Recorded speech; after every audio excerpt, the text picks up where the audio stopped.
You again. Thank you, you too.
Fairfax County is now in session. The Honorable Penny Escalante presiding. Please be seated for the order. Good morning. Do we have any preliminary matters before the jury? Okay, sure. Sure.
Good morning, ladies and gentlemen. All right, you can have a seat. All right, your next witness. Your Honor, we call Travis Mcgivern by video link. All right. Mr. Mcgivern, can you hear me? I can. All right. Can you do me a favor and just count to 5 for me so I can get you to pop up on my big screen here? 1, 2, 3, 4, 5. All right, now can you turn your camera on? Yeah, I thought it was on. There we go. Yes, sir, now I can see you. Okay. If you could raise your right hand, sir. Do you swear or affirm to tell the truth under penalty of law? Yes, I do. All right, thank you. Thank you, ma'am. Good morning, Mr. Mcgivern. Good morning. Could you please state your full name for the record? Travis Edward Mcgivern, And where do you currently live? Los Angeles, California. Where are you testifying from today? Los Angeles, California. What is your current occupation? I am a security professional. And how long have you been a security professional?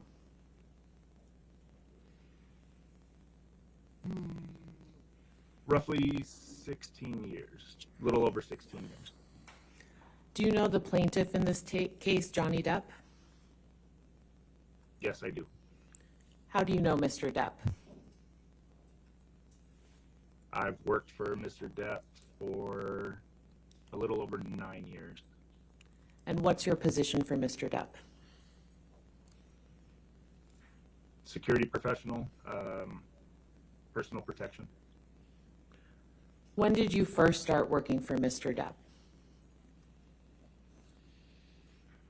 March of 2013. And when did you first meet Mr. Depp? Couldn't say for sure. Probably sometime around then, March or April 2013. What do you do as a member of Mr. Depp's security team?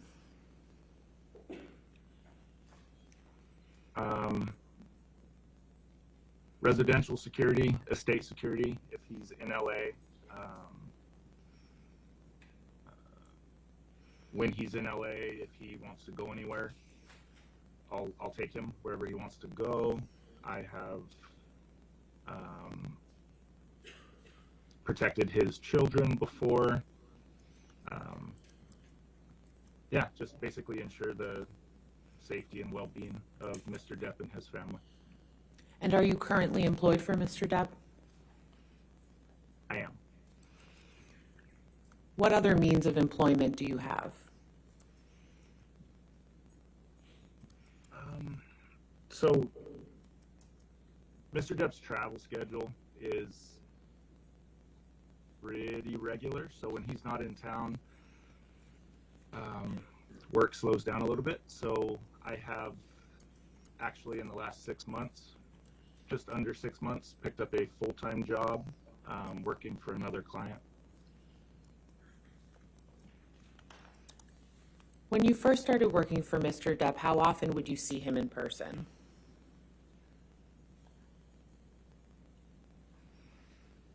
Hard to say. When he's in town, I saw him on a daily and or nightly basis. I work nights mostly. Obviously, when he's out of town, that changes. But yeah, when he's in town, pretty much daily. When did you first meet Miss Heard?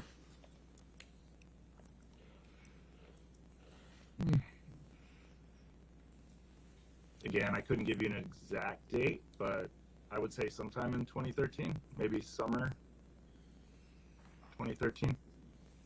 And when you were working for Mr. Depp, how often would you see Miss Heard when they were in a relationship? In the beginning, not very often. At one point, they moved to downtown LA to the Eastern Columbia building and became a little more frequent. When Mr. Depp and Ms. Heard were staying at the Eastern Columbia building together, how often would you actually be in their apartment with them?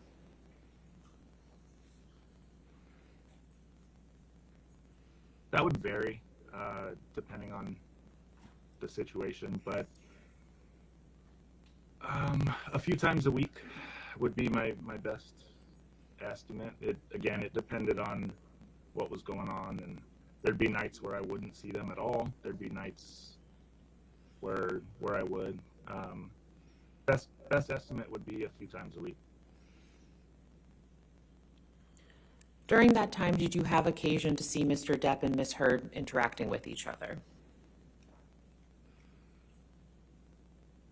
I did, yes. And how often would you estimate?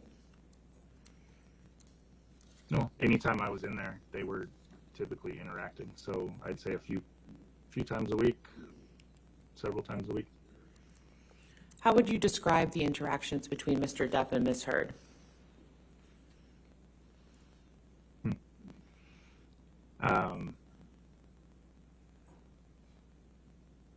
It would depend. Sometimes they were super loving, super happy, and then the next night they could be arguing. And initially, when I first started working down at the lofts, things were cool. More than moving forward, things got a little more volatile moving in the longer they were there. When did you start noticing more arguments between Mr. Depp and Ms. Heard?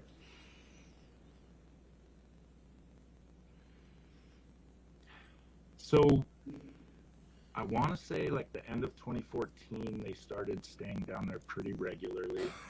There were a few incidents where there were fights, but March 2015, when they came back from Australia, was when I really started to notice a change. And how often would you witness arguments or fights during that time? In March? From March and thereafter. So when they came back from Australia, the arguments were pretty regular. Wouldn't say nightly, but every other night, several times a week, there would be arguments. And what did you observe in the arguments that you personally witnessed? So it was typically, I would come in, I'd get a text from Mr. Depp. I would go to Penthouse 3, which is where they stayed, either stay by the door as requested, or in the kitchen. And then, it was just verbal arguments, yelling. It was typically Mr. Depp wanting to get out of there, and so there was the trying to convince Ms. Heard to let us leave, and yeah, lots of name calling, lots of F-bombs, And who was the name calling directed at? So that was typically Ms. Heard directing her feelings toward Mr. Depp. And what do you recall Ms. Heard saying in those instances? Oh dear.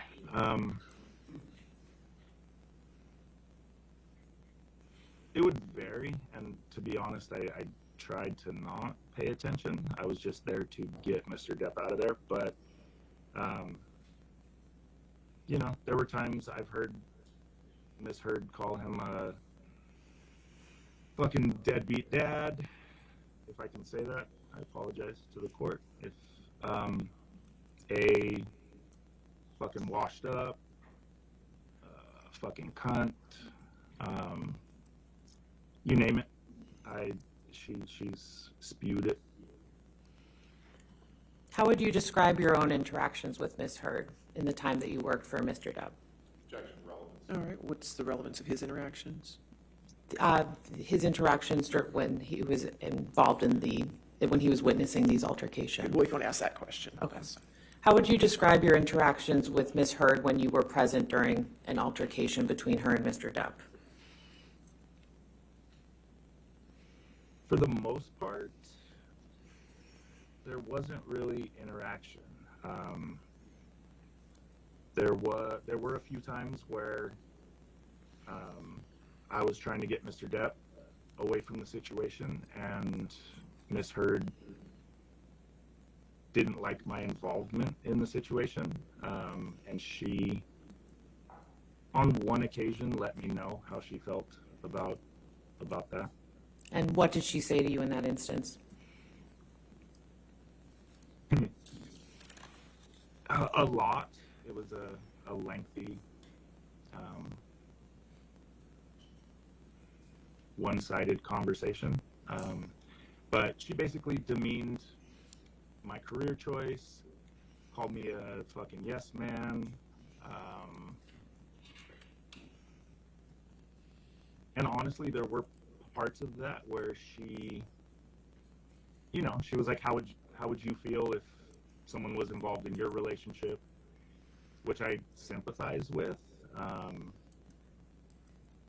but yeah, she definitely threw some shade on me and my chosen career. Now, you mentioned that the arguments between Mr. Depp and Ms. Heard increased when they returned from Australia in March 2015. When did you first see Ms. Heard when she returned from Australia? So I picked Ms. Heard up from the airport on March 9th.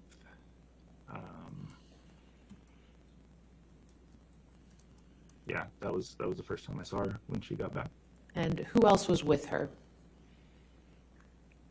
A gentleman named Ben King, who I later found out, I didn't know who he was initially, but later found out he was the house manager, or property estate manager of the place they were staying at in Australia. How would you describe Ms. Heard's demeanor when you picked her up at the airport?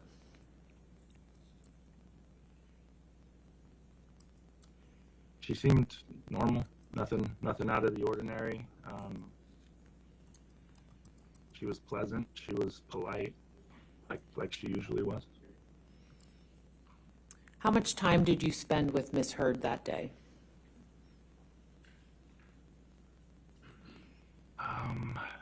Not a lot, but at least the car ride from LAX to downtown LA to the lofts. Couldn't tell you how long that took, but probably 45 minutes to an hour. I believe I escorted them or helped them up to Penthouse 3 and was maybe in there for very, very briefly, a minute or two, and then I left. So overall, let's estimate an hour. And how close to Ms. Heard were you that day? I mean, in the car where I'm driving, she's in the seat right behind me to my right, so there's a few feet there. I think when I picked him up, I don't remember if I hugged her or not, but I know I probably grabbed some luggage, so I was within a few feet. And what time of day was it when Ms. Heard arrived at the airport? Early afternoon. I want to say they landed at around 1 p.m. What, if any, injuries did you observe on Ms. Heard that day? I didn't notice any injuries. When did you first see Mr. Depp when he returned from Australia in March 2015?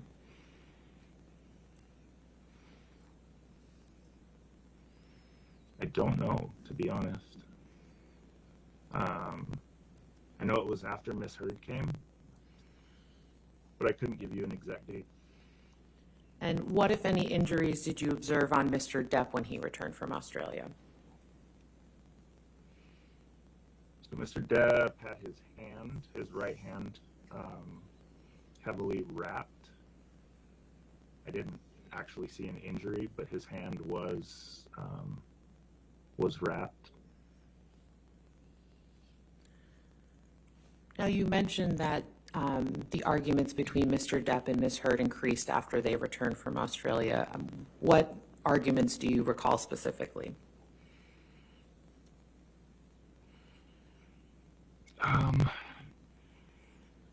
One in particular stands out. March 23rd, a couple weeks after they got back, there was an incident in Penthouse 5 that I recall. And when did you start your shift that day? 11 p.m. was typically my start time. And where were you on your shift? So at the loft, there was kind of a makeshift command post, CP, or guard shack, or whatever it's called, that was in a storage room connected to Penthouse 5 via a patio. So you'd leave Penthouse 5, go to a patio, and then our CP was connected to that patio. That's typically where we hang out during our shifts. And what time were you first contacted by Mr. Depp that evening?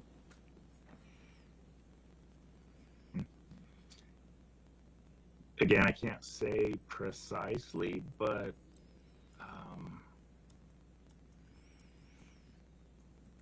between 4 and probably around 4 a.m., 4:30 maybe. And what did you do after Mr. Depp contacted you? So when he texted me, and I was downstairs. I don't remember exactly what I was doing, either getting some air, stretching my legs, or grabbing some food.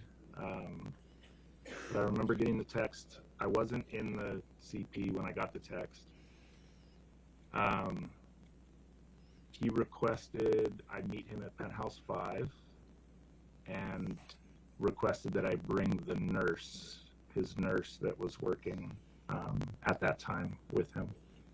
What was her name? Debbie Lloyd. And so what did you go get Miss Lloyd? I did. So Miss Lloyd was staying at a hotel close by, probably about a half block away. And being that I was already down there, I felt 4 in the morning, I wasn't gonna, and Mr. Depp wouldn't have wanted me to have her walk by herself. But I wasn't gonna go get the truck either, since I was down there already. So I walked over to the hotel. I believe I called the nurse just to make sure she woke up. And then I walked to the hotel and I met her there. We walked over together to the Eastern Columbia building. In the lobby, we ran into Miss Heard. She was at the front desk talking to security or concierge, I'm not sure who. Miss Lloyd stayed downstairs with Miss Heard. I proceeded upstairs to meet Mr. Depp at Penthouse 5 as requested.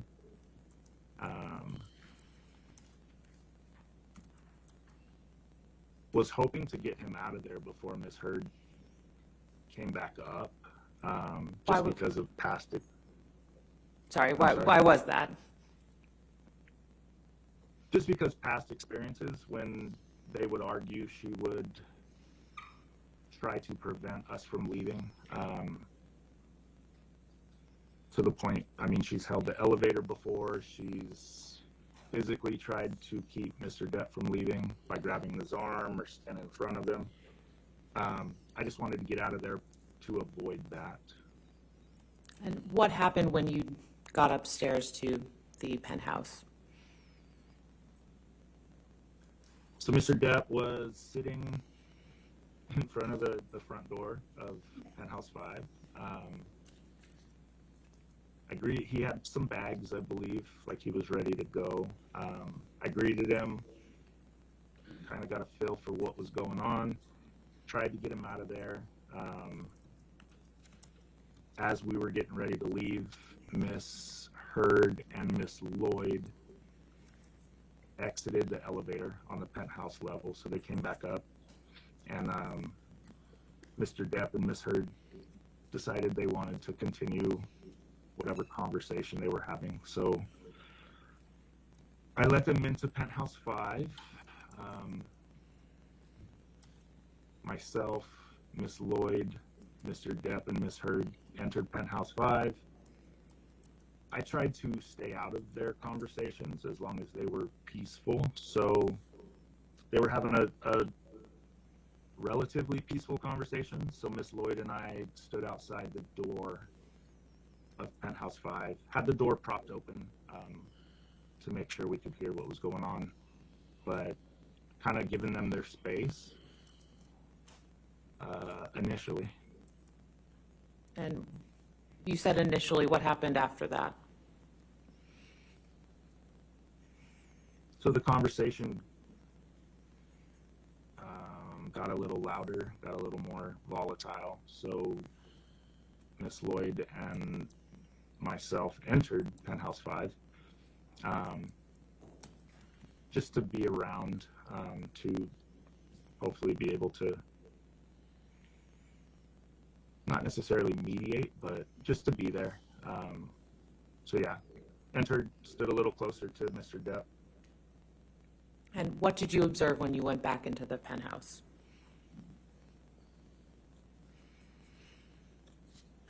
So the argument continued. There were moments of kind of normal conversation, peaceful conversation, but then there were also moments of yelling and anger from both of them.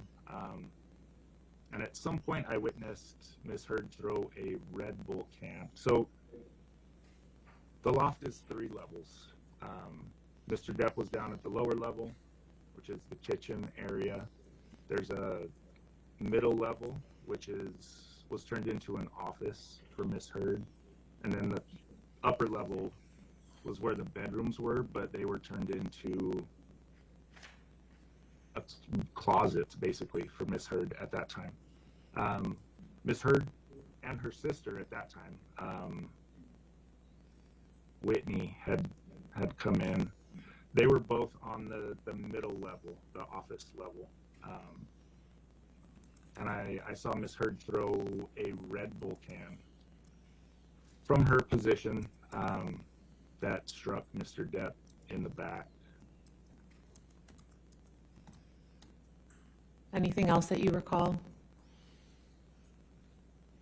At that point, I moved closer to Mr. Depp. I didn't care that I was in the middle of their conversation at that point. I didn't want my client getting hit with anything else. So I stood right by Mr. Depp. The verbal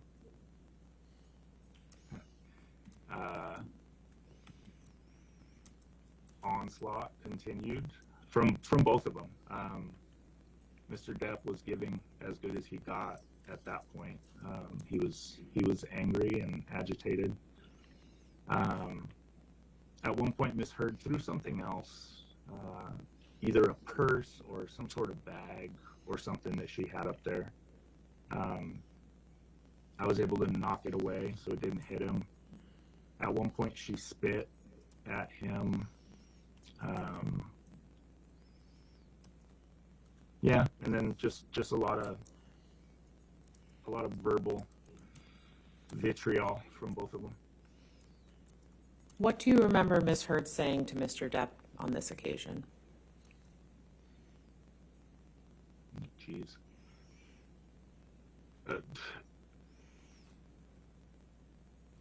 Anything and everything. Specifically, there was you're fucking washed up, you're a fucking cunt, which he called her as well. You're, again, the deadbeat dad shit. Yeah, I don't even remember what the fight was about, but it was pretty. The F word is my favorite word, and it was being thrown around to the point where I was uncomfortable. So. And how did Mr. Depp respond to Ms. Heard's behavior? Oh, he was mad. He was upset, especially after she tried to spit on him. At one point, Miss Heard and her sister left Penthouse 5. I imagine they went into Penthouse 4 or possibly over to Penthouse 3. I don't know. They were all adjoining. Mr. Depp went upstairs and rearranged her closet for her. Threw down probably every rack of clothing and shoes. Threw at least one down the stairs. Yeah, he was upset. Where was Ms. Heard when Mr. Depp rearranged her closet, as you said? Can't say for sure, but she was not in Penthouse 5. She was either in 4 or 3. And you mentioned Ms. Heard's sister, Whitney. Do you recall when she arrived in the evening? So Whitney wasn't there when we first all walked into Penthouse 5. When Miss Lloyd and I stepped out to give them some space, she must have, excuse me, she must have come in at some point because she was in there when we walked back. Did you see Ms. Heard again that evening after Mr. Depp was in her closet? I did, yeah. She must have heard what was going on and not been too pleased. So she shortly after re-entered Penthouse 5 as I was trying to get Mr. Depp out of there. And what happened at that point? So her and her sister both came back in. We were on the middle level, so her office level of Penthouse 5 at that point. She was agitated. Mr. Depp was agitated. I felt it was time to get Mr. Depp out of the situation, so I stepped in between Miss Heard and Mr. Depp, telling Mr. Depp that we were leaving and that it wasn't up to him anymore. At that point, out of the corner of my eye, I saw a fist and an arm come across my right shoulder, and I heard and saw a closed fist contact Mr. Depp in the left side of his face. And whose fist was that? That was Miss Heard's fist, Amber Heard's fist. And where was Whitney when this occurred? Can't say for sure, but I'm guessing, or my best guess is behind Amber. How did Mr. Depp respond when he was punched?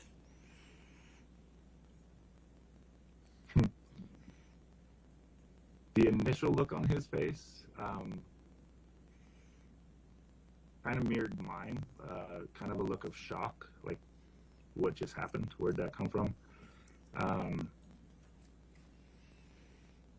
At that point, I wasn't going to let Mr. Depp get hit anymore, so I moved him down the last flight of stairs to the lower level,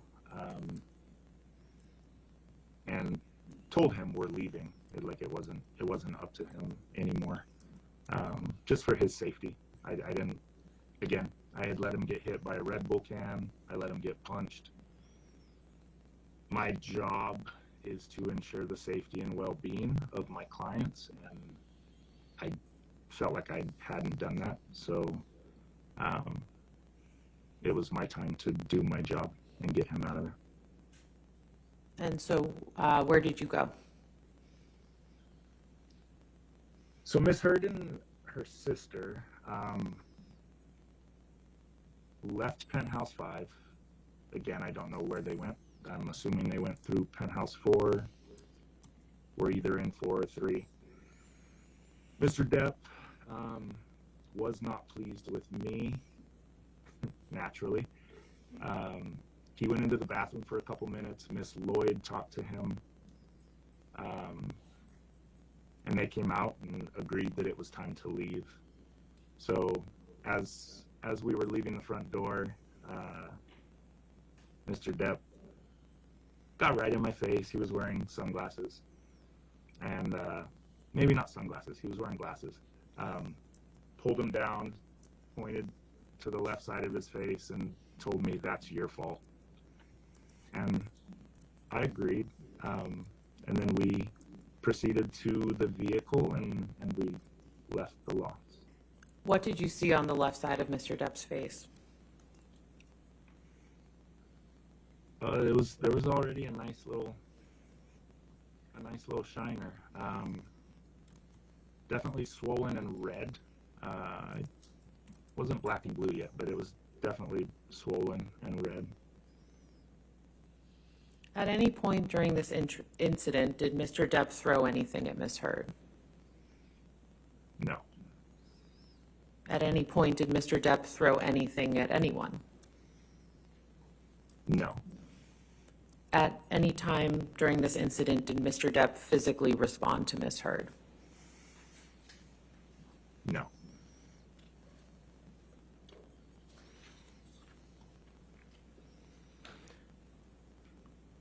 Do you recall Miss Heard's birthday party in April of 2016?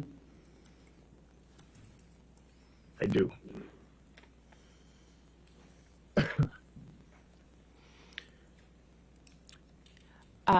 Mr. Mcgivern, during the incident we just discussed on March 23rd, what did Mr. Depp have on his right hand? So he had the same bandage that he had when he arrived from Australia. So it was heavily wrapped. Yeah, a heavily wrapped bandage. I don't know what was underneath, but it was definitely wrapped. Do you recall whether it was a hard or a soft cast? I do not. Okay. Now, moving forward to Miss Heard's birthday party in April 2016, were you present at that dinner party? I was not. Okay. I started my shift, again, around 11 p.m. The party was going on in Penthouse 5. I don't typically take part in get-togethers, so I think I would probably hung out in the CP. Shortly after I got there, the party kind of winded down. I believe Mr. Depp got there. He was late, so I think he got there shortly after I started my shift.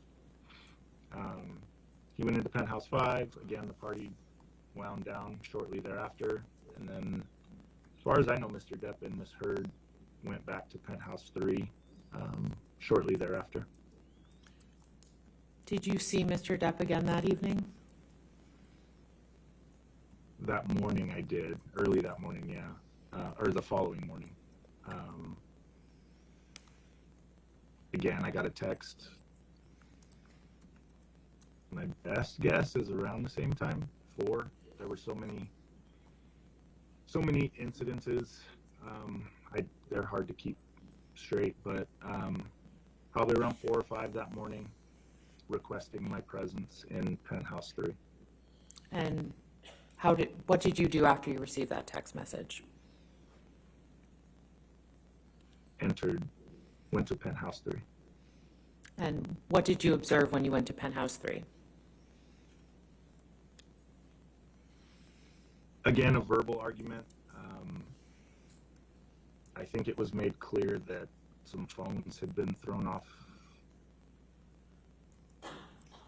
the window or something, down to Broadway. Mr. Depp was again ready to leave, to get out of the situation. He had his couple bags over his shoulders. Wanted to grab a few valuables that we always used to grab when this happened. Some framed letters from either Hunter S. Thompson or Marlon Brando. Yeah, and then I believe we left. I think I got him out of the situation again.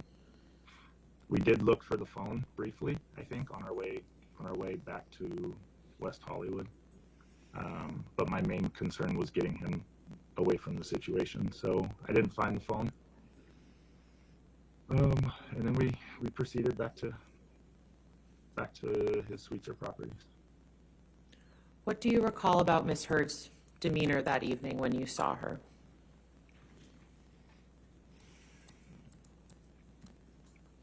Nothing out of the ordinary. Nothing that. I mean, they were arguing like usual in those circumstances, but nothing pops out. What, if any, injuries did you observe on Miss Heard that evening? I didn't notice any injuries.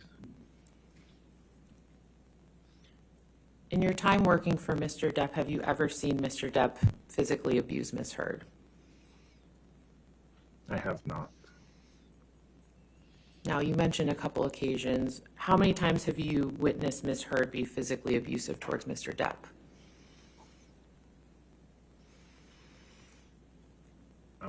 Obviously, the March 23rd thing in Penthouse 5.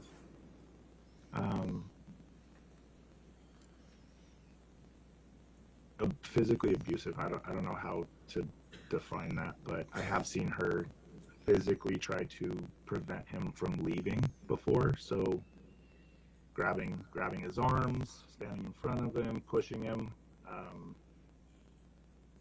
Yeah, again, I don't know if that's physically abusive, but that I've definitely seen her touch him on multiple occasions. Have you ever observed Mr. Depp use any drugs? I have. And what drugs have you seen Mr. Depp use?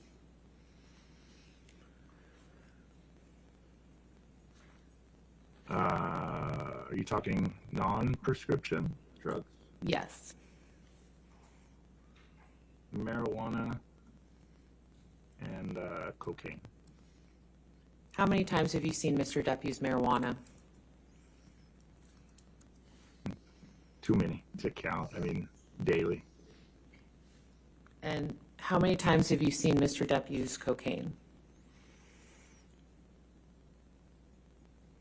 A couple. 2. How would you describe Mr. Depp's demeanor when he's using marijuana?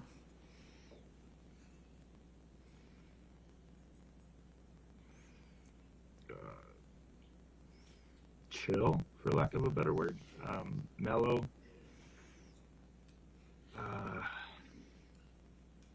Yeah, I don't know how to better describe it. Just super mellow. And how would you describe Mr. Depp's demeanor when you've seen him use cocaine? the same. So I've seen him use it, like seen him use it a few times.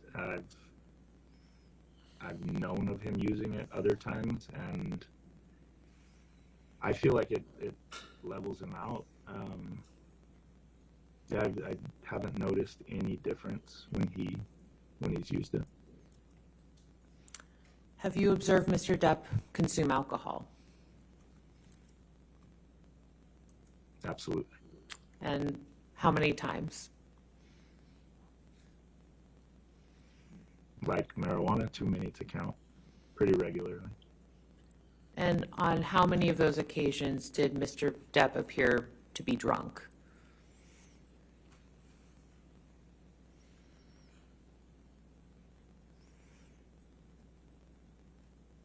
It would depend on what you mean by drunk, but not many. The only time I would say I've seen Mr. Depp drunk was when he would fall asleep on the couch, sitting up with his boots on. Other than that, Mr. Depp handles his liquor very well. How would you describe Mr. Depp's demeanor when you've seen him consume alcohol?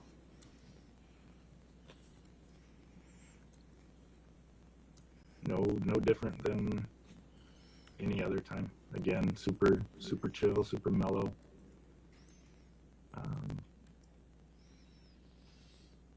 Yeah. Have you ever witnessed Ms. Heard consume alcohol?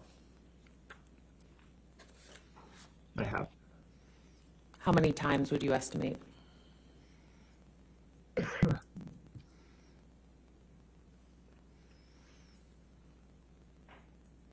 Again, too many to count. She drank fairly regularly. So I couldn't even give you a guesstimate. On how many of those occasions did you observe Ms. Heard behaving drunk?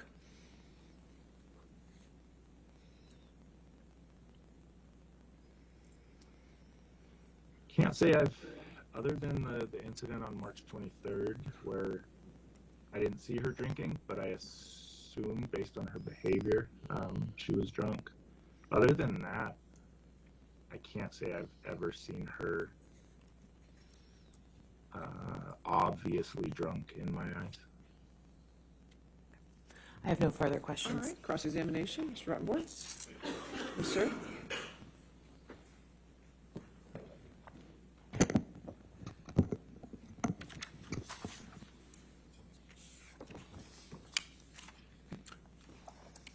Good morning, Mr. Mcgivern. Good morning, sir. So you said you've worked for Mr. Depp for about 9 years, right? Correct. And he hasn't been in town recently, so you have another job. Is that what you said? Yes. But you still consider yourself an employee of his even today, correct? I do. And when you do work for Mr. Depp, he pays your salary, right?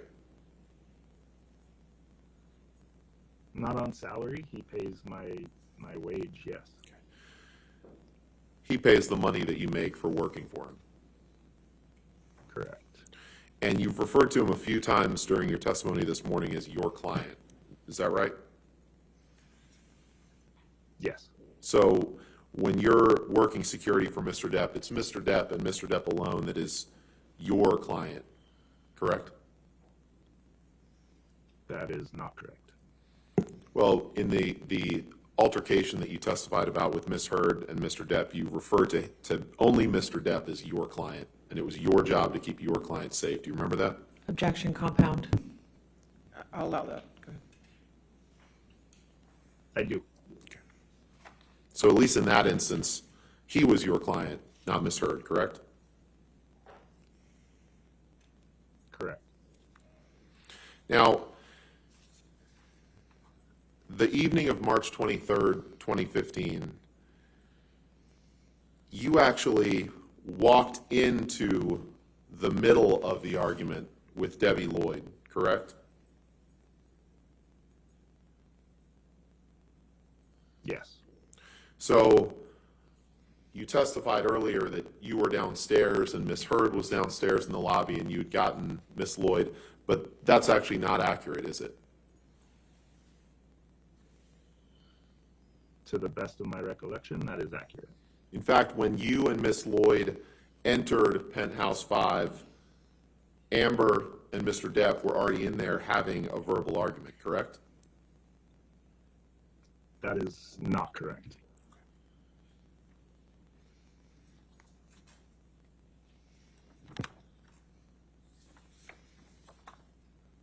May I approach, Your Honor? All right, yes, sir. Thank you.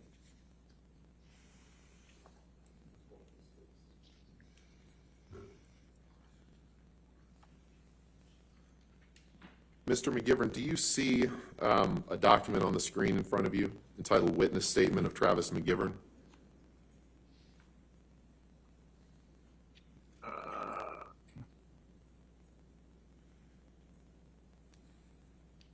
I do. And you, well, let me ask you this. Is that your address below? The document's pretty small. Is there any way for me to, oh, there we go. Yes, it is. And that's where you currently live? Hang on one sec, I'm sorry. That is a P.O. box. Okay. Is that yours? It is. Okay. Now, this is a witness statement that you prepared on behalf of Mr. Depp in the UK trial, correct? Yeah, the statement went away. Oh, there it is. You see it? Yes, it is. And who drafted this statement?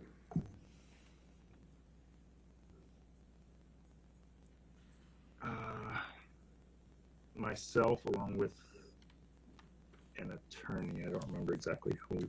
Was it Adam Waldman? At that point, I don't believe it was, no. If you go to paragraph 5, please, on the second page, and you understood when you wrote this statement that this was going to be submitted to the court in the UK trial that Mr. Depp brought, and that this was your testimony on behalf of Mr. Depp, correct? Yes. And about 2/3 of the way through paragraph 5, there's a sentence that says, when Ms. Lloyd and I entered his residence, Ms. Heard and Mr. Depp were having a verbal argument. Is that correct? Did I read that right? That is, yes. So that doesn't say anything about you meeting Ms. Heard in the lobby of the Eastern Columbia building, does it? No, it does not. And when you entered the penthouse, you can't recall the specifics of what the argument was about, correct? Take that. No, like what they were fighting about? Absolutely. No, I don't. And you don't know anything about what caused the argument in the first place, correct? I do not. But you do remember Mr. Depp being very angry, right? I remember both of them being very angry, yes. And you say that he gave as good as he got when it came to what they were saying to each other, right? Yes. You'd say they were both being verbally abusive to one another? Yes.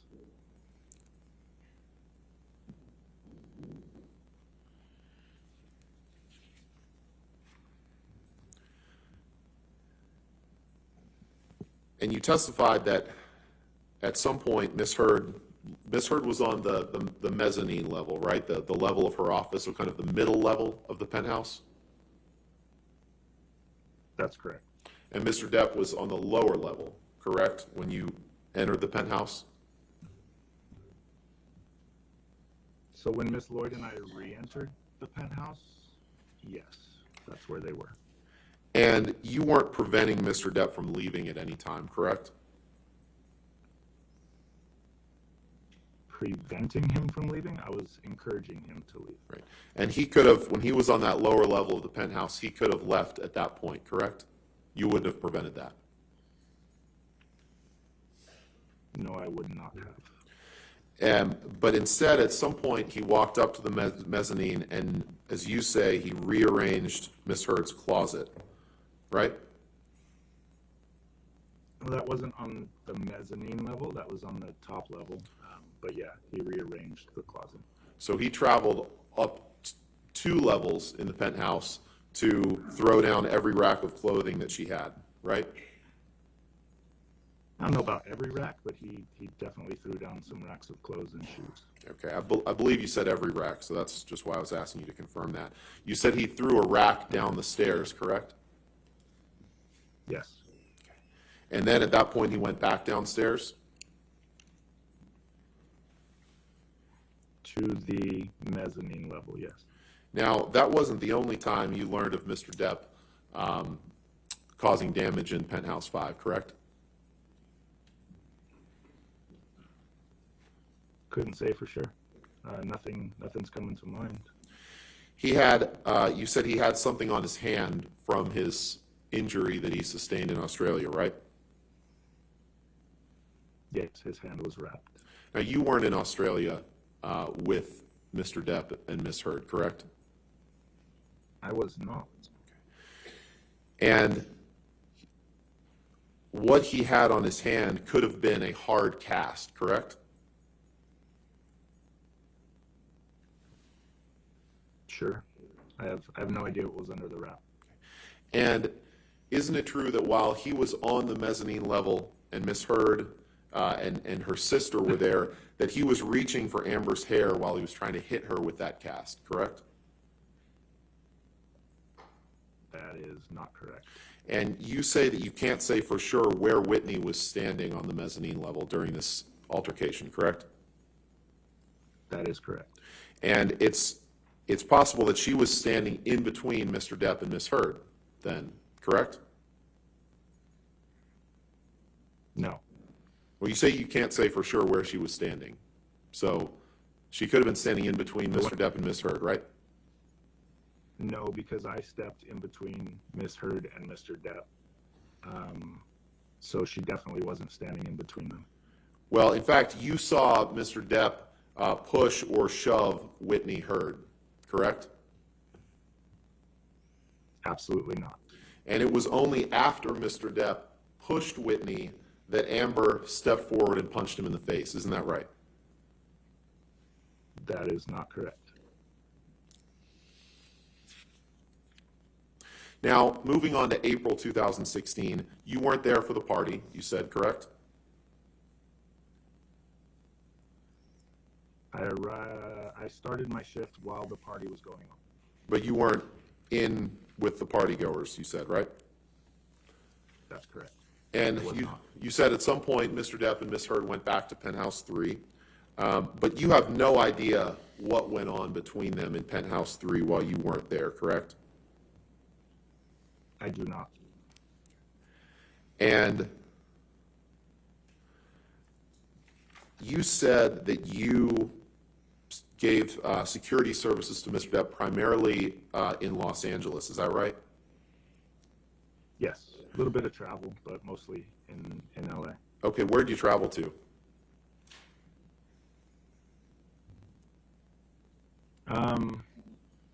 Vegas,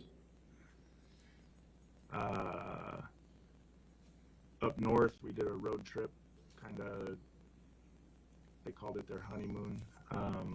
So Napa, San Francisco, Big Sur, San Jose. Those are all with Miss Heard. I've taken Mr. Depp to China before. Okay. Yeah, and then a bunch of local stuff, Palm Springs, Santa Barbara, stuff like that. Okay. You weren't on a plane flight from Boston to Los Angeles with Mr. Depp and Amber in May 2014, correct? I was not. And you weren't at the Hicksville Trailer Palace in May or June of 2013, correct? With them? I was not. You were never in the Bahamas with them, including in August 2014, correct? I was not. You were not in the Bahamas with them in December of 2015, correct? I was not. You were not in Tokyo with them in January of 2015, correct? I was not. You were not in the Eastern Columbia building with them on the evening of December 15th, 2015, correct? I don't know. To the best of If your they were- recollection. Yeah, if they were at the lofts, I typically worked every night, but nothing about December 15th is popping into my head. Okay. And you definitely were not in the Eastern Columbia building with them on the night of May 21st, 2016, were you? I was not. Okay. Nothing further. Thank you, Mr. All McGivern. right, read your right. No, Your Honor. All right, is this Thank you, witness, all right, is this witness subject to recall?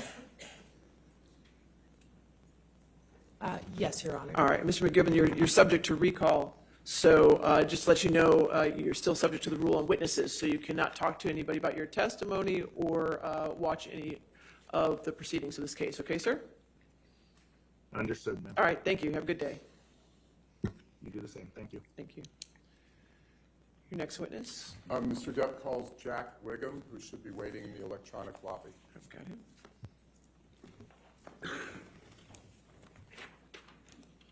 All right, Mr. Wiggum, can you hear me, sir? Yes, ma'am. Could you do me a favor and just count 1 to 5 for me? Sure. 1, 2, 3, 4, 5. All right, thank you, sir. Can you raise your right hand? Do you swear or affirm to tell the truth under penalty of law? Yes. Okay, thank you, sir. Good morning, Mr. Wiggum. Would you please state your full name for the record? Sure, it's Jack Wiggum. Where do you live, Mr. Wiggum? I live in Los Angeles. Where, if at all, did you earn your undergraduate degree? I earned a degree in finance from the University of Florida. In what year, if any, did you graduate from the University of Florida? 1998. Do you have any graduate degrees, Mr. Wiggum? I do. I have a law degree also from the University of Florida and graduated in 2002. Mr. Wiggum, what do you currently do for a living?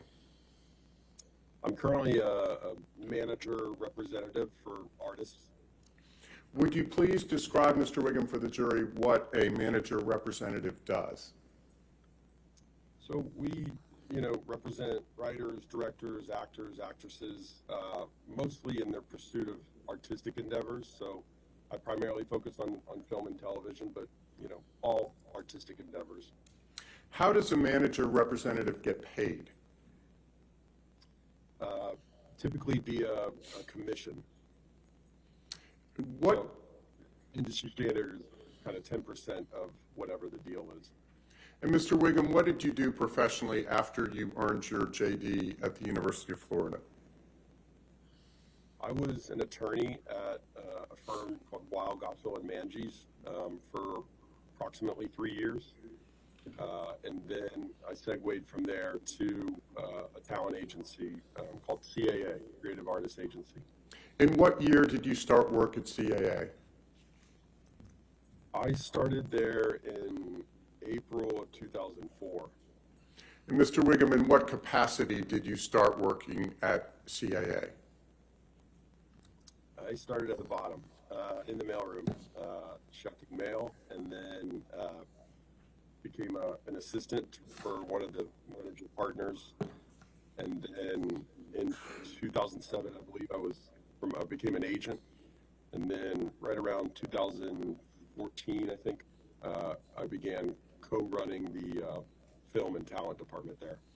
And when your job responsibilities shifted to becoming an agent at CAA, would you please describe briefly for the jury what that entailed? Sure. We were, also looking out for artistic endeavors on behalf of the clients, so writers, directors, actors, actresses, but we were also negotiating deals and, really pursuing film, television, producing deals on behalf of the clients. Mr. Wiggum, did there come a time when you left CAA? did. I left in August of 2020. What, if anything, did you do professionally after you left CAA in August of 2020? So I co-founded a management production company called Range Media Partners in August of 2020 and have been working there ever since. What type of company is Range Media Partners? It's a management representation production company. Do you know Johnny Depp? I do. Mr. Wiggum, when did you first meet Mr. Depp? I actually met him very briefly on the set of Black Mass, which was probably, I don't know, 2014 or 15, and then I met him very briefly at one of his music shows, but more substantively, I sat with him, I believe in the fall of 2016. Did there come a time, Mr. Wiggum, when you became Mr. Depp's agent? Yes. When was that? Right around October, I believe, or fall of 2016. Was that when you were still with CAA? Yes. When you first started with Mr. Depp as his agent, who, if anyone, assisted you? I had two partners that I worked with Johnny. One was Brian Ward, and the other was Christian Carino. Since starting to work with Mr. Depp as his agent in October 2016, have you had opportunities to observe him interacting with yourself and others? Yes. How would you describe for the jury Mr. Depp's demeanor on those occasions? Objection relevant. All right, what's the relevance? The relevance is how he conducts himself professionally, which relates to his reputation, which is at issue. All right, I'll overrule the objection. Go ahead. You may answer the question, Mr. Wiggum. Sure. Johnny was always very nice, sweet, in fact, artistic, polite, and, very thoughtful, kind of uniquely thoughtful about how are you doing? How's your family? He was just a thoughtful person. He always has been. Did he seem genuine? Objection leading. Oh, I'll sustain the objection. To what extent, if any, did he seem genuine? I'm going to object. How would he know? I'm Speculation. not sure what objection that is, or Speculation. a speculation. Foundation. I believe he can testify as to that. I'll allow it. Go ahead. Her Honor says you may answer that question. Okay. I found Johnny to be authentic. It was a genuine kindness. And Mr. Wiggum, prior to you first becoming Mr. Depp's agent in 2016, October of 2016, who was his agent prior to that? I believe it was Tracy Jacobs at a company called UTA. And before you took over from Tracy Jacobs as Mr. Depp's agent, what, if any, research or due diligence did you do with respect to him? Objection relevance. A fair amount. All right, what's the Again, Your relevance? Honor, it goes to reputation, which is the core of the issue. We're gonna get into I'll hearsay. sustain the objection. Next question. Thank you, Your Honor. Were you aware of Mr. Depp's professional reputation at the time you became his agent in October of 2016? I would say objection leading, and I think it's going to call for hearsay. I'll overrule at this point. Go ahead. I believe I was. What was your understanding, if any, of Mr. Depp's professional reputation at the time you began representing him as his agent in the fall of 2016? Johnny's reputation, in my opinion, was he was very well regarded and respected by peers in the artistic community. Your Honor, very artistic. I'm going to object. First of all, he says in his opinion, which he's not an expert witness, and second, he's now going into hearsay. No, I'll overrule the objection. Go ahead. Mr. Wiggum, Her Honor, you may continue. Well regarded, respected, extremely talented, artistic. Are you familiar, Mr. Wiggum, with the distinction between an independent film and a studio film? I believe I am.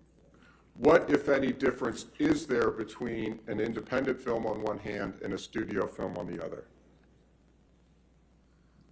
In layman's terms, I'd say that, you know, a studio film is a bigger budgeted film. It has a distributor, a studio in place. So when you think of Disney, Marvel, Universal, these are big companies. They're bigger budgeted and bigger fees. And then independents, like we call them indies, typically are smaller budgeted, more artistically minded, smaller fees, and often don't have distribution when they're made. Starting in October 2016, what types of opportunities have you pursued on Mr. Depp's behalf?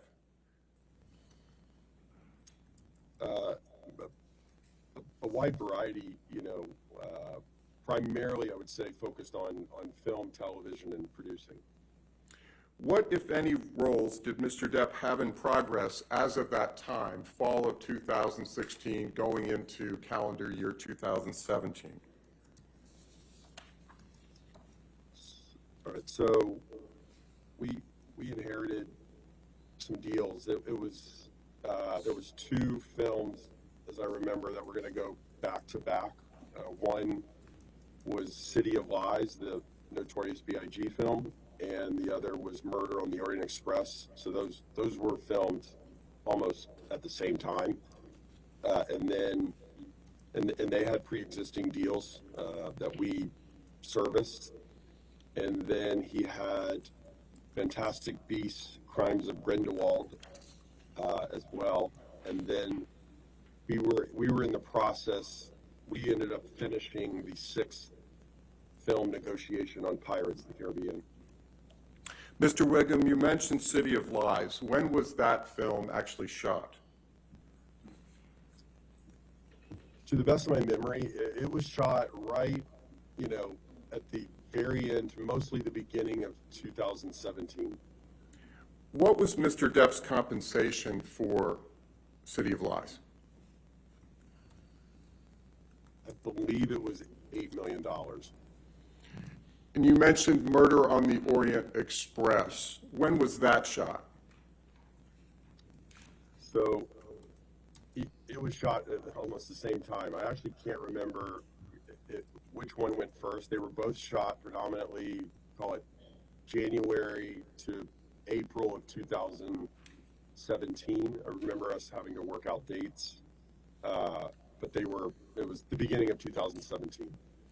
What was Mr. Depp's compensation for Murder on the Orient Express?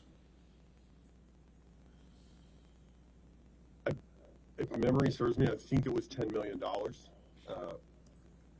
Was Murder a studio film or an independent, or what you call an indie film? It was a studio film. It was Fox. Mr. Wiggum, you also mentioned Fantastic Beasts 2, Crimes of Grindelwald. When was that film shot? I believe that film was shot in the fall of 2017. What was Mr. Depp's compensation for Crimes of Grindelwald? Again, that deal predated us. I think it was $13.5 million, if I remember correctly.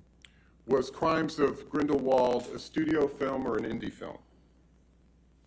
It was studio. It was Warner Brothers. And backing up a bit, Mr. Wiggum, what was the first business opportunity you were able to secure for Mr. Depp after he came to you and CAA in the fall of 2016? So I believe it was 2017 was it was busy. We had a slot that summer, and he wanted to do a smaller film, and it was The Professor, I believe. How much compensation, if any, did he receive for performing in that smaller film, The Professor? That deal was $3.5 million. Was The Professor an independent film or was it a studio film? It was independent. And Mr. Wiggum, how, if at all, was CAA compensated for closing the deal on The Professor? So it would have been the normal 10% of the deal. So the deal was $3.5 million. The commission would be $350,000 to the agency. Mr. Wiggum, was 2017 a typical year for Mr. Depp in terms of the workload for an actor of his caliber and track record? Objection, leading. Overruled, I'll allow it. Go ahead.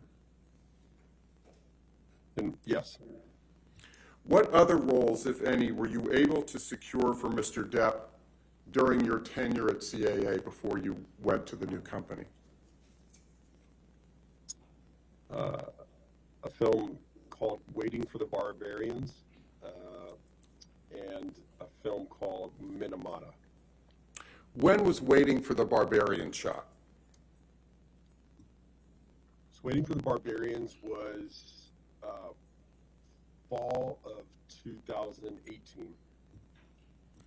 What, if any, plans did you and Mr. Depp have for 2018, calendar year 2018?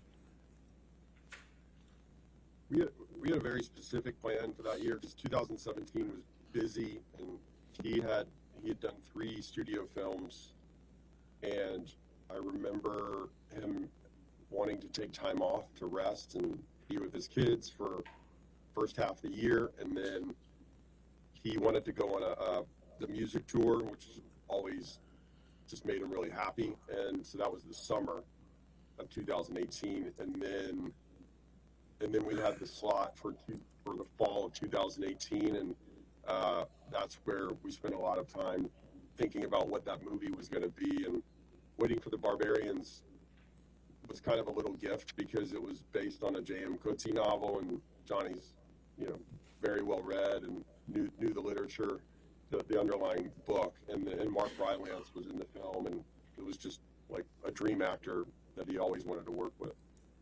What was Mr. Depp paid for Waiting for the Barbarians? $1 million. And I apologize if you've already said this. Was Waiting for the Barbarians an independent film or a studio film? It was an independent. Mr. Wiggum, you also mentioned the film Minamata. When was that film shot? That was the very beginning of 2019. So I think January start. Was Minamata an indie film or a studio film? It was independent. How much was Mr. Depp ultimately paid for Minamata? So his fee became, it was $3 million. What, if any, role did Mr. Depp play in Pirates of the Caribbean 5? He played Captain Jack Sparrow. Was he paid an actor's fee for that film?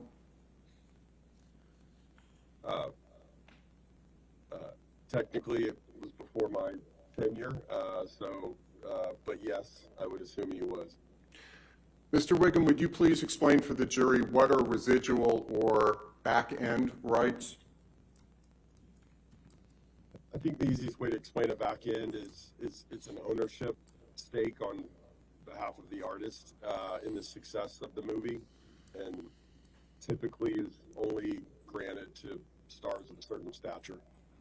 And in addition to the fee, Mr. Depp, the upfront fee that Mr. Depp was paid for Fantastic Beasts 5, which I know preceded you, what, if any, understanding do you have of whether Mr. Depp had any back-end rights for Pirates 5? Objection, Your Honor. Foundation, he said that deal was at the other agency, and he wasn't. I'll allow it if he knows it. That's fine. Go ahead. Her Honor says you may answer the question. Yeah, so you initially said Fantastic Beasts. I think you meant Pirates 5. I apologize. Pirates. I did mean for Pirates 5, what, if any, back end did Mr. Depp have for Pirates 5? I don't know what it was. I know that he had one. To what extent, if any, did Mr. Depp ever have a deal to perform in Pirates 6?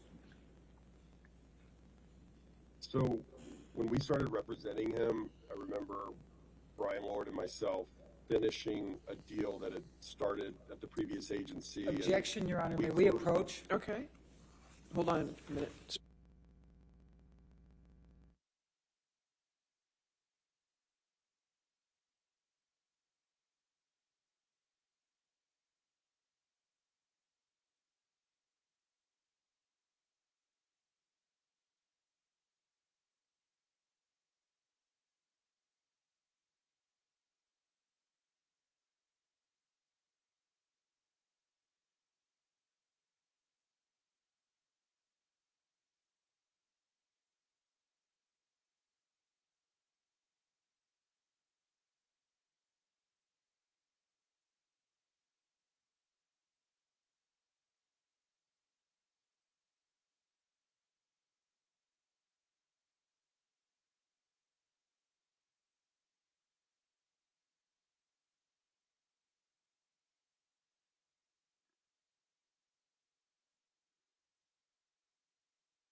For the interruption, Mr. Wiggum, Her Honor says you may answer the question, which I believe is, to what extent, if any, did Mr. Depp ever have a deal to perform in Pirates 6? So we finished the deal, and then we closed the deal at $22.5 million for that film, is my memory. Which studio was involved in the Pirates series, including Pirates 6? So that was Disney. Was Disney the studio involved in all of the Pirates movies? Yes. What role was Mr. Depp to play in Pirates 6? Objection calls for speculation I'll allow it. and hearsay. I'll allow it. Captain Jack Sparrow.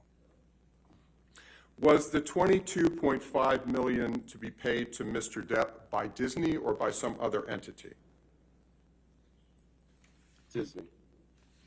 And when was that $22.5 million to be paid to Mr. Depp? It would be paid when he shoots it. We call it principal photography, so when the film shoots. Who was the producer of the Pirates franchise? Jerry Bruckheimer. Does Mr. Bruckheimer work for Disney?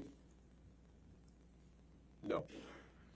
In 2017, to what extent, if any, was Mr. Bruckheimer supportive of Mr. Depp remaining in the Pirates franchise? Objection, Your Honor, calls for hearsay. I'll sustain the objection. Thank you, Your Honor. Putting aside his role in the Pirates films, did Mr. Depp have any other affiliations with Disney in 2017? Yes. What were those affiliations? He, if I remember, in the spring, he went down to Disneyland and put on the Captain Jack Sparrow outfit and wardrobe and went into the ride. He and Disney had worked out a fun little thing where he was going to take the place of the automated, Captain Jack Sparrow on the Pirates ride, and so he would kind of surprise people as they were going along there. And so I remember he did that, and then in May of 2017, he went to Disney Shanghai to help open the Pirates of the Caribbean ride there. What, if anything, did those affiliations signify about the status of Mr. Depp's relationship with Disney as of that time? Objection, Your Honor. I'll sustain the objection. Next question. Thank you, Your Honor. To what extent, if any, did Mr. Depp socialize with anyone at Disney in 2017, to the extent you know? Objection, Your Honor. I'll allow it to the extent he knows. Do you know whether Mr. Depp socialized with Disney during 2017, yes or no? Objection, Your Honor. Foundation and hearsay. I do.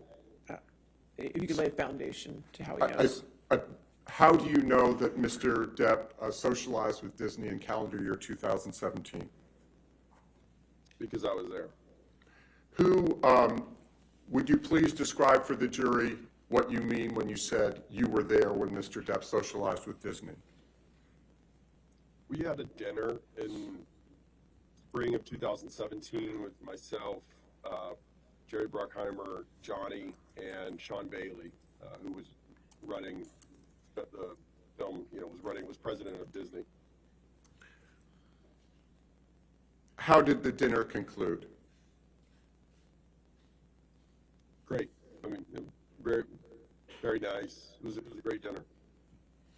As of early December 2018, so we're now in December of 2018, what, if anything, was your understanding of the status of whether Mr. Depp would actually appear in Pirate 6? Objection, Your Honor, calls for hearsay. All right, I'll sustain the objection. Next question.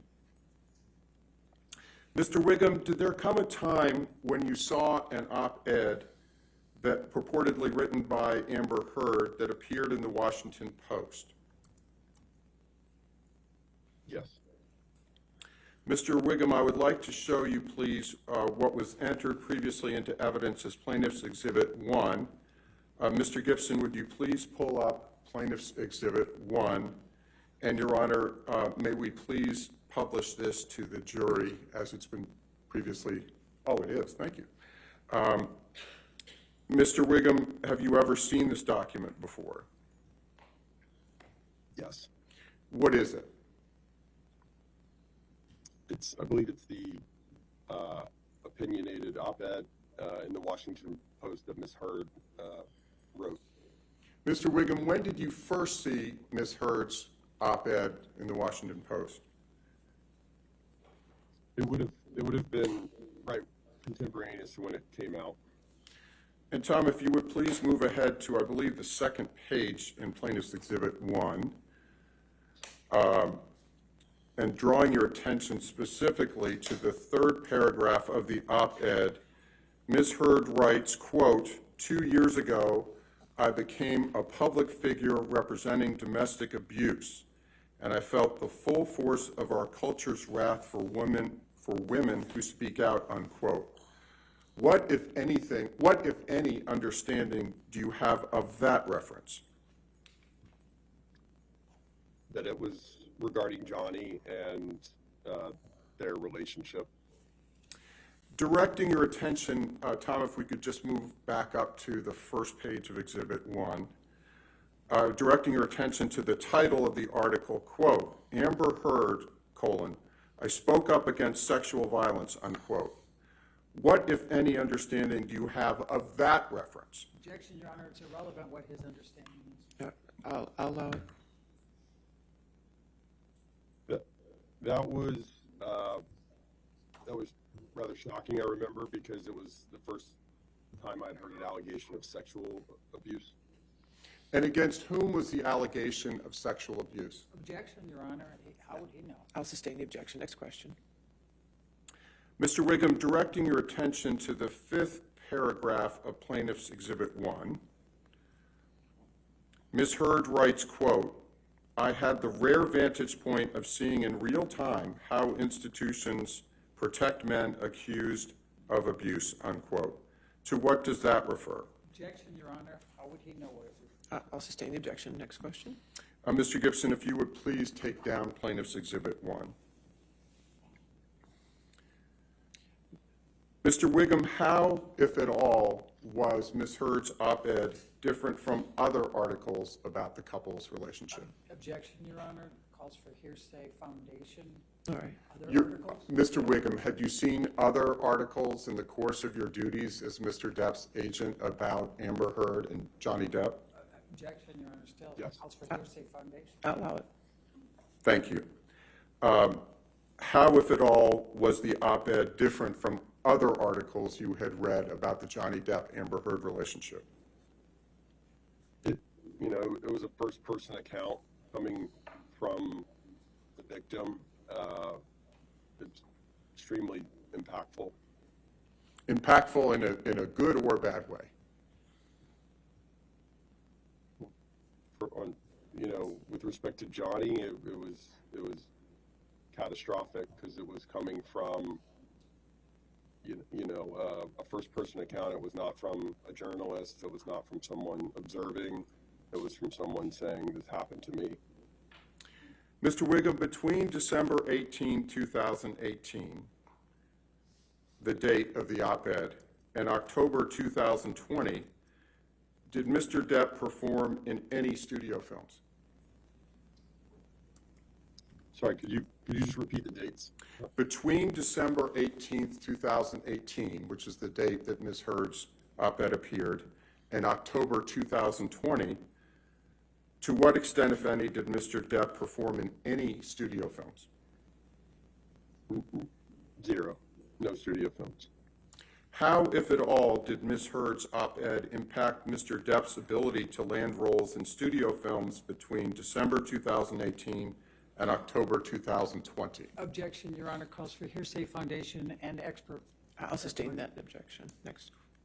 Are you near the end, Mr. Chu? I just want to make sure because I it's am. coming up on our morning break. Okay. I Go. have probably 5 minutes. Okay, that's good. Go ahead. What effect, if any, did the op-ed have on the release of Minamata, the indie film you mentioned earlier? Objection, Your Honor, calls for hearsay speculation. He worked on You want to approach for a Sure. moment? Yes, Your Honor.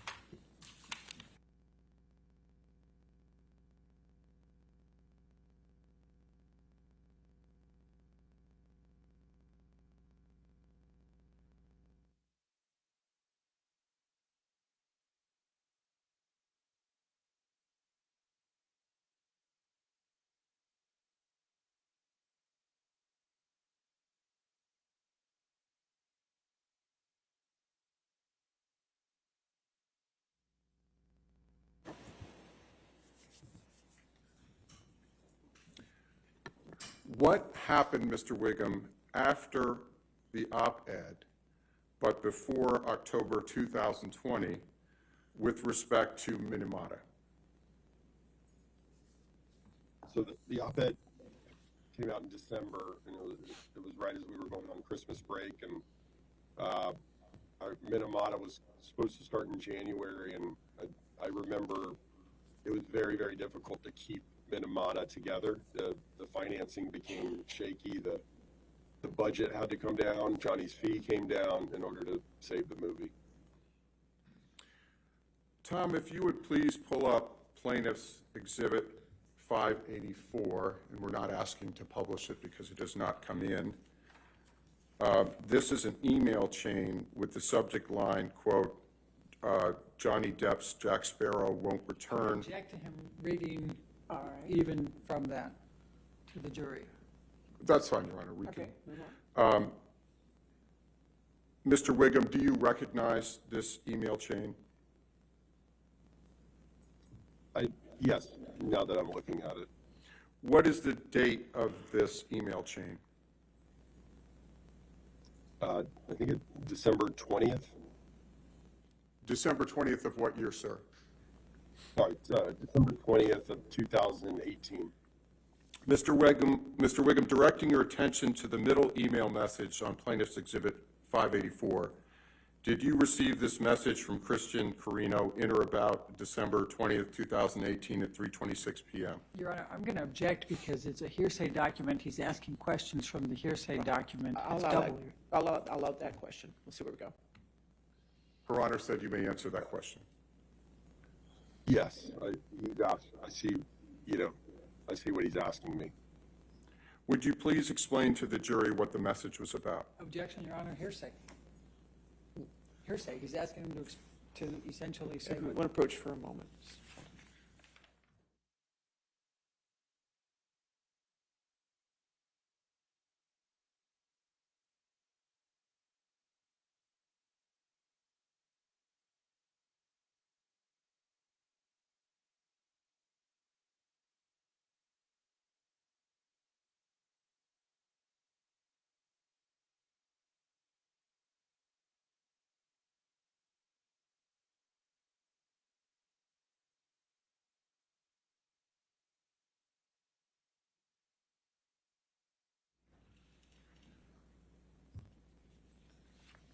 Tom, if you could please take that down.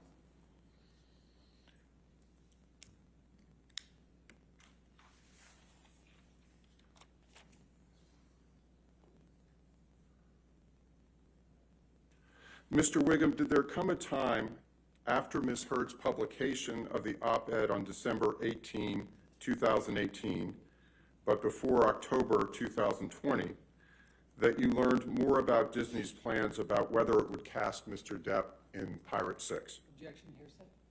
All right. I'm just asking whether he Okay, I'll allow that. Yes. when did that happen?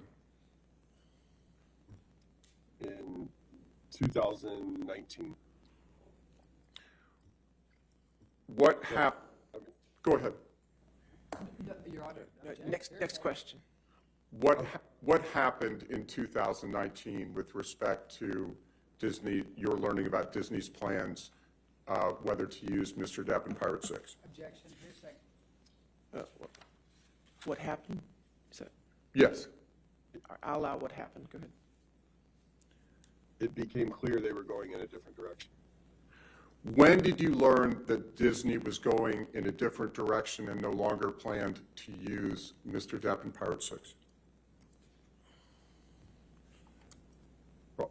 Early 2019.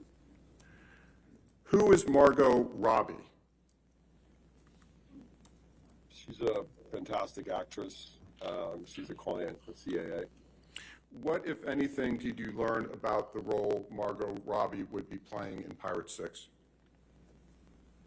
I think that calls for hearsay. Again, Your Honor, I'm going to object. I'll overrule the objection. I learned that they were developing a Pirates project for her to star in.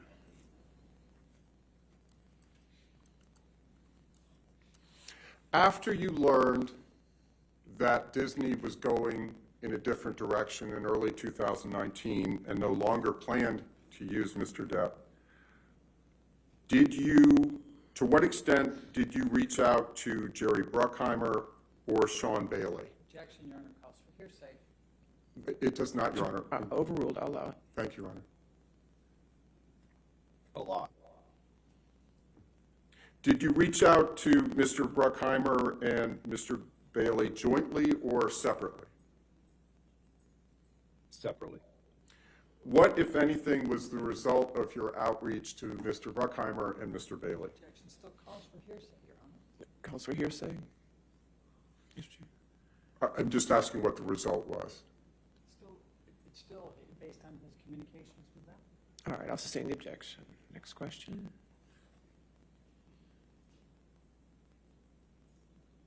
After your outreach to Mr. Bailey and, or strike that, was your outreach to Mr. Bruckheimer and Mr. Bailey successful? Objection leading. I'll allow it. No. I successfully made contact with them, but I was not successful in rescuing pirates for Johnny. When was the last time you discussed Mr. Depp's role in Pirate 6 with Jerry Bruckheimer, Sean Bailey, or anyone else at Disney? I'm going to object, Your Honor, on hearsay. Overruled. 2019, I believe. In addition to Pirate 6, did Mr. Depp lose other films between December 2018 and October 2020 because of Ms. Heard's op-ed? Objection. I'll sustain the objection.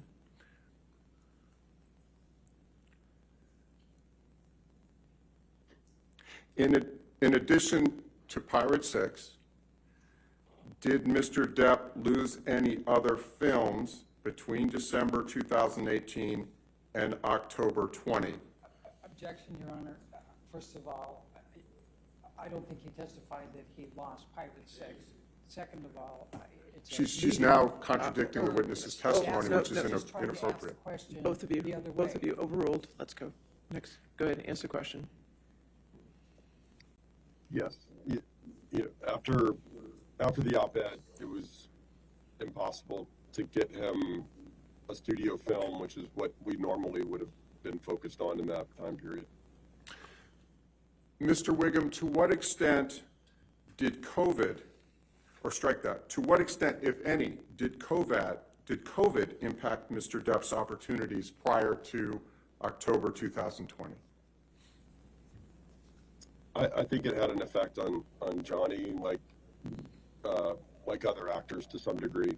But we were still doing business, especially on behalf of, bigger stars that greenlit films. And so what was happening was we would close deals or, put together a movie and then just set the start date for whenever people could get together and actually shoot the movie. Mr. Wiggum, in your many interactions with Mr. Depp, have you ever seen him angry? Objection, Your Honor. It's leading. I'll sustain as to leading. In your many interactions, thank you, Your Honor. In your many interactions with Mr. Depp, to what extent, if any, have you ever seen him lose his temper? I never have, actually. To what extent, if any, has Mr. Depp ever raised his voice in your presence? No, he never has. Mr. Wiggum, to what extent have you ever seen Mr. Depp engage in any violence? Never. Mr. Wiggum, other than Ms. Heard, are you aware of any other woman who has ever accused Mr. Depp of physical abuse? Objection, leading, foundation, and hearsay. I'll sustain the objection to leading. Thank you, Your Honor. Thank you, Mr. Wiggum. All right. I'll pass the witness. All right, Mr. Wiggum, we'll do cross-examination in about 15 minutes. I'm going to take a 15-minute morning recess, okay, sir? All right, ladies and gentlemen, we'll go ahead and take our morning recess. Do not discuss the case with anybody and don't do any outside research, okay? Mr. Wiggum, what I'll do is put you in the lobby, and then you won't see anything. In about 15 minutes, I'll bring you back, okay? Okay. All right, thank you. Thank you.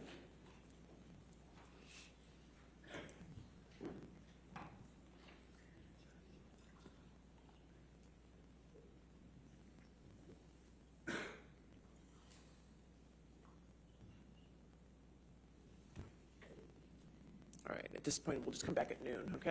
right. All right, thank you.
Ready for the jury?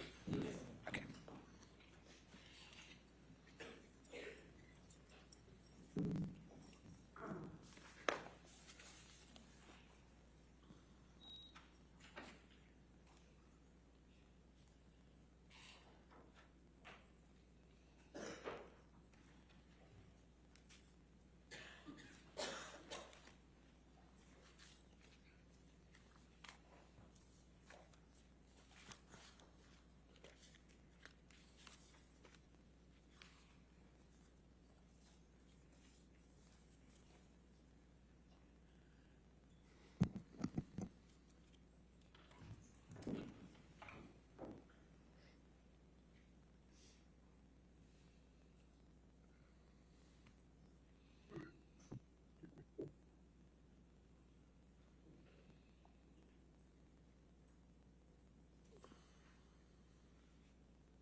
All right, Mr. Wigman, can you hear me okay?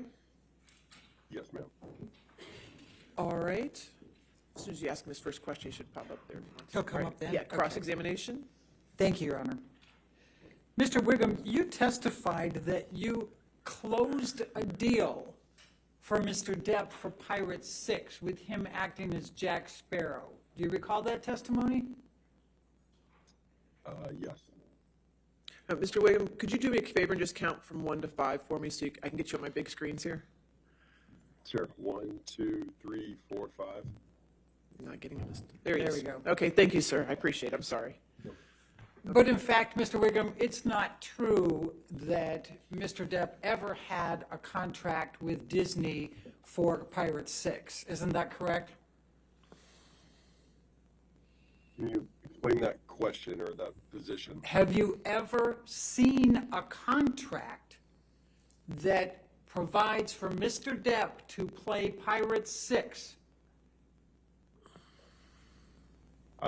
To the best of my knowledge, my memory, myself and my partner closed an optional picture deal for the amount of money of what that picture would be for Johnny. And you would make sure to have that in writing, wouldn't you? You know, that would normally go through legal counsel in terms of the codification of it. Do you have any explanation for why there exists nothing, no piece of paper, nothing suggesting that Mr. Depp ever had a deal with Disney for Pirate 6? Objection, lack of foundation, compound.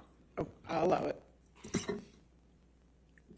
So I often close, when I was an agent, we would work on many deals where I actually wouldn't see contracts.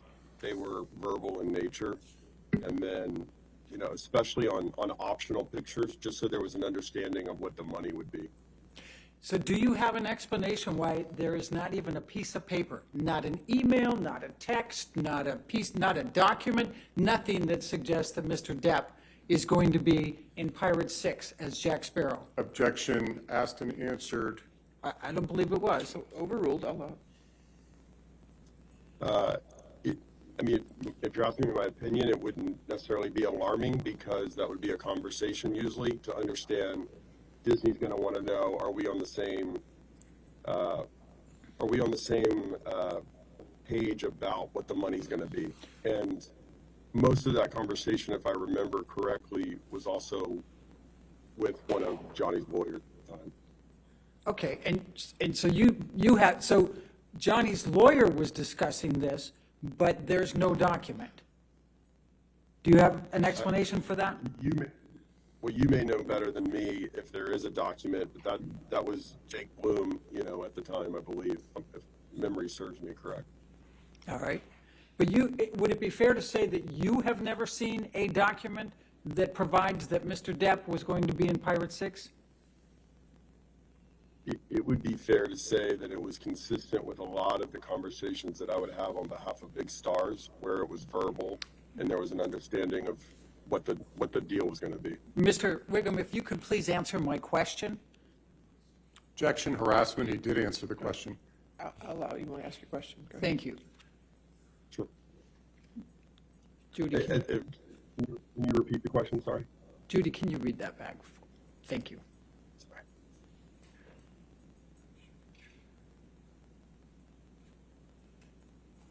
All right, so would it be fair to say that you have never seen a document that provides that Mr. Depp was going to be in Pirate 6? It would be fair to say that I have not seen a document on pirates. Now, just so you know. Mr. Wiggum, I don't need you to give me extra. I just want you to answer mine. I just want to know, have you ever seen a document that says Mr. Depp is going to be in Pirate 6? I only, to fully answer the question though, I think there's some context. That's an easy yes or no. Have you seen a document? Technically, I perhaps have, because it connects to all the other Pirates films. It's just a modification of a new document. So I have not seen 22.5 million written on a page. You're correct about that. Okay. Now, you, in fact, had discussions back in 2016 and 2017 with Mr. Bailey, Sean Bailey. You talked about him a little bit ago, right? And you also had discussions with Jerry Bruckheimer in 2016 and 2017, correct? Yes. About Mr. Depp potentially being in Pirate 6, correct? And then you had discussions in 2018 with Mr. Bailey, and he was quite non-committal about whether Mr. Depp would be in Pirate 6, correct? Objection, hearsay. That's fine. All right. Okay. Given that he was able to, I'll sustain as to hearsay. It is hearsay. Okay. All right. So you determined, Mr. Wiggum, that by the fall of 2018, it was very likely that Mr. Depp was not going to be in Pirate 6. Is that correct? It's a two-pronged answer from my perspective, because there was really two individuals involved in that decision. I would say Jerry Bruckheimer and Sean Bailey. Jerry Bruckheimer in the fall of 2018 really wanted Johnny in that next film, and Sean was non-committal, as you said. And Mr. Bruckheimer made it clear to you that Mr. Bailey was the one who gets to decide because he's Disney, right? Ultimately, and he also wanted to be the tip of the spear to really try to convince Sean. Okay. Now, do you recall?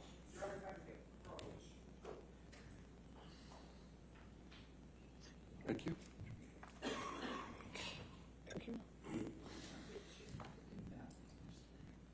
Do you recall having your deposition taken on January 20, 2021?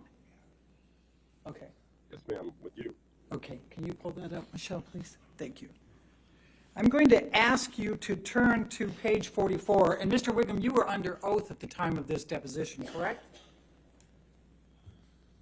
Correct? Yes. Yes, ma'am. Line 10. This is page 44, line 10.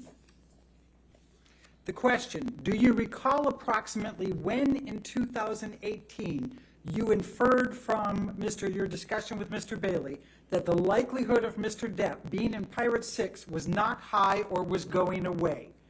And your answer at that time was, if memory serves me, the latter part of 2018 maybe. Question, when you say latter, is that any time from August to December, or what are you thinking? Answer, I would say fall, maybe, October, November, December, in that area. Do you recall giving that testimony under oath at that time? I do, now that I see it, yes. Okay. And in fact, there were quite a few things going on earlier in 2018 that might have had a bit of an impact on Mr. Depp's reputation. Would you agree? It might help if you refresh your recollection? Sure. But, and before I go there, though, I think you said that the reason it was so catastrophic for Mr. Depp for the op-ed was because it was a first-person account of Johnny, right? Do you remember saying that? Yes. Okay. Wasn't it a first-person account when Ms. Heard filed for the TRO in 2016? So that would have predated any relationship I had to Johnny, so I had no knowledge of that. Okay, so you don't know whether it was catastrophic then? If you're asking me my opinion on something I don't know, I can form an opinion right now. It's a court document and probably a little different than an op-ed in the Washington Post. But I would agree it's not now that I'm forming an opinion, that it's not a great headline for sure. When you read the op-ed, did you read it online or did you read it in the actual Post paper? I don't remember. Well, let's pull up Plaintiff's Exhibit 2.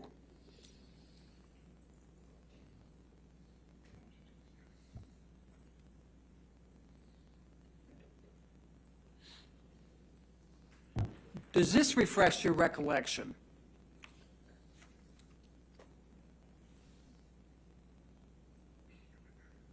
Very hard for me to see it. Is that just the paper? We're going to try to scroll in a little bit more.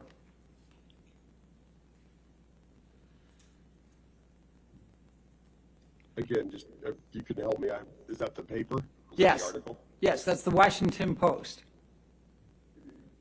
So, what's the question? Sorry. Does this help refresh your recollection of whether you saw it in print or whether you saw it online? It does not, but I'll tell you that I did not typically pick up the Washington Post, Okay, and so while we're sitting, if you can, just for a second, you're saying that then 2 years ago I became, oops, I better not do that. Let's clear that one. Then 2 years ago I became a public figure representing domestic abuse. That's this first person from Ms. Heard that's catastrophic for Mr. Depp. Is that your testimony? My testimony is that it reads like a victim statement from someone involved and the recipient, and it became a bit of a death nail catastrophic thing for Mr. Depp in the Hollywood community. All right, well, let's pull up Defendants Exhibit 99.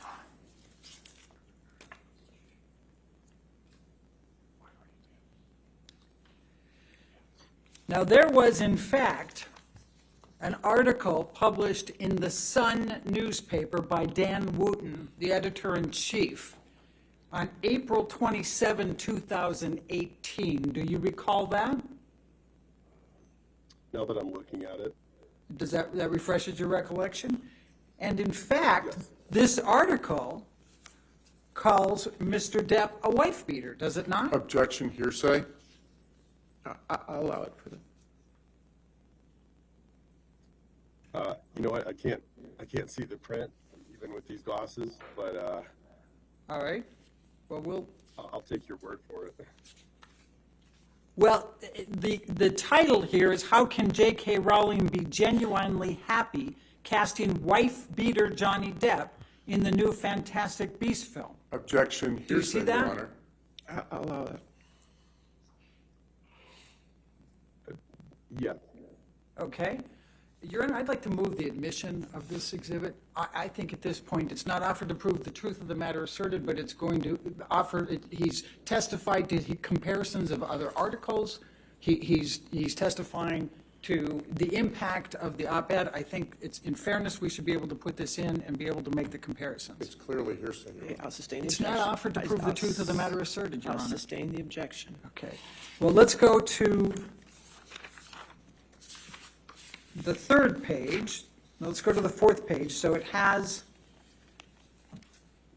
A5, I think is what I'm trying to get to. So it says paragraph 7.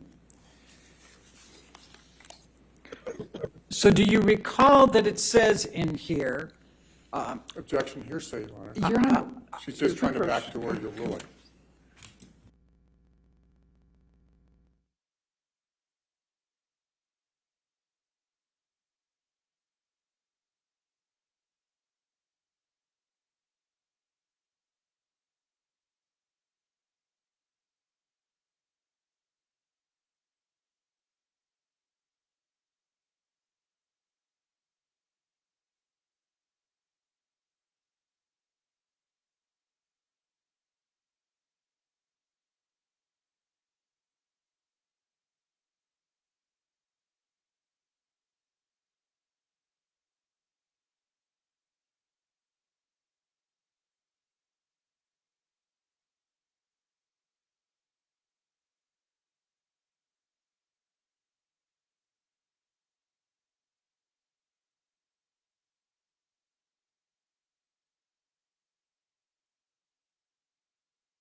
Mr. Wiggum, the article also had pictures, did it not? I don't recall. Do you recall whether it had a picture of Ms. Heard? Objection, hearsay, Your Honor. I'll allow that. I don't recall. Can we go to the 8th page?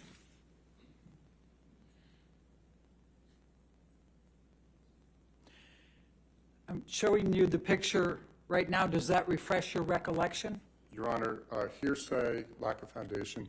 Yeah, I'll allow it. It doesn't speak to my impression of when I read it or how I read it, but I see the photo. Yes, ma'am. All right, and in fact, it shows bruises on it, doesn't it? On Ms. Heard's face? Objection, lack of foundation. Overruled. That would be what I see, yes. Okay. Now, Mr. Depp filed a lawsuit against the Sun newspaper and against Dan Wooten for this article, correct? I believe so. June 13, 2018. Let's pull up 1599, Defendants 1599.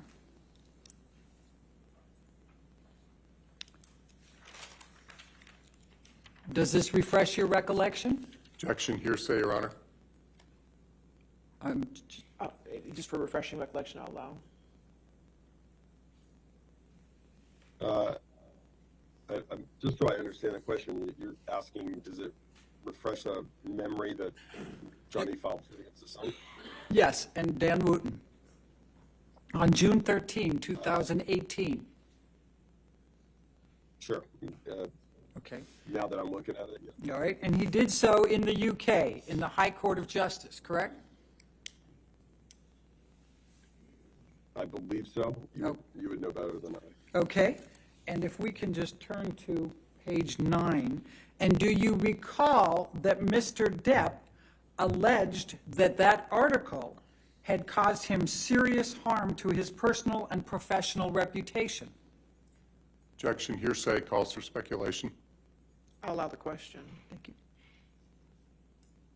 No, I don't recall. I'm going to ask you to take a look at paragraph 11. And let me see if I I can need get new glasses. Okay. Sorry. Thank you. I'm I gonna- wish, Your Honor, is there a way to even make that screen bigger on mine? I wish I had better glasses and more technologically savvy. They can make it a little bigger, but I think that's about as far as it can go. I'm going to try to highlight it here so that that might help you a little bit. Let me switch the color. So, do you recall that Mr. Depp alleged that the article in the Sun newspaper by Dan Wooten had caused serious harm to the claimant's personal and professional reputation? If you're asking me, I don't recall it. I was not involved in that case at all. I'm able to read what's in front of me. But you don't recall it, and you don't recall if that had any impact on Disney in 2018? Objection, asked and answered. I'll sustain the objection. Next question. All right. Do you recall that Mr. Depp also alleged that he was caused significant distress and embarrassment by the publication of that article. No, that, I don't recall that. Okay. I see that because I just was not involved in that case. All right. My memory of that was, it was a tabloid, so, and the lawyers were in. All right. Michelle, you can take that down. Thank you. Now, there was a trial in the UK, was there not, on Mr. Depp's claims of libel against Dan Wooten and the Sun? I believe so. And it was in July of 2020, was it not? I don't remember the date, actually. All right. And it lasted 3 weeks? Do you recall that? I don't, but I'll take your word for it. Do you recall there being an enormous amount of publicity surrounding that trial? Objection calls for speculation, lack of foundation. He said he did. Thank you. I'm sorry, Mr. Wiggum, you said you did recall that? Asked and answered. I'll allow it. I remember there being press around it, yes, ma'am. Okay, and in fact, do you recall that Mr. Depp gave testimony for 4 days? Not specifically, I don't. Do you recall that Ms. Heard gave testimony for 4 days?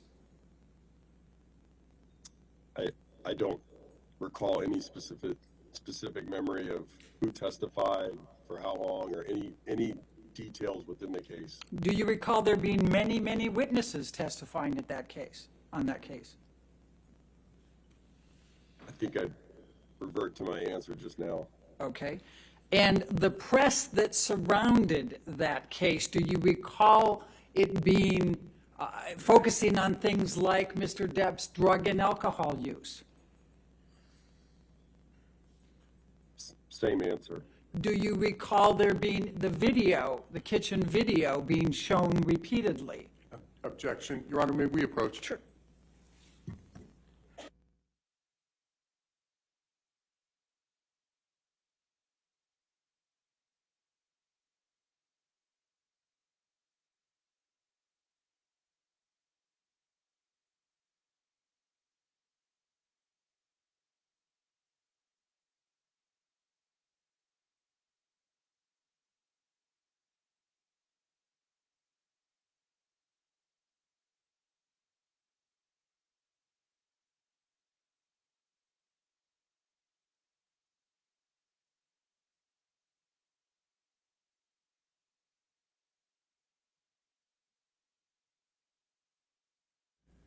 I think my last question was, do you recall there being a lot of publicity surrounding Mr. Depp's alcohol and drug use? I think I answered that. Oh, that right, that's right, I was on the video, the kitchen video. Do you recall there being, the kitchen video being played pretty repeatedly in the press? No, I don't. Do you recall a lot of pictures of Ms. Heard reflecting bruises, cuts, injuries? I think, just to be clear, I don't recall anything that was going on within the case. I was always consumed with next film and TV opportunities, and that was being handled by the lawyers. Do That's you, my memory. do you recall, I just have a couple more to ask you on this, do you recall there being allegations of at least 14 incidents of domestic violence against Ms. Heard in that trial? I do not, with specificity. Same answer. Now, could we bring up exhibit number 1 again, plaintiffs?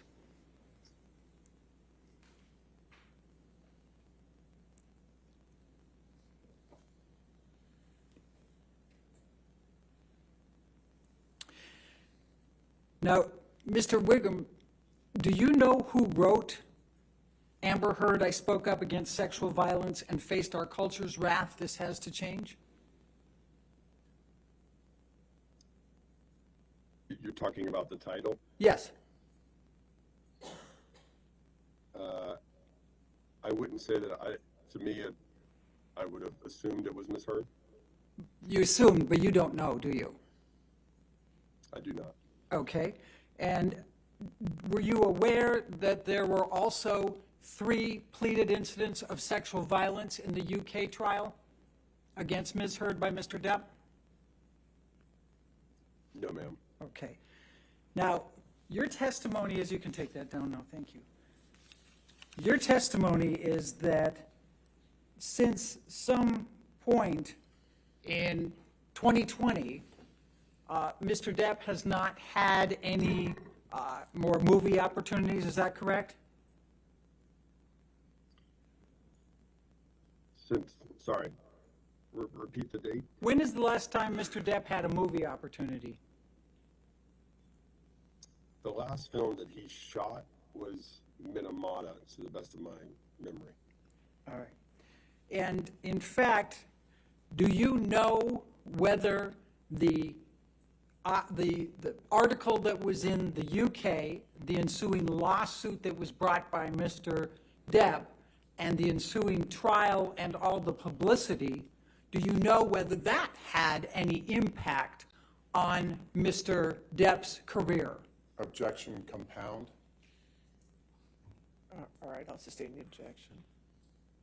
Do you know whether the collection of all of those items I just listed had an impact on Mr. Depp's career? Remind me of the dates that you're asking about. So the answer, I take it, is no, you don't know, correct? I'm just trying to make sure I give you a correct answer so I understand the question. You referenced after 2020? Okay, Is that what you're saying? the article was April of 2018. The lawsuit was June of 2018. The trial was July of 2020. What opportunities has Mr. Depp had since July 2020? Since July 2020, he has not done a film. Thank you, I have no further questions. All right, redirect.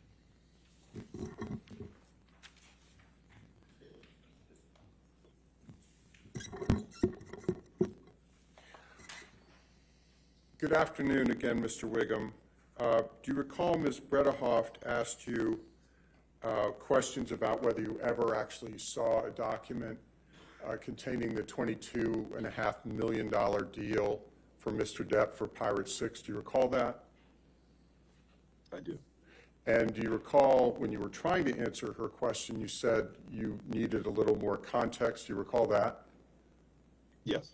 And would you please now provide the jury that context so they can have a fuller understanding of what your testimony is?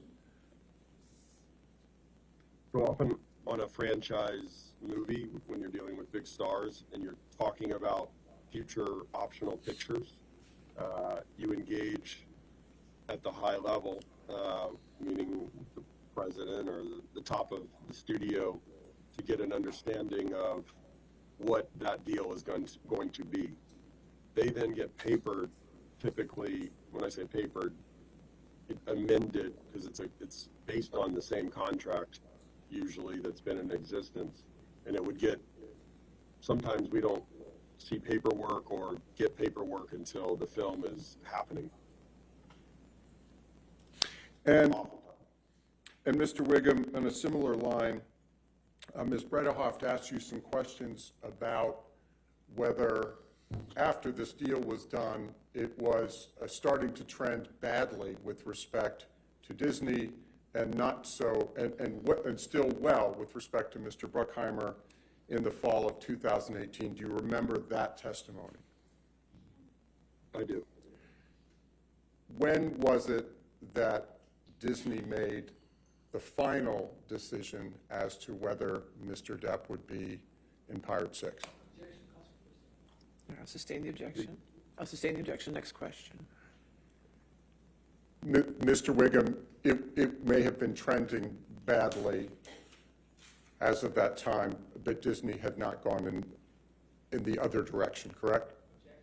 No. So the Overruled, email you I'll showed allow me it.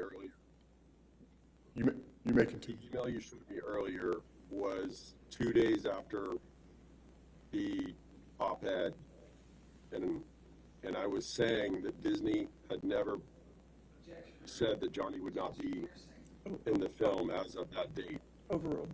And my testimony is the exact same as the deposition, which is it was trending badly in the late fall on behalf of Disney, but Jerry Bruckheimer and I were lobbying to make it happen, and so we had hope, and it became clear to me in early 2019 that it was over. Thank you very much, Mr. Wiggum. No further questions. All right, thank you. Is this witness subject to recall? Yes, Your Honor. All right, Mr. Wiggum, since you're subject to recall, you're still subject to the rule on witnesses, so you cannot discuss your testimony with anybody and you cannot watch any of the trial. Okay, sir? Okay. All right, but you're free for today. Thank you. All right. Thank you. Thank you. All right, your next witness? Your Honor, before we call the next witness, may we approach briefly for a Okay, moment? sure.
Do you solemnly swear or affirm to testify truthfully in this case with penalty of law?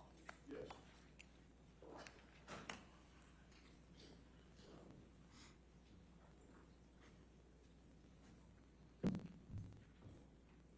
Good, how you doing, sir?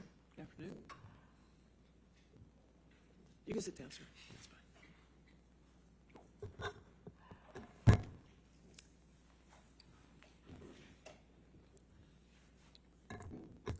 Good afternoon, Mr. Marks. Good afternoon. Would you please state your full name for the record? Richard Edward Marks. And Mr. Marks, where do you live? I live in Hollywood. Would you tell us a little bit about your educational background, sir?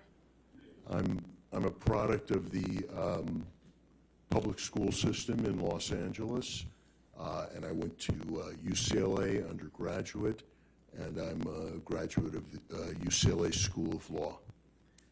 When did you graduate from UCLA School of Law? I graduated in 1973, and I've been an officer of the courts since then, almost 50 years. Where do you work? I work at my own law firm, Richard Marks and Associates. What is Richard Marks and Associates?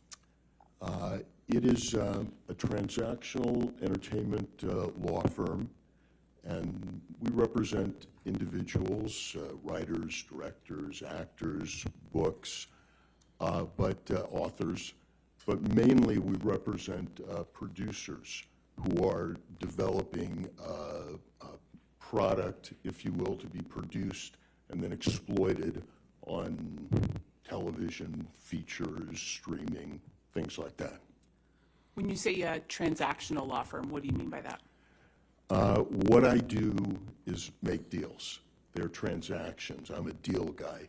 So my whole practice, all these decades, has been about getting to yes. How do you make a deal? And then how do you get it documented so people sign it and then are able, it's clear enough that it can be administered and people can know what to do after you've made the deal. Specifically, what types of clients do you work with? Well, as I said, I work with all kinds of clients, but my bigger clients and the bulk of my practice is representing producers who produce, they develop and they produce content for exploitation. Are there any particular clients that you can identify? Yeah, I've been working for a long time with ITV, which is a huge British company with worldwide reach in entertainment. They produce The Voice, Love Island, and right now I've done all the development legal work on a miniseries that's about to shoot in France and England, starring Michael Douglas as Benjamin Franklin. It's based on a novel that we optioned. I helped them option years ago. Then scripts were written for the 8 hours. Then Michael Douglas was engaged, the director was engaged, and I do all those contracts, and that's ITV. Another one of my big clients is Village Roadshow. They're an Australian company. They partner with Warner Brothers, and they produce movies like Matrix, Aquaman, Scooby-Doo. Right now, I am working on a television series for them, doing the legal production, and before that it was development, but the production legal work on a reboot of the old College Bowl show, where 2 colleges come together with teams and answer questions, and here they're going to win scholarships. And the hosts are Peyton Manning and Eli Manning. So that's currently what I'm working on for Village Roadshow. Any other clients? And I would say my third big client is a company called Media Rights, MRC, and they produce movies and TV shows. Recently, I've done a lot of work for them. They are finishing up a miniseries that I'm doing the legal work on for Apple, starring Billy Crudup. We just finished a miniseries for them called Terminal List with Chris Pratt. That's for Amazon. And we recently finished a miniseries doing the legal deal making for MRC on a show called The Shrink Next Door, which is aired. It starred Will Ferrell and Paul Rudd. And then I can't leave out my longest client, which is the producers of Bosch for Amazon. It's got to be 9-10 years ago when we went into Amazon. They had never produced a series, and we negotiated a deal for Michael Conley's book series, and we cast Titus Welliver as Bosch. They wouldn't order a series, they would only order a pilot. And now, in the next few days, what I call the 8th season, but which is the first season of the spinoff, will be available on IMDb TV instead of on Amazon, but Amazon owns IMDb TV. And we're right now writing the 9th season, so I've had this long run with this one particular series. Can you tell the jury a little bit about the types of deals that you work on for these clients? Well, when you think of a series or a motion picture, and you see the credits, there's hundreds of credits there. And every one of those people, you have to make a deal with them, and you have to paper it so that they sign it. And you know what to pay them, and what is there a guild involved, a union? What are their services? And what I do is all of that, soup to nuts, many times. Sometimes I work with in-house counsel or other attorneys, and we split up the work. But basically, you want to produce a movie or a show. You might option a book. I do that deal.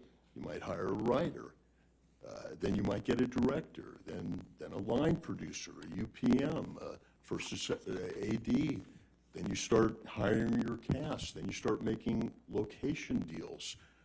Then you start renting equipment and props and getting releases for photos you might show or for people who might end up on camera.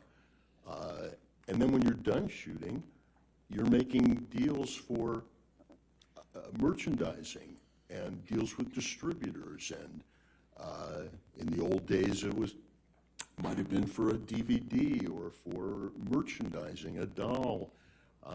And so it's really, what I do is make deals.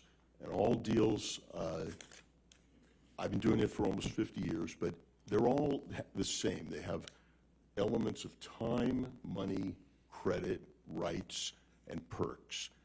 And I have approached deals that way so that I've made myself relevant. When I started out, there were 3 networks and big studios. And the attorney said, well, I'm a TV lawyer or I'm a feature lawyer. I just said, I'm a transactional lawyer. And so I've been able to adapt and make deals with Netflix, Quibi, YouTube, you name it, I've made deals. I mean, I recently made a deal with Hellman's Mayonnaise for an actress who is going to be an influencer for them on the web. And it was it was a good payday for this actress, but that's the way I look at deals. I'm a deal maker, and that's my practice. Mr. Marks, you testified that you have been working in the entertainment industry almost 50 years. How did you get started in the entertainment industry? I got started in the entertainment industry by being born in Hollywood, and it's our town industry, if you will. And I've always been interested in it. And when I went to UCLA, I took all the film classes there were. And when I went to UCLA Law School, it was by design because, number one, I couldn't afford the big law school, so UCLA was a public school. It was virtually free.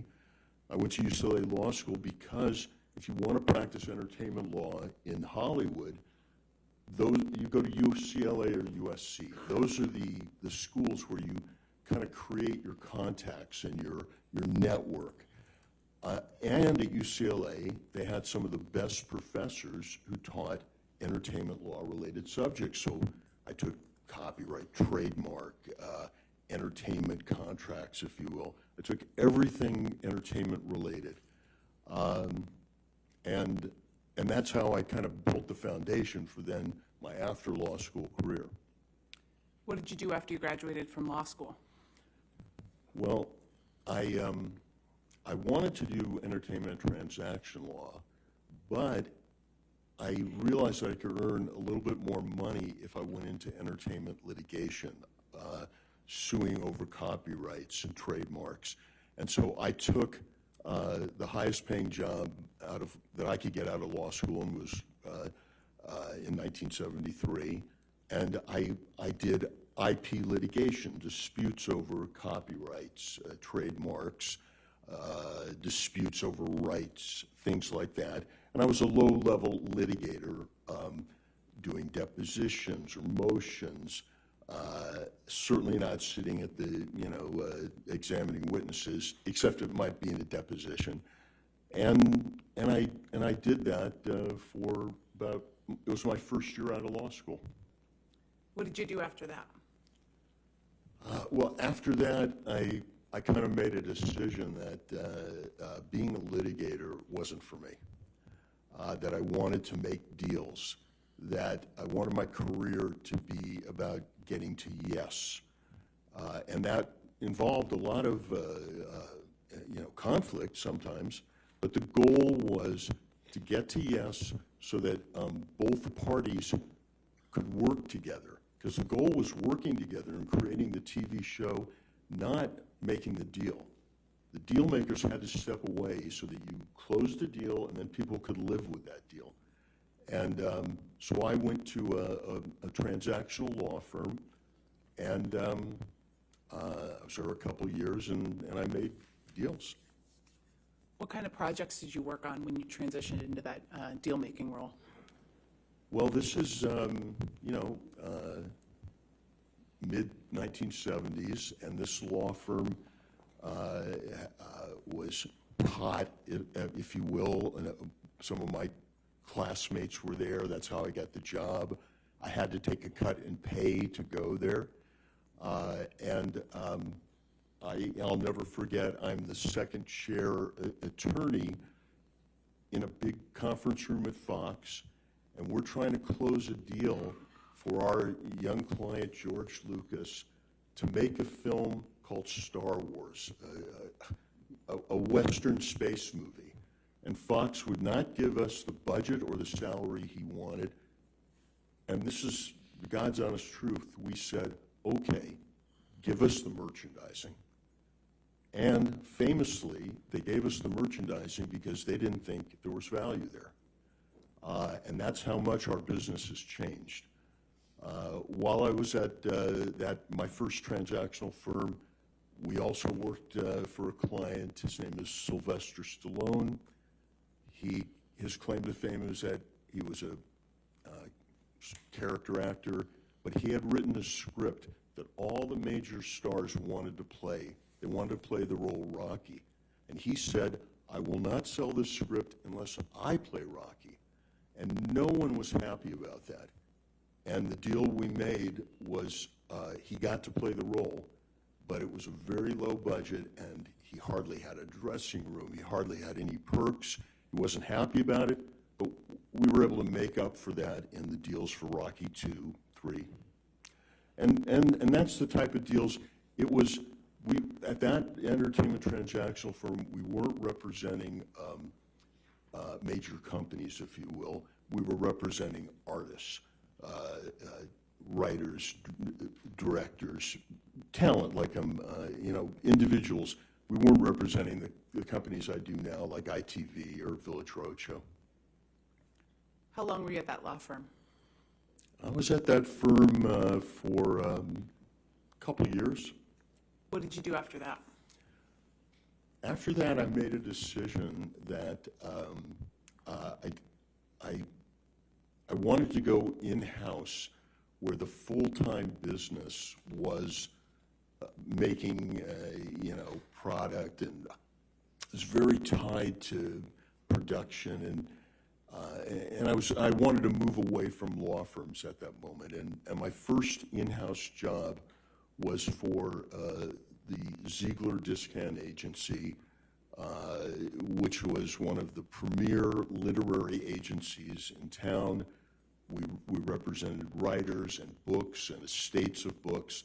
And at that time, in late 70s, early 80s, if you wanted to hire a writer or a book, or option a book, there were three places you went.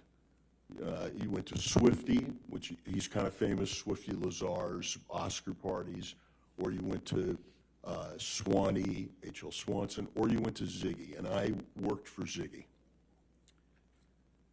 Did you work for any other companies in an in-house capacity as a deal maker? Oh yeah. With Ziggy, we made deals for the book The Princess Bride. We did a lot of. We worked for William Goldman, that was his book and his screenplay, and it was a fabulous experience. But that firm was bought by ICM, a much bigger agency, and then I moved to Paramount. That's where I next went, and at Paramount, I was the attorney on the series Cheers and the series Family Ties, which was the break for the young son, Michael J. Fox. And then I did something, because I have never said I'm just a TV lawyer. I'm a deal maker. I get to yes. And it's sort of unheard of, but I moved from network television doing the deals for Cheers and Family Ties. I moved to features at Paramount because you could earn a little more money in features. And I was married, and I had a child. And in features, I was assigned to do the development and production work for a producer, who's in this case Jerry Bruckheimer, and I also served. They had an overall deal with Eddie Murphy, so I did the legal work on his films like Beverly Hills Cop, Coming to America, things like that. And I was at Paramount about 4 years. Where'd you go after Paramount? After Paramount, I got this opportunity to head up business and legal affairs in the feature division for Jerry Weintraub's studio. Jerry was famous at the time for Karate Kid and Ocean's 11, and he represented Elvis and Frank Sinatra in music, and John Denver. But this was his motion picture company, and I was in features, and we made a film called Troop Beverly Hills, which was starring Shelley Long. We made another film, The Big Blue. We acquired a film library. He was positioning himself to be a major company until he went bankrupt. And that was one of his only failures. Where'd you go after that? After Jerry Weintraub, I went to Disney, and I filled in for a year for the head of legal and features, who was on maternity leave and taking a family leave. And so I headed up legal on films like Dick Tracy, Madonna was in that, Rocketeer, another live-action film. But what I really remember about my time at Disney is they were revamping the animation department, and they wanted to make a different kind of Disney animated film. And part of it, in the old days, Disney animated films, the voices weren't advertised. They weren't the stars of the movie. Disney was the star, or Dumbo was the star, but the voices were hardly known. And we broke that mold, and it was the first deal where we paid real money to someone to do a voice. Was a deal I made with Robin Williams to voice Aladdin. And it changed the whole history of Disney and feature animation. I worked on Beauty and the Beast, and it was a tremendous experience to be involved with them. After you worked at Disney, did you continue to fill in-house deal-making roles? Yeah, I continued my in-house road, even in the world that I could see was consolidating, and it was going to be more and more difficult to stay in-house. After Disney, I went to a company called Media Home Entertainment, and they put up money for films, and for their investment, they got the VHS cassette rights. So Media Home Entertainment was one of the producers, investors in the Nightmare on Elm Street series and Blue Velvet. And what they got was the right to sell video cassettes. They also manufactured and sold the Jane Fonda videos or the NFL videos. And it was a great business, except the studios realized, are we crazy? Why are we letting another company sell video? We should keep that in-house. And so I was not only head of legal, but I was on the board of directors, and we sold the company to Fox so that they could take in the assets and eliminate a competitor. Where'd you go after that?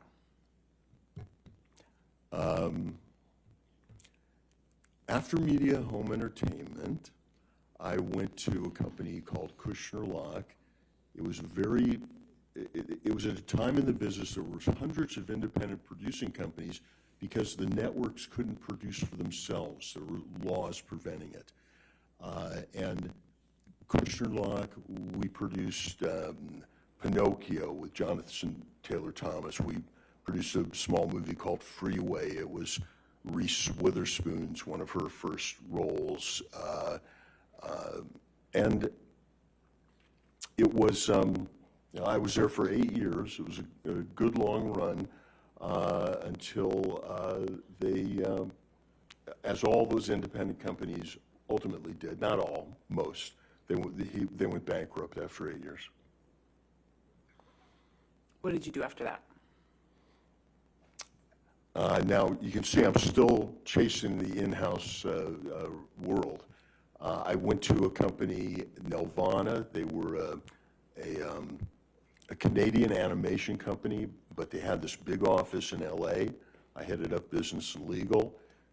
We manufactured, made, produced animated television series like Care Bears and merchandising also. Babar, Big Bear, Little Bear, all sorts of animated subjects and merchandising deals and cartoons, if you will. And then that Canadian company closed the LA office and moved back to Canada. I didn't want to move back to Canada. And so my last in-house situation, I went to Universal Network Television, and I did business and legal affairs on Just Shoot Me, television series, a series starring Josh Brolin called Mr. Sterling. It was kind of patterned on Mr. Smith Goes to Washington. And at the same time I was at Universal Network Television, I consulted with Nickelodeon Features, and I helped them sort of build out their feature products.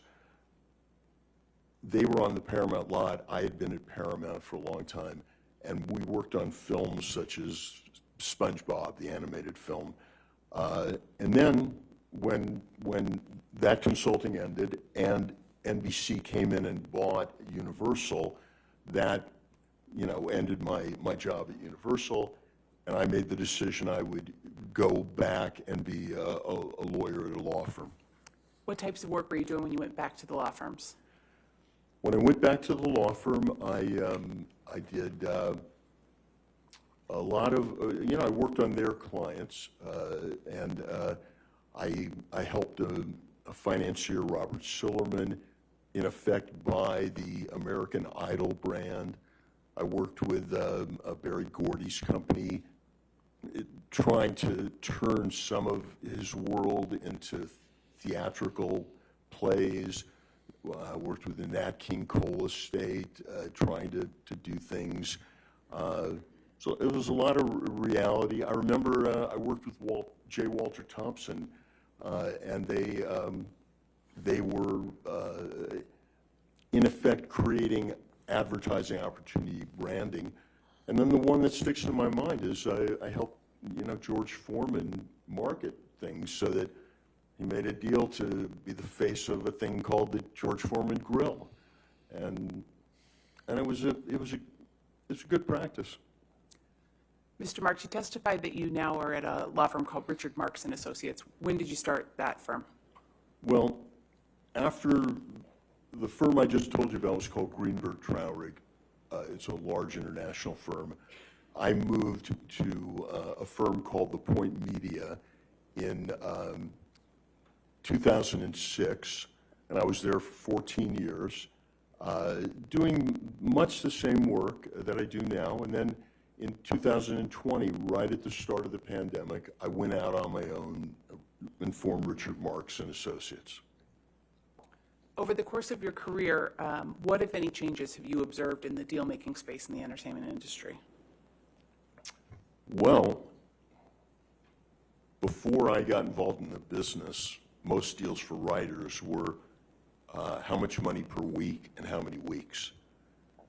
When I got into the business, it was already more complicated. But through my decades, all that's happened is it's gotten more and more complicated. Still the essential elements of time, money, credit, perks, money, whatever. But it's gotten more complicated. You had to deal with merchandising. You had to deal with sequels. You had to deal with all sorts of derivative works, video games, you name it, publicity, promotion. it all expanded so that making a deal that might have been, simple 30 years before now was a major production. And,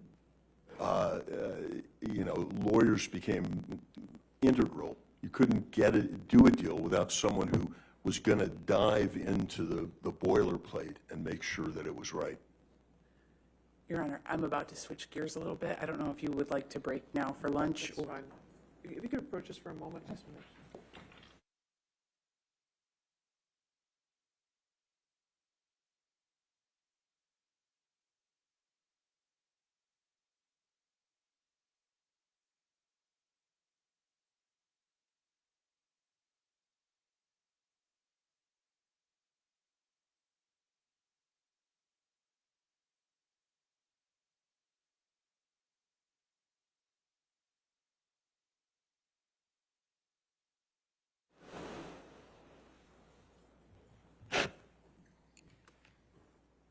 Your Honor, before we take lunch, plaintiff would move in Mr. Marks as an expert in the entertainment industry. All right, any objection?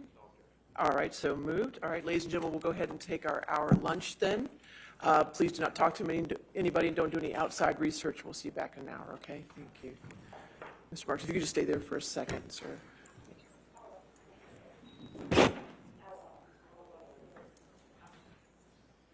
Stay there for a second. Just right there. Thank you. No problem, sir.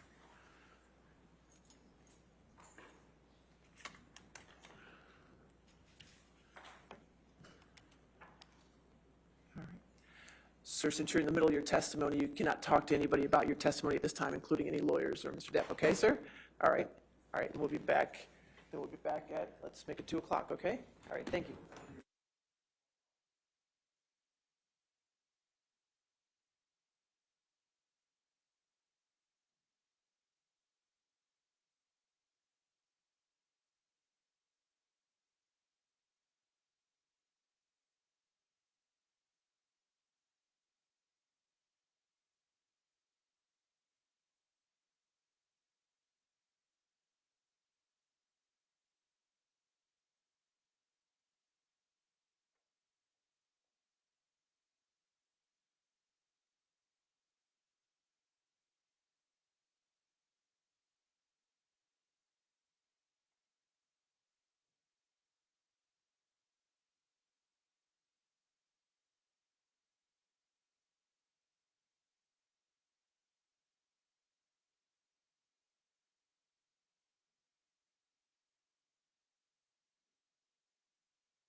popping the mic too close to it? Was I?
All right. How do you do, sir? All right, are we ready for the jury? Yes, okay.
All right, you have a seat. Okay. Your next question? Thank you, Your Honor. Mr. Marks, what work were you asked to do in this case? I was asked to bring my years of experience in the entertainment industry and look at the damage that the op-ed of 2018 created in Johnny Depp's career and his life and his reputation. What work did you do to determine whether Mr. Depp's reputation had been damaged by the op-ed? Well, again, I view the op-ed and the fallout through almost 50 years in the business, and what I did was I read the pleadings in the case, the deposition transcripts, the articles, the pleadings, all of the paperwork in this case, which is voluminous. Based on the analysis you've done and your expertise in the entertainment industry, have you formed any opinions in this case? Yes. Generally speaking, what is your opinion?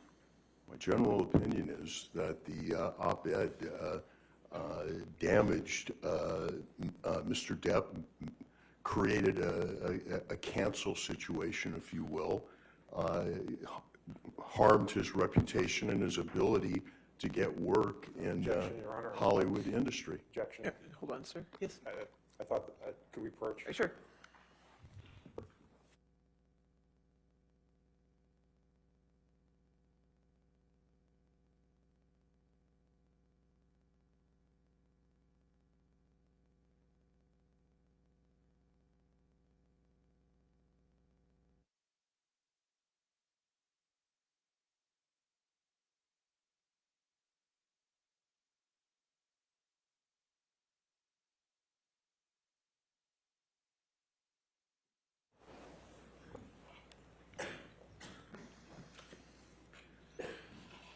Mr. Marks, do you have experience working with companies looking to engage actors to market or advertise their products?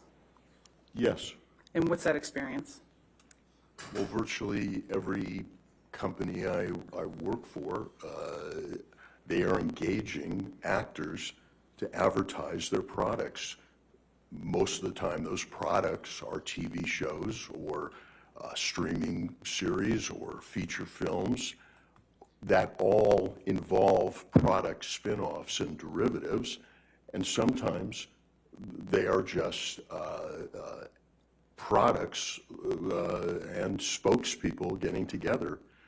But yes, I have experience in hiring a star to be the face of your product. What types of things do companies consider when they're looking at using actors in their marketing or advertising? Well, as you can imagine, they consider reputation. This is a capitalist society, and they're looking to make money. They want to add value to their investment. They want actors who have reputations that will bring eyeballs to the screen, bodies in the seats. They're looking for added value, not negativity. Do you have experience negotiating agreements for actors to play a certain role in a film? Oh, yes. As I explained, I negotiate deals with actors to play roles in films. And what's the significance of the actor in the starring role in the context of a feature film? The actor in the starring role becomes the face of the film, the product, the series. That actor is synonymous with the product. And again, in hiring that actor or actress, you want a reputation that supports the value that you've spent on creating the product.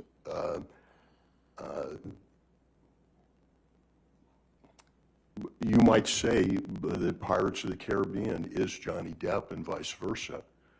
That's the importance of hiring a star. What aspects of an actor's reputation might impact their ability to get hired by brands or studios? Well, again, on the other side of the coin, you wouldn't want to hire an actor who has negativity following them. You wouldn't want to pay to actually bring your brand down, your movie. And so that's very important, and especially in the last 5 years with the Metoo movement, you wouldn't want negativity hiring an actor who, quote unquote, had been canceled. Is there anything in particular that might prevent an actor from getting hired by a brand or a studio? Well, I mean, we're talking about illegal activity, a criminal record, but right now, the pinnacle of negativity in Hollywood is being accused of domestic abuse, sexual abuse, violence, and what we've seen is almost immediately terminations and cancellations for the investors, to the people who create that product, to move away from that negativity. I think you mentioned the Me Too movement. What's your understanding of what the Me Too movement is? My understanding of the Me Too movement is that finally society is listening to the victim, giving the victim of domestic abuse, sexual abuse, the benefit of the doubt. And there has been a shift in our society from not doing that to now the victim gets the benefit of the doubt until there's too much doubt. And to me, that's the Me Too movement. One person can come forward and accuse Harvey Weinstein, and another person can come forward, and another. That's the Me Too part of it. But they get the benefit of the doubt, whereas in the past, the victim didn't have that benefit. What impact has the Me Too movement had on how Hollywood conducts business? It, in my many decades in the business, Hollywood has changed and morphed, but never as quickly as to respond to the Me Too movement that started in 2017. When I started in the business, every contract for an actor or someone involved in a movie had a morals clause that you did certain things and you could be fired for it. They wanted to protect their brand. Before the Me Too movement, that morals clause was fading out. People with leverage, people said, wait a second, you just can't get rid of us because you think this or that. With the Me Too movement, Harvey Weinstein, Bill Cosby, if you will, the morals clause has come back, and it is a demanded feature in every entertainment employment agreement, because the studios want that verbiage. They want those rights so that they can act quickly and decisively when there is a claim. Mr. Marks, do you have any experience working on a project where an actor was accused of domestic abuse or sexual violence? Yes. What was that experience? I did some of the production legal work on a film called All the Money in the World. It was about the life of the Gettys, J. Paul Getty. And J. Paul Getty was played by Kevin Spacey.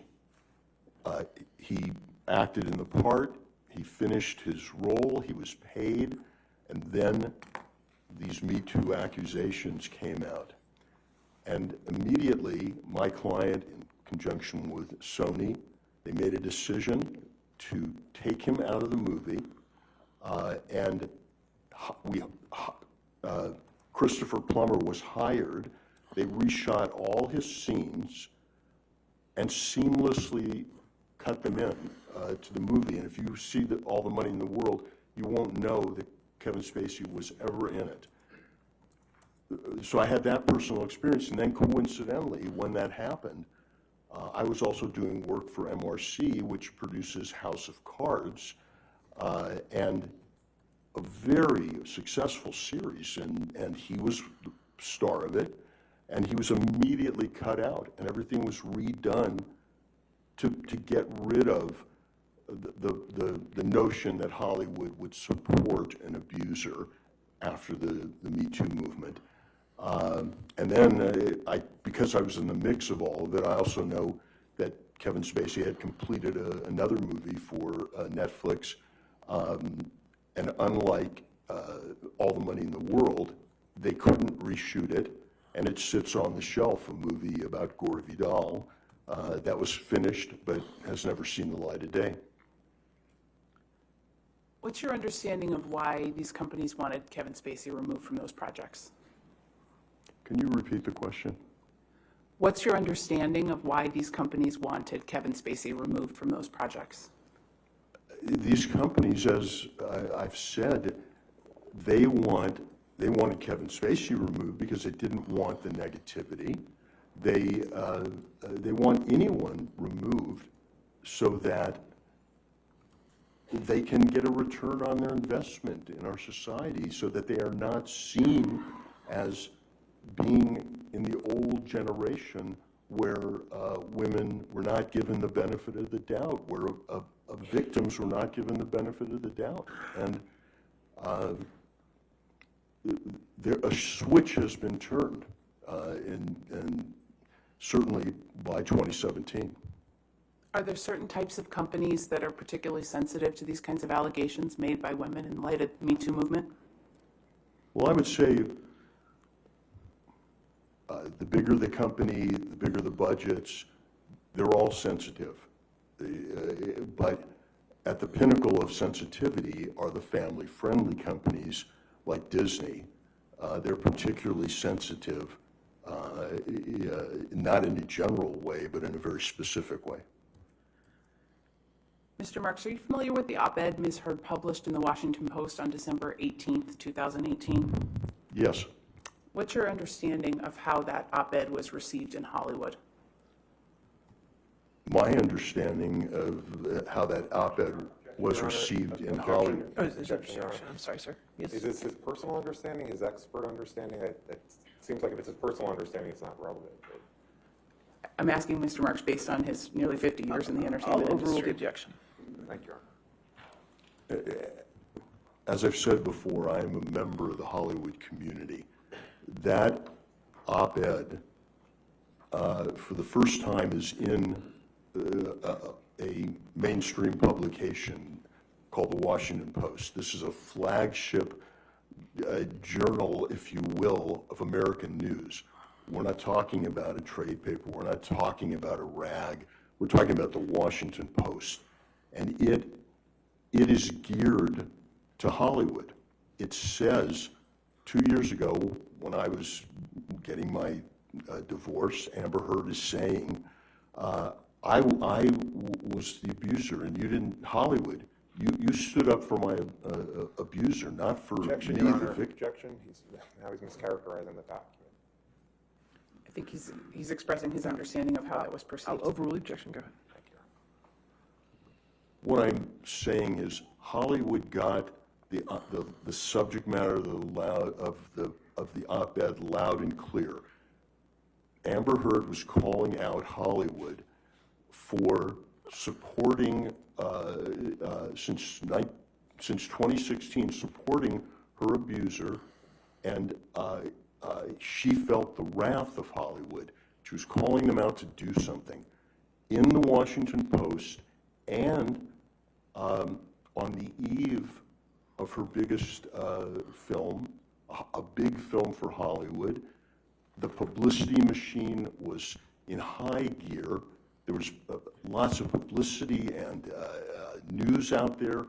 This was the height of her fame, and she used it at that moment to call Hollywood out. They, in my opinion, as a member of Hollywood, they heard that plea loud and clear, and it also got her publicity for her movie. I don't think that in my perception, and people in Hollywood didn't see that as a coincidence, that date. So yeah, in Hollywood, I think the message was received that she was sending. Mr. Marks, do you have an understanding of Mr. Depp's reputation in Hollywood with respect to whether or not he's on time to his film sets? Yes. What's your understanding? Hollywood has a history of putting up with major artists and major stars' idiosyncratic behaviors. We've always had divas like Marilyn Monroe who would stay in her trailer for half a day. Johnny Depp has a reputation of being Johnny Depp, and when you hire Johnny Depp, you get all of Johnny Depp, and that includes being late. And fortunately, in Hollywood, because of the budgets and the box office, you can budget for lateness. You can have second unit. You can have other shots. You have padding in budgets.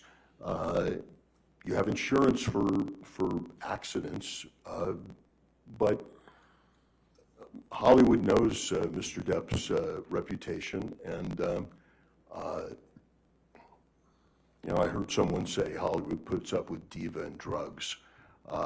They only do that when money's involved and big stars are involved and artistry is involved.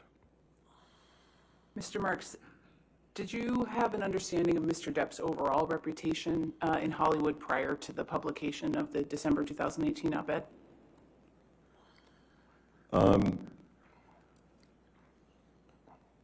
I would say that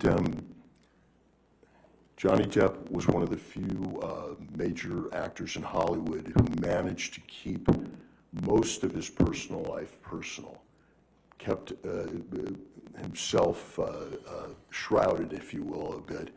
And his reputation, you know, preceded him as a major artist in Hollywood. But what also marked him in this business is that he was congruent. He was likable. He was one of the guys. And I never heard any complaints, if you will. Do you have an opinion about the impact of the publication of the op-ed on Mr. Depp's reputation in Hollywood? It's devastating. It's the type of claim, the Me Too claim of sexual violence, domestic abuse, that has canceled a list of actors. Chris Noth recently. I just read something about Frank Langella. We know newscasters, Les Moonves, head of CBS. Now Johnny Depp is in their ranks. It's devastating. Thank you, Your Honor. No further questions. All right, cross-examination. Mr. Nadelhoff?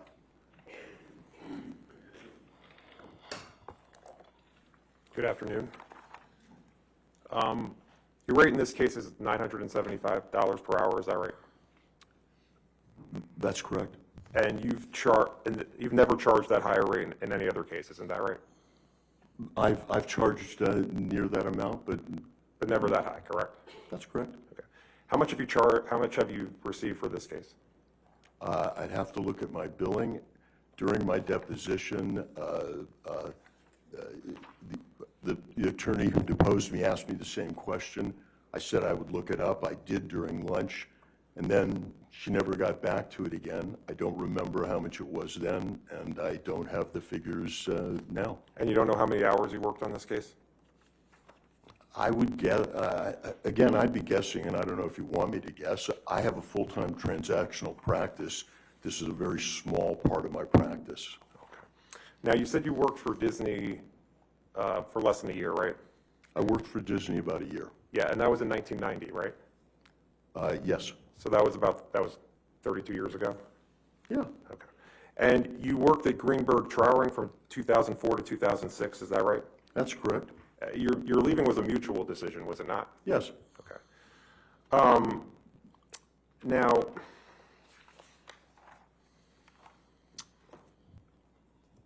Mr. Depp still has an endorsement deal with Dior, correct? I understand that, yes. Okay. And he's had that endorsement deal since 2015, isn't that right? I believe he's had the endorsement deal for a while, and I think he still has it. Right. And Dior hasn't dropped Mr. Depp, correct?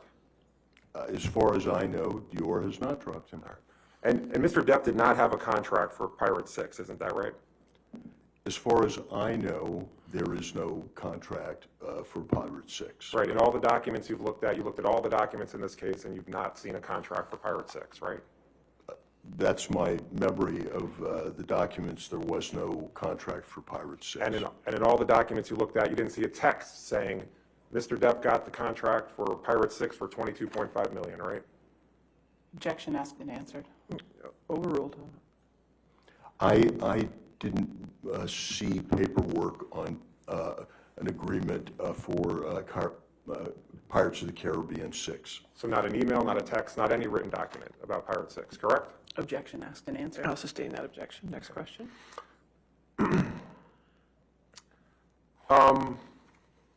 And you don't know one way or the other whether Mr. Depp will be in Pirates of Caribbean 6. You don't have a crystal ball, is that right?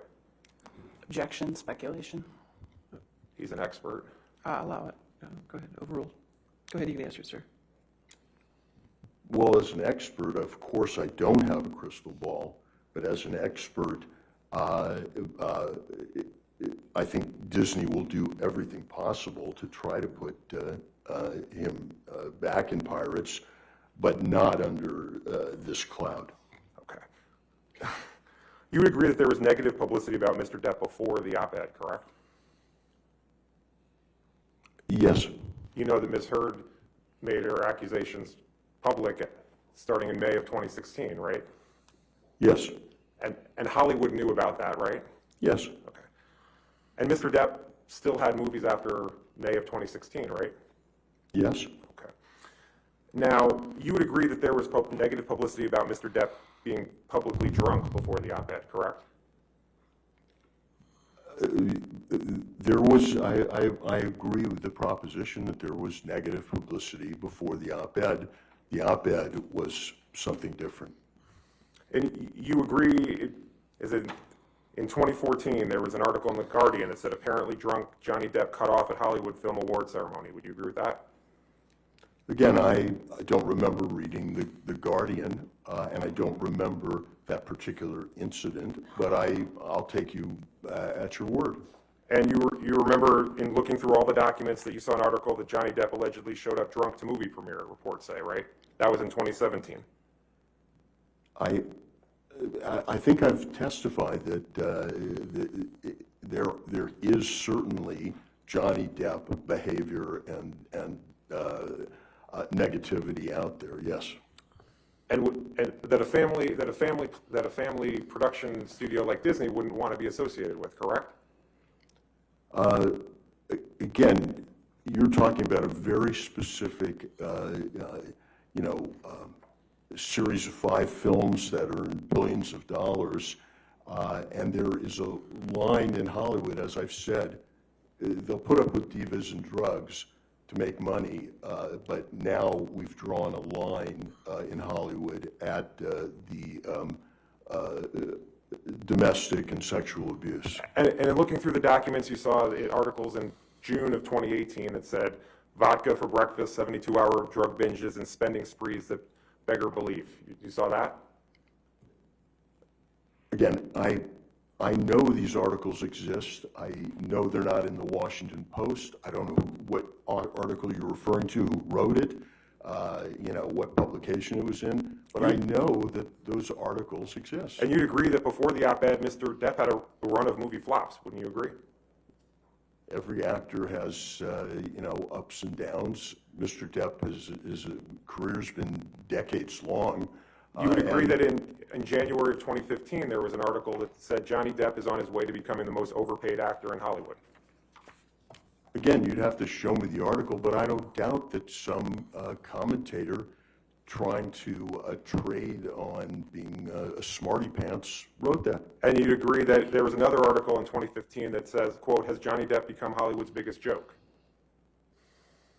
I don't know, Netflix has a whole festival going now. Netflix is a joke. And you'd agree that there is an article in Business Insider from 2015 that says Johnny Depp has his 5th box office bomb in a row. If that's what it said, it said. Are you just going to keep reading this? Well, I mean, this is Mr. Depp's reputation. That's what you're talking about in terms of Hollywood, correct? And in 2016, December of 2016, there's an article that says, quote, Johnny Depp is Hollywood's most overpaid actor for the 2nd year in a row. Did you recall reading that? And was that written by the second underpaid actor? And you would agree that before the op-ed, there was negative publicity for Mr. Depp about assassinating President Trump. Would you agree? No, I missed that one. You didn't see an article in the New York Times that said Johnny Depp flirts with idea of Trump assassination, then apologizes? Again, Johnny Depp talks with irony and panache, and I don't particularly remember that. I have a lot of stuff in front of me. Disney wouldn't want to be involved with somebody who's calling for the assassination of the president, would it?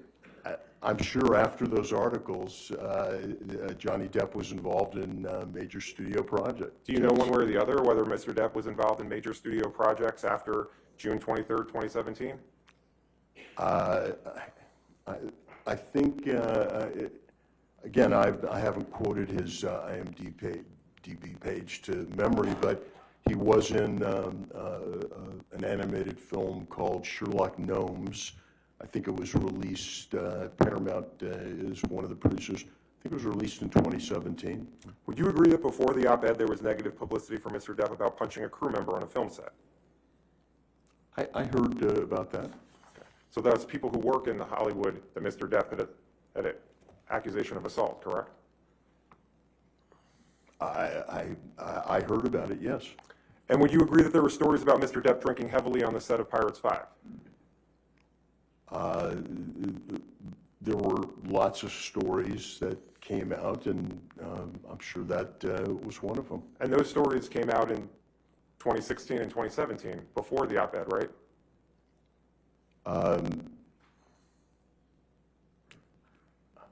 Again, you'd have to show me a timeline, but I'll take your word that there were articles written in various rags or trade public.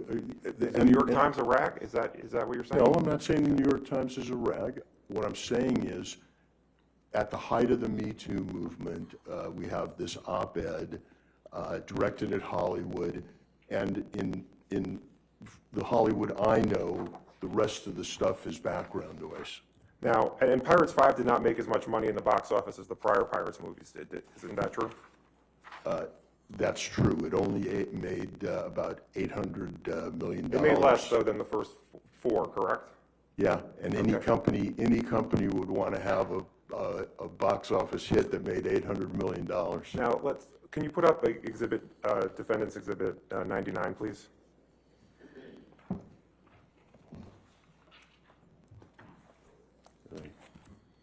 And if you could blow it up. Now, you said the Me Too movement started in 2017. Is that what you're saying? It actually started long before that, but it picked up steam to what we now call the Me Too movement in 2017. Okay, and do you recognize this article from Dan Wooten that says, how can J.K. Rowling be genuinely happy casting wife-beater Johnny Depp in the new Fantastic Beasts film?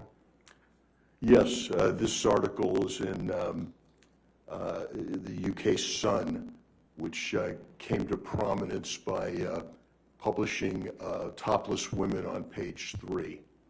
And the article came out on April 27th, 2018, correct? I haven't skimmed through this, but I'll take your word for it. And I think what you're trying to say was that the Sun was a rag, so no one would pay any attention to it. Is that what you're trying to say? I'm saying the Sun is the Sun, and it's in the UK.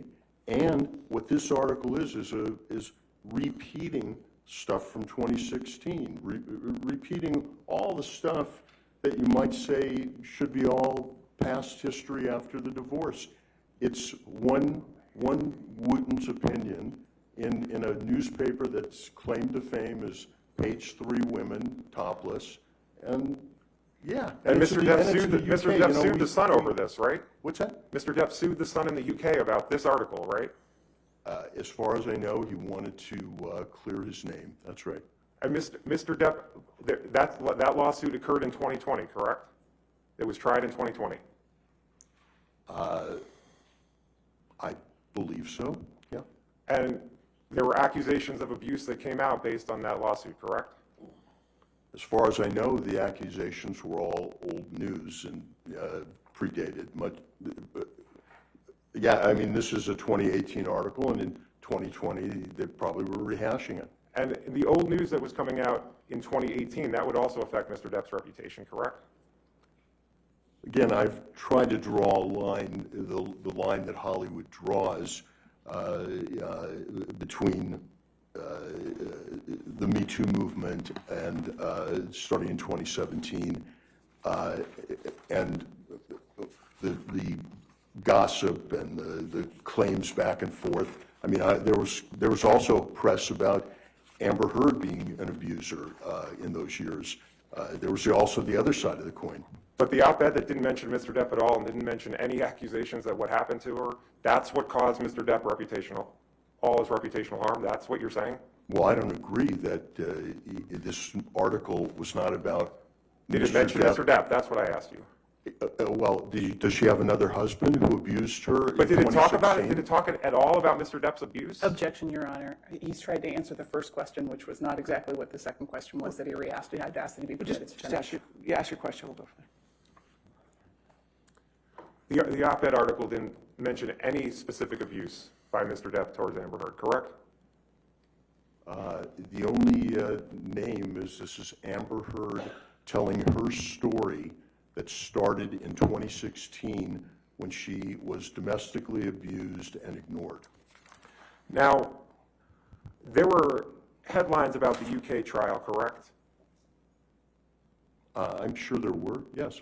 Like, let's burn Amber text allegedly sent by Johnny Depp about X read in court? I didn't hear you.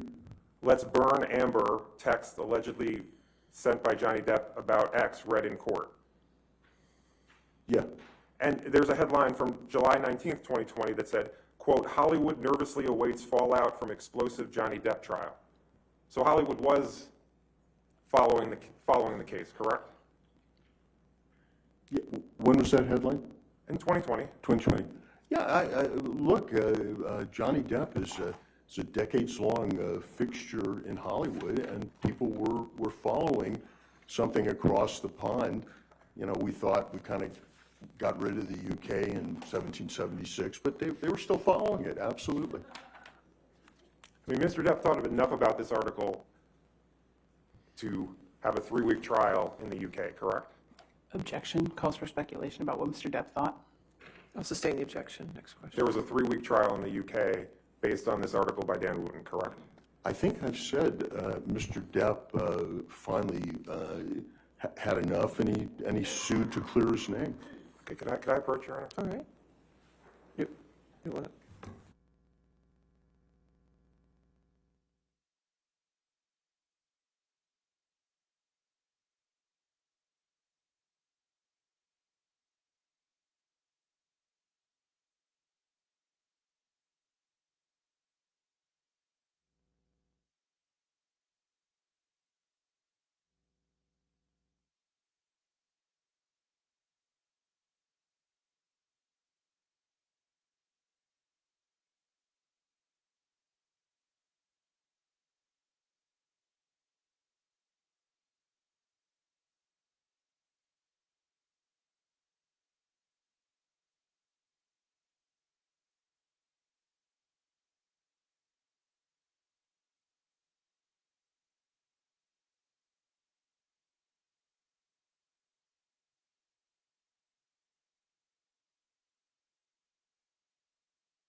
Mr. Marks, you testified that in the UK case, Mr. Depp was looking to clear his name, correct? That's my assumption, yes. And yes or no, did Mr. Depp clear his name through that lawsuit? I wasn't in the UK, and I'm not going to opine on that. That's not what I've been engaged to talk about. You don't know one way or the other whether Mr. Depp cleared his name through that lawsuit? Objection, Your Honor. Asked and answered. I'll sustain the objection. Next question.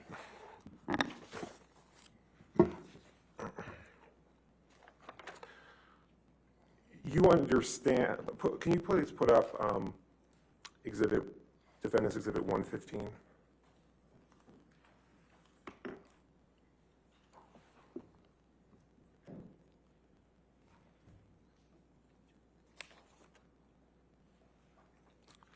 in looking through the documents, did you see headlines from October 25th, 2018, almost 2 months before the op-ed, that Mr. Depp would not be in Pirate 6? I saw that there was speculation in different publications, none quoting a Disney executive, if you will, none being definitive. And by the way, I can't see where's this article from. I just see the headline. DailyMail.com. So the Daily Mail is a UK publication? Oh, all right, let's move. I mean, do you know or not? Do I know what? Do you know if it's a UK publication or not? I think that the Daily Mail is, but I'm not sure. Okay. Now, did you review the deposition testimony in this case of the Walt Disney corporate designee? Yes. Okay.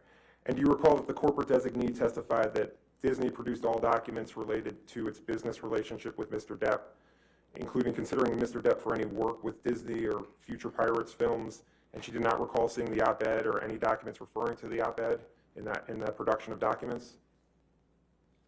I read the deposition. I don't recall seeing the op-ed in what Disney produced. What I do recall is that the person giving that deposition for Disney really had no contact with Jerry Bruckheimer or Sean Bailey. Just was someone that Disney put up who didn't know anything, is what I took. And you understand, you're a lawyer, right? You understand that a corporate designee is supposed to be in the shoes of the corporation talking for Disney, correct? Objection, Your Honor. I think that's outside the scope of his expertise in this case. Overruled. Okay.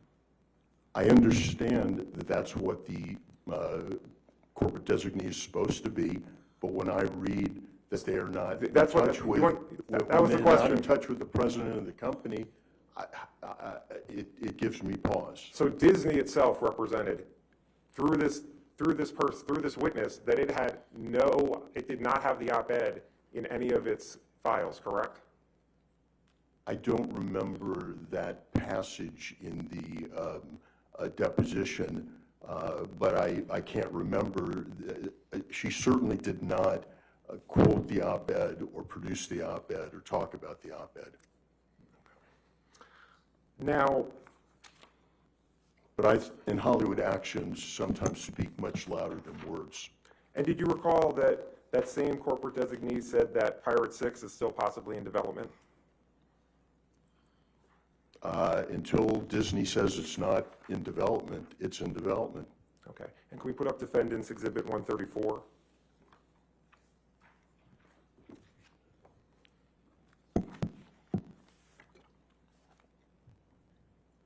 And you see this is from November 5th, 2020.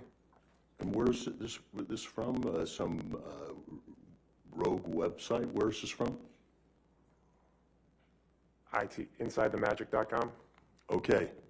Okay. And this says Disney reportedly scraps plans for Depp's Pirates of the Caribbean 6 return, and that was on November 5th, 2020, correct?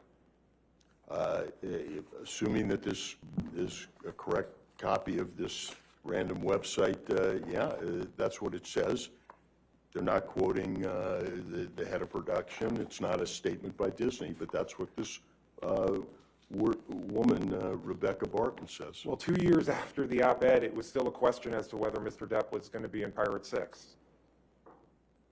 There was no contract for Mr. Depp to be in Pirate 6, but he was Pirates, and there would always be that question until Pirates is produced or until Disney says otherwise. And November 2020 was at the same time as all the publicity surrounding the UK case, correct? I think the UK judgment came out in November 2020.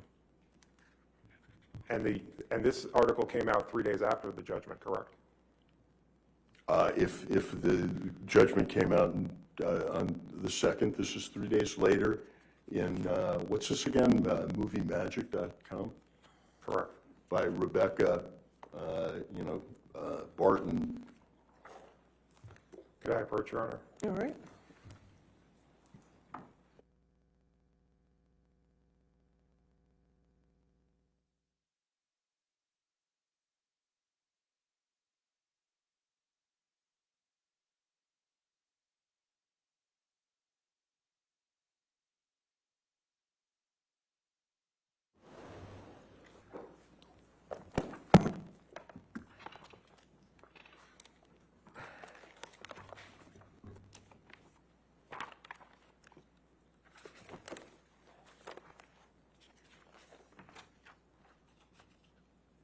Now, isn't it true that you don't recall when you first read the op-ed? As I sit here today, I don't recall when I first read it. I mean, it wasn't a big deal to you. You didn't read it in 2018, correct? I have a wife, 2 kids, a full-time job. I don't remember. Okay. And you have no idea when you first read it? I just want to make sure I understand that. Objection, asked and answered, Your Honor. I'll sustain the Look, objection. I wasn't I'll at this. sustain the objection. Next question. Okay. I sustain the objection. Okay. Next question. Now, you, as an expert in the entertainment field, do you know any actresses whose careers have gotten better after making accusations of a domestic abuse against an actor in Hollywood? I think, you know, that the taint sticks and to both sides. And I can't think of any actresses who have prevailed and who've been canceled. Do you know of any actresses whose careers have gotten better after making accusations of domestic abuse against a man in Hollywood? I haven't been asked to opine on that, but I certainly will look into it. I don't think that this is something. The answer is no, right? You don't know. Again, I assume that. So yes or no? Do you know or not? Thought her career would get better by bringing this out. I don't know. All right, thank you. I have nothing further. All right, redirect.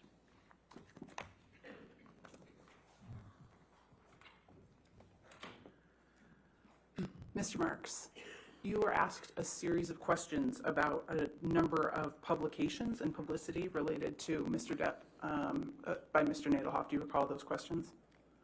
He asked a lot of questions about a lot of articles. And, sir, based on your experience in the entertainment industry, do you have an understanding of what types of publications carry the most weight in Hollywood? The publications that carry the most weight in Hollywood, in my opinion, after all these decades, are Variety, Hollywood Reporter, Washington Post, Wall Street Journal, New York Times. Those are the publications. And Mr. Nadelhoff asked you a number of questions about certain headlines related to Mr. Depp and various news coverage related to Mr. Depp. Do you have an opinion about the impact of those articles that you looked at with Mr. Nadelhoff on cross-examination on Mr. Depp's reputation in Hollywood?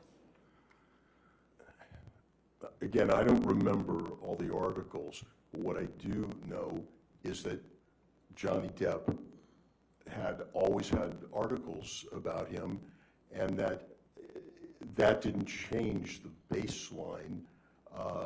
If you had a big project and it had a role for Johnny Depp, that didn't change the baseline. Is your opinion about the op-ed misheard author different than that? My opinion about the op-ed in the Washington Post was a different. That was had a different quality of headline and article. Thank you, Your Honor. No further questions. All right, is this witness subject to recall?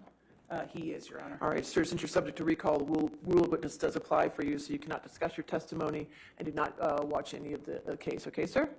But you're free to go today, sir, okay? Thank you. Thank you. All right, watch your step there. All right, your next witness.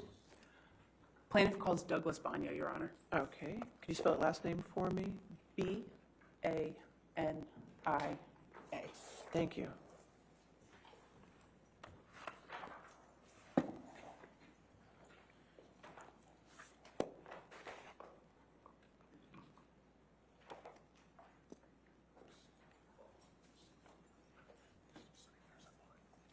Your Honor, may I approach for just a moment? Okay, sure. Mr. Nadelhoff?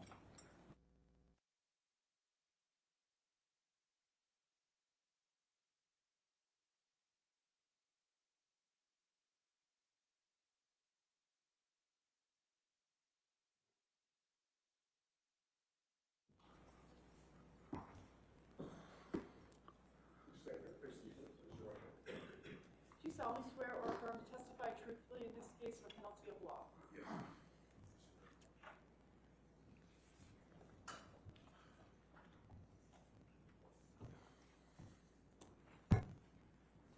Good afternoon, sir.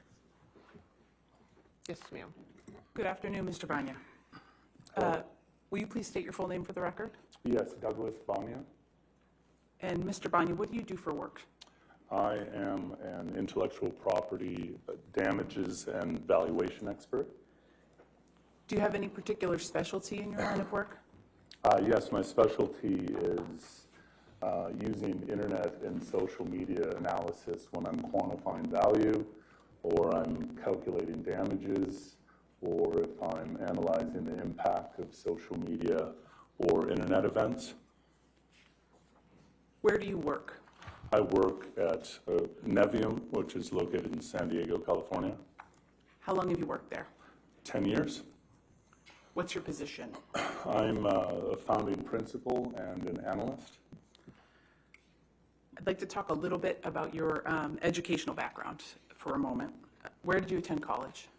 I received my bachelor's degree in cinema from San Diego State University. I graduated in 1997. And after you graduated in 1997, did you pursue another degree? Yes, I went directly to San Diego State University, got a master's degree in television, film, new media production. Was there any particular reason you chose to go to San Diego State for that? The new media production side of that program I really liked. I graduated from there in 2000, so this is even before YouTube was found. So the whole idea of putting film on the internet and kind of analyzing the internet and using analytic tools to see how things are doing on the internet that's what attracted me, and that's what I learned there as well. What did you do after you got your master's degree? After the master's degree, I moved to Los Angeles, and I was an independent filmmaker for a while. Then I got introduced to intellectual property, and I started working for a small boutique IP firm back in San Diego. What was the boutique firm you went to? What was the name of the firm? Yes. The name of the firm was Consor. And what did Consor do? Consor values intellectual property for various business reasons. They do litigation support services as well. And when you say intellectual property, what do you mean? When I talk about intellectual property, I'm mostly talking about copyrights, patents, and trademarks. I might include related intangible assets such as domain names, websites, internet accounts. But IP for me is mostly brands, publicity rights, copyrights, trademarks. What type of work did you do while you were at Consor? I have various positions there, but I was a research analyst, I was a financial analyst, I was a director of business development. My last position there was a principal. And what kinds of things did you work on? We worked on, valuation. Our clients, they needed a valuation of their IP portfolio for maybe tax or estate reasons. A lot of litigation support like I'm doing now. Somebody infringes on a trademark or publicity rights. That's actually the place I got my first expert witness job. I was a named expert on a right of publicity case representing the retired players of the NFL against the NFL. They're using their name and likeness without permission. So services such as that. How long did you work at Consor? I was at Consor for 10 years. And after Consor, where did you work? Then at Nevium, where I am now. And did you found Nevium? Yes. What kind of work does Nevium do? Mcgivern does several things, provides several services. We value intellectual property for various reasons: tax, estate, M&A, business transactions. We not only provide the value of a business, but we can break that value. What percent of the value is this trademark portfolio or this patent portfolio? We do litigation support, so like I'm here, I testify in cases, maybe a false endorsement case. Somebody uses a celebrity's name and likeness without permission. Maybe there's a trademark infringement case. He used a brand without permission. A defamation case such as this. What's the impact of something that was posted online? So the third kind of bucket of services we offer is brand monetization strategies. So I think the best way to explain that is companies have business plans, they have marketing plans, they don't have IP plans. So we come in and work with customers, with our clients, understand their business and their marketing plans, and help them build an IP plan that fits in with those two so they can essentially make more money off their branded products and services. And I think what's important with all that is, what differentiates us with competitors is we use internet and website analytic tools and everything we do. Everything is online now, and understanding those tools when calculating value or calculating damages is important. Do you have any professional certifications? I am a certified licensing professional. That is a designation given by the Licensing Executive Society.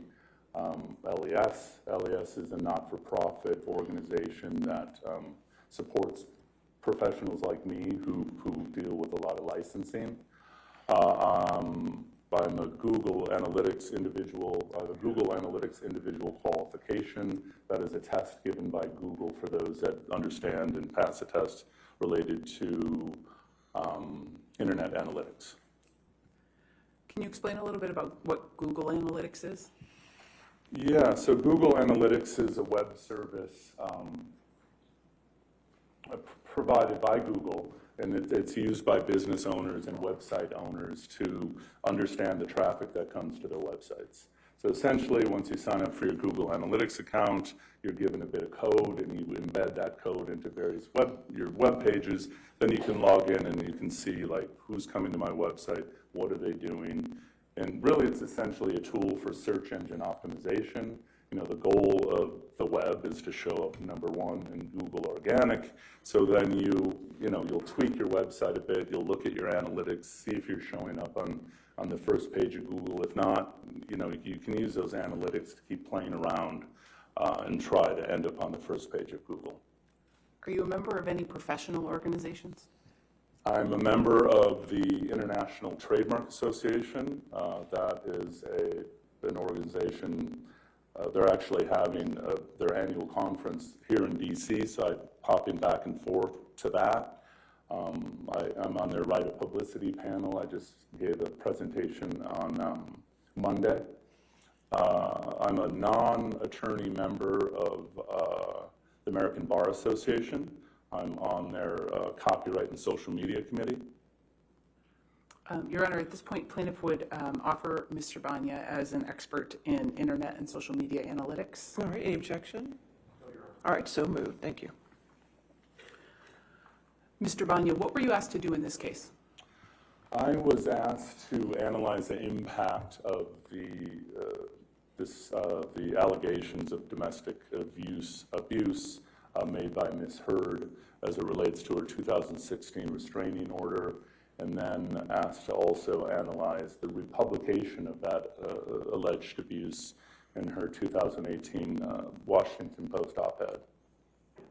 What work have you done in connection with forming your opinions relative to that? So I identified the best tools to use in this case, which are Q-scores, Google Trends, and historic Google search results. You used a few terms in there. I just want to break them down a little bit. What's a Q-score? A Q-score is, there's a Q-score company that's been around for about 50 years, and what they do is they measure how well a brand or a celebrity or sports character is known and how much they're liked, and they also measure how much they're disliked. Who else besides you uses Q-scores? Q-scores are used by, any company that, organizations that license in a celebrity or a brand to endorse their product or service. The PGA Golf Tour is actually using Q-scores right now. They're using Q-scores in Google search results. They have a pool of $40 million that they're doling out to their players. So depending on their Google search results and their Q-scores and other metrics, I'm sure, they're using those to divide up that pool of money. And I think you also mentioned Google Trends. What's that? Yeah, Google Trends is another service offered by Google. As we know, everything starts with a Google search these days. There's 5 billion daily searches on Google. And Google Trends allows a user like me or you to go into Google Trends and analyze search traffic for various key terms, anything you really want. Maybe there's a new football player and you want to see how that football player is trending compared to the team over time, or maybe something related to Ukraine, or maybe a celebrity. So Google Trends just shows you what kind of search volume is happening during various points of time. What are historical Google search results?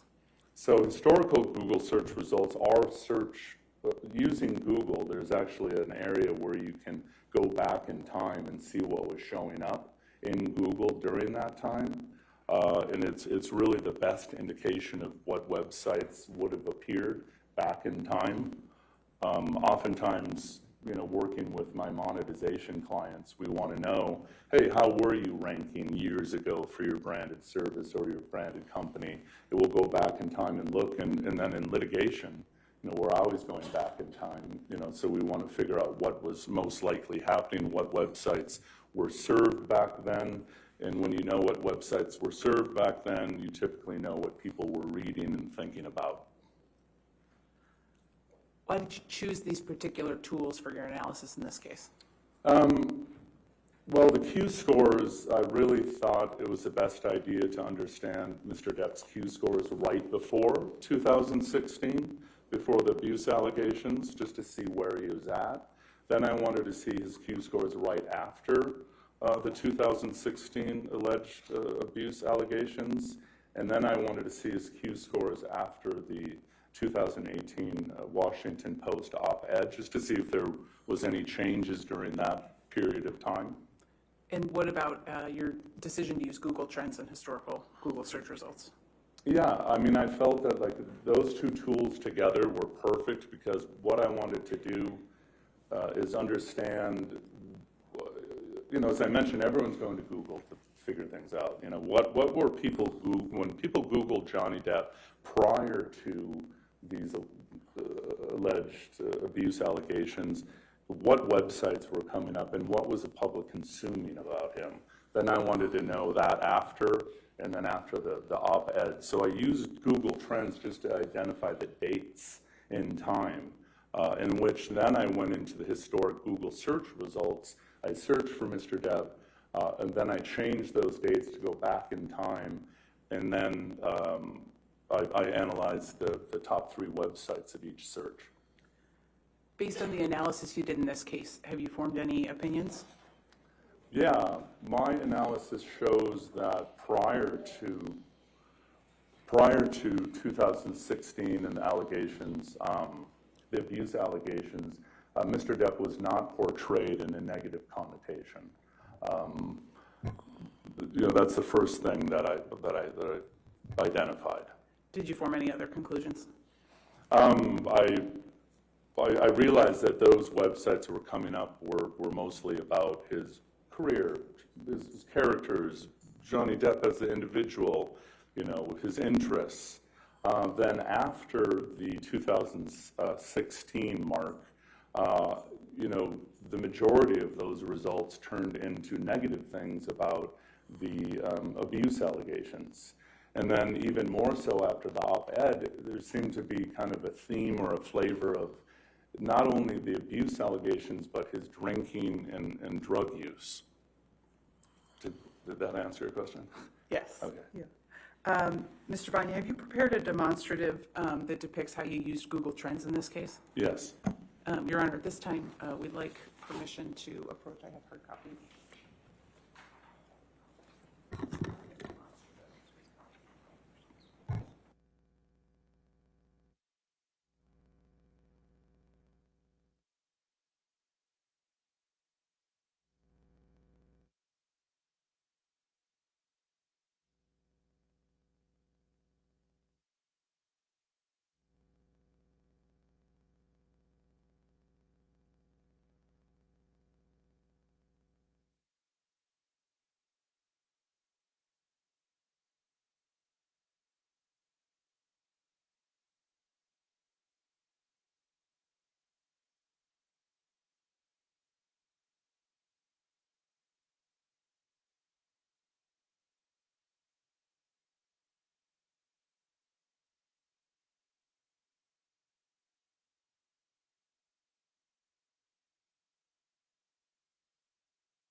Vanya demonstrative A. And just for the record, we've marked these as plaintiffs 1236 for identification. 1236 for identification. Do you want to publish it to the jury? Yes, please. Okay.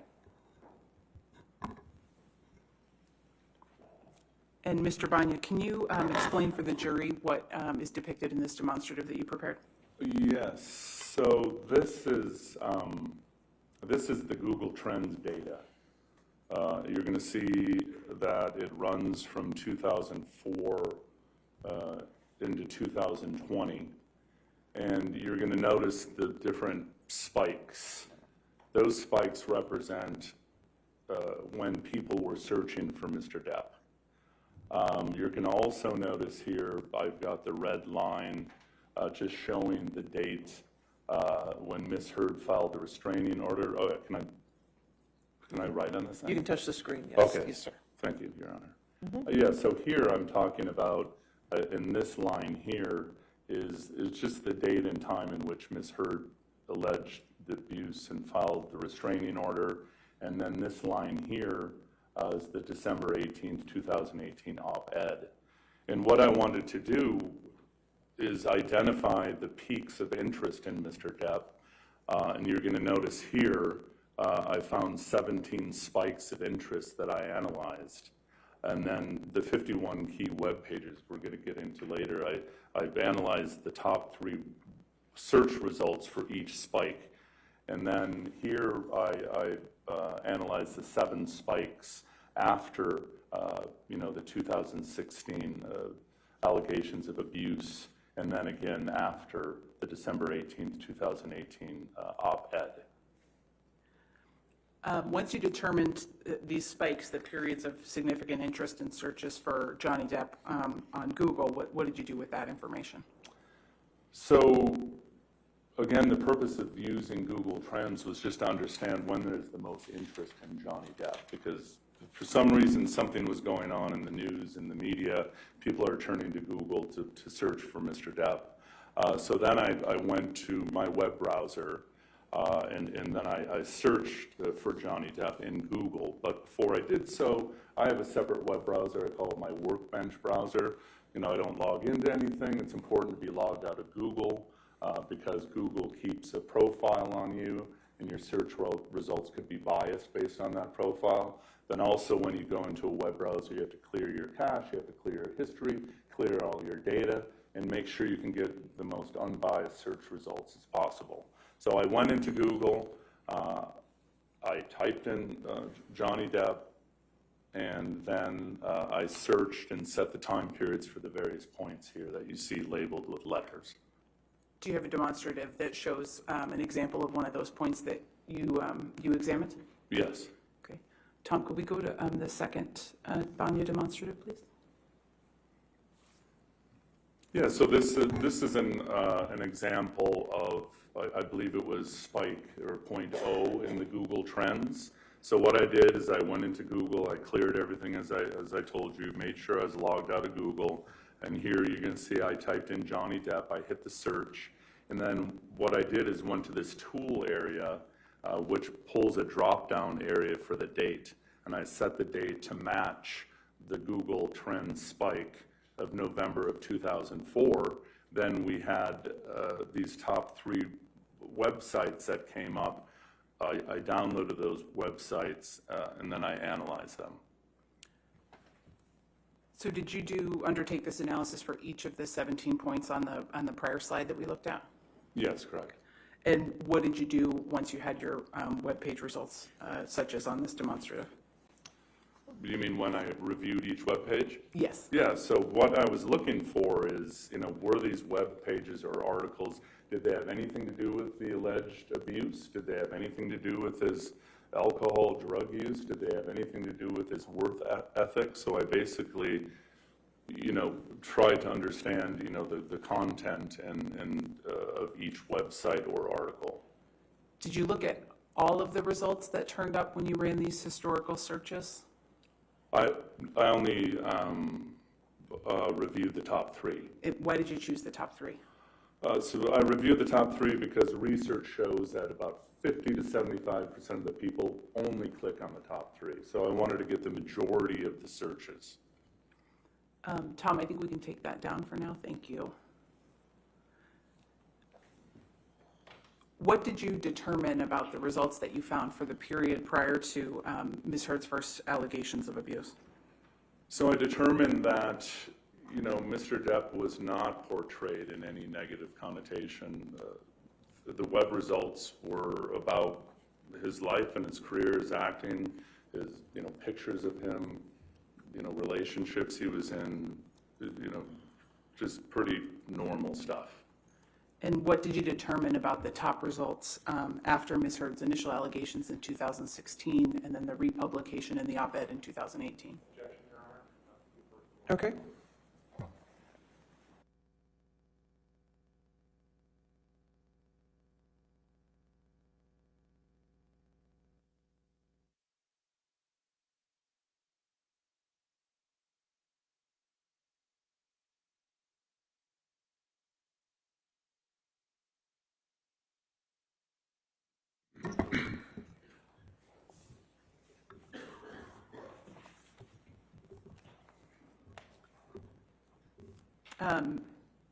Mr. Banya, what did you find about the results of the top web pages that you determined after Ms. Heard's initial allegations and then again after the publication of the op-ed? Yeah, so after the initial allegations in 2016, I found that the majority of them had to do with the alleged abuse. And then after I realized that the web pages that were dealing with the alleged abuse then started talking about is drinking and drinking and doing drugs. So it appeared to me that they became negative after 2016, but then after 2018, they even included the alleged abuse, but also included the drinking and drug use. Did you form any opinions about the results that didn't refer to the allegations of abuse? That didn't? I formed an opinion that, I'm not following your question, I'm sorry. That's all right, we can move on. Did any of the results that you analyzed refer to Mr. Depp's work ethic? No. Did you form any overall opinions about the results in the web pages that you looked at following Ms. Heard's accusations of abuse? Yes, as I stated, prior to 2016, the web pages were just about his daily life and career.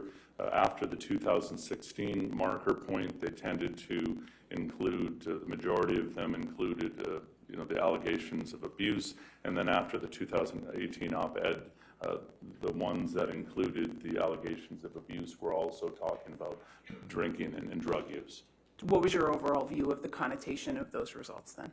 Yeah, so Mr. Depp was portrayed in a negative connotation after the 2016 allegations of abuse, and even more so after the 2018.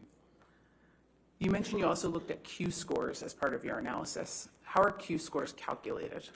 Yeah, so Q scores, it's a survey of 1,800 people that happens twice a year.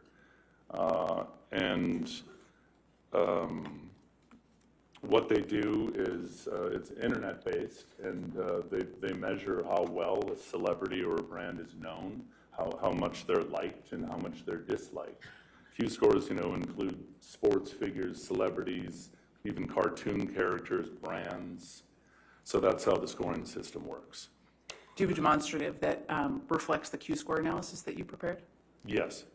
Tom, could we have demonstrative C, please? And Mr. Banya, what does this tell us about the Q score analysis that you completed? Yeah, so what this is saying, again, these spikes are the Google trends that you've already seen, but what I've overlaid are his Q scores shown in the red, green, and purple area. And as you recall, I wanted to find out his Q score prior to the allegations of abuse in 2016, where he had a positive Q score of 11 and a negative Q score, a positive Q score of 35 and a negative Q score of 11. And then I looked at the Q scores after, and then after the op-ed. And what did you determine about those Q scores? Yeah, so what you can see here, his positive Q score, which is represented in red, was a 35, and that was prior to the alleged abuse and the restraining order. Then after that, his Q score, positive Q score, dropped to a 31. And what that's saying is less people liked him after the date of the 2016 alleged abuse. And then his negative Q score went up from an 11 to a 16, which is telling you that more people disliked him during that time frame. And what did you find about the final Q scores that you looked at for Mr. Depp? Yeah, then you can see the Q score C that I have there in purple. His positive Q score went from a 31 to a 29. His negative Q score went from a 16 to a 15. So now his positive Q score dropped again from a 31 to a 29, meaning less people had a positive impression of Mr. Depp. And then his negative Q score did go from a 16 to a 15, so not as many people disliked Johnny during that time frame. What are your overall opinions about the Q scores that you analyzed? So my overall opinions are, as I mentioned earlier, I wanted to analyze the Q scores during this snapshot of time. I wanted to understand what they were before, during, and after the op-ed. And what this tells me is his positive Q score went from a 35 to a 29, and then his negative went from an 11 to a 15. So what the Q scores is telling me is the public perception of Mr. Depp has been damaged. They like him less and they dislike him more. Based on all of the analyses that you completed in this case, what are your final opinions about Mr. Depp's reputation over this period of time? Yeah, so my opinions are that, Mr. Depp was not portrayed in a negative connotation prior to the 2016 allegations of abuse. And then Mr. Depp's image, he was portrayed in a negative connotation after the 2016 allegations of abuse, and then more so after the 2018 Washington Post op-ed. And then the Q scores represent that, the public thinks he's damaged. They think less likely of him. His positive Q score has gone down, and they don't like him even more because his negative Q score went from the 11 to the 15. I have no further questions of this witness, Your Honor. All right. Ladies and gentlemen, let's go ahead and take our afternoon recess of 15 minutes. Do not discuss the case and do not do any outside research. Just stay right there for a second, sir.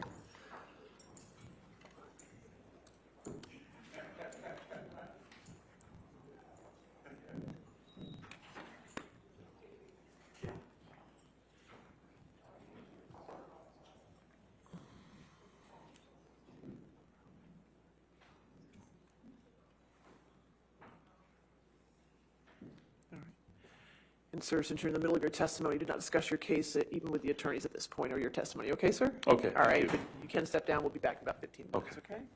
All right, so let's come back then at 3:35. All right, does it work? Okay. Thank you, Your Honor.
we ready for the jury? Okay. We have one exhibit to hand out. Okay, one exhibit. Oh, good. This means you're only down one, right? That's right. Okay, perfect. This is 1639. All right, thank you. All right. Go ahead and get the jury. 1639.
All right, please be seated. All right, cross-examination. Good afternoon, Mr. Banya. Good afternoon. Mr. Banya, you understand that this case is about the op-ed in December of 2018, correct? I understand this case to be about the allegations of domestic abuse, both as it relates to the 2016 and the republication of that in the 2018 Washington Post op-ed. You understand that Mr. Depp is only suing Amber about the op-ed from December 2018, correct? My understanding is, I can base my understanding on my analysis, which includes the 2016 allegations of That's your analysis, but do you understand what Mr. Depp is suing Amber for in this case? Objection, Your Honor, to the extent it calls for a legal conclusion. All right, I'll sustain the objection. Next question. Did you read the complaint in this case? Yes. Did you understand that Mr. Depp was only suing for the op-ed, about the op-ed? Yes. Okay. And Mr. Depp was not suing Amber in this case from his complaint about the accusation she made in 2016, correct? That is my understanding. And you're not able to separate out how Mr. Depp's reputation was impacted from the op-ed in 2018 versus how it was impacted when Ms. Heard filed for divorce in 2016, correct? That is not correct. Okay.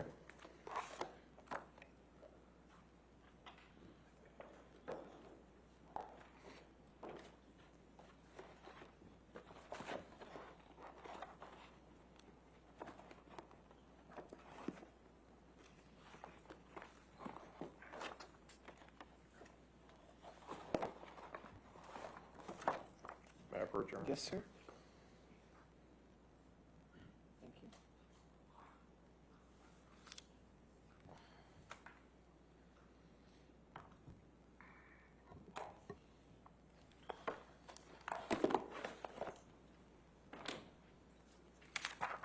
Mr. Banya, you took a deposition in this case? Yes, I did. And I was asking you the questions in that case, is that right? That's correct. Okay. And you took that deposition on March 21st, 2022? That is correct. Okay. And you were under oath at the time, correct? Yes. Okay. And you were under oath to tell the truth, correct? Correct. Okay. Can you turn to page 83 of your transcript, which is on the 21st page of the... I'm here. Okay, and you see line 9? Yes. And I ask you, are you able to separate out how Mr. Depp's reputation was impacted from the op-ed versus how it was impacted by when Ms. Heard filed for divorce? And your answer was no, correct? Correct. Okay. And you're not able to separate out how Mr. Depp's reputation was impacted from the op-ed in 2018 versus the publicity surrounding when Mr. Depp sued the Sun newspaper in the United Kingdom when a Sun writer called Mr. Depp a wife beater, correct? Are you still reading from my deposition? No, I'm asking you a question now. Please repeat that. You're not able to separate out how Mr. Depp's reputation was impacted from the op-ed in 2018 versus the publicity surrounding when Mr. Depp sued the Sun newspaper in the United Kingdom when a Sun writer called Mr. Depp a wife beater. Objection, compound, Your Honor. Sustained. You're not able to separate out how Mr. Depp's reputation was impacted from the op-ed in 2018 versus the publicity surrounding when Mr. Depp sued the Sun newspaper in the United Kingdom, correct? My analysis shows that the web documents that I reviewed after the 2018 allegations. Respectfully, this is a yes or no. This is a yes or no question. Please repeat the question. You're not able to separate out how Mr. Depp's reputation was impacted from the op-ed in 2018 versus the publicity surrounding when Mr. Depp sued the Sun newspaper in the United Kingdom. That was not part of my analysis to carve that out. And you didn't. You wouldn't. You were not able to separate it, correct? I didn't try to. Okay, and so you couldn't. I didn't try it. Okay. And you understand that the article Mr. Depp sued the Sun over had the headline that said, "How can J.K. Rowling be genuinely happy casting wife beater Johnny Depp in the new Fantastic Beasts film?" Correct? I don't recall if that's one of the articles I reviewed. Do you know if that article came out before Ms. Heard's op-ed? I don't know. Okay. Now, you're not offering an opinion as to how the op-ed from Ms. Heard in December 2018 impacted Mr. Depp's career, correct? Repeat that, please. You're not offering an opinion as to how the op-ed from Ms. Heard in December 2018 impacted Mr. Depp's career. Correct. Okay. And you're not offering an opinion as to how the op-ed from Ms. Heard in December 2018 impacted Mr. Depp's reputation. What I'm doing is It's a yes or no. Are you offering an opinion to that or not? My opinion is related to his public image. You're not offering an opinion as to how the op-ed from Ms. Heard in December 2018 impacted Mr. Depp's reputation, correct? I'm not talking exactly about his reputation, correct? And you're not offering an opinion as to how the op-ed from Ms. Heard in December 2018 impacted Mr. Depp's public image, correct? I'm offering an opinion that after the 2018 it's a yes or no, sir. Image. It's a yes or no. You're not offering an opinion as to how the op-ed from Ms. Heard in December 2018 impacted Mr. Depp's public image. I am. Turn to your deposition transcript, please. And if you go to page 74, which is on page 19.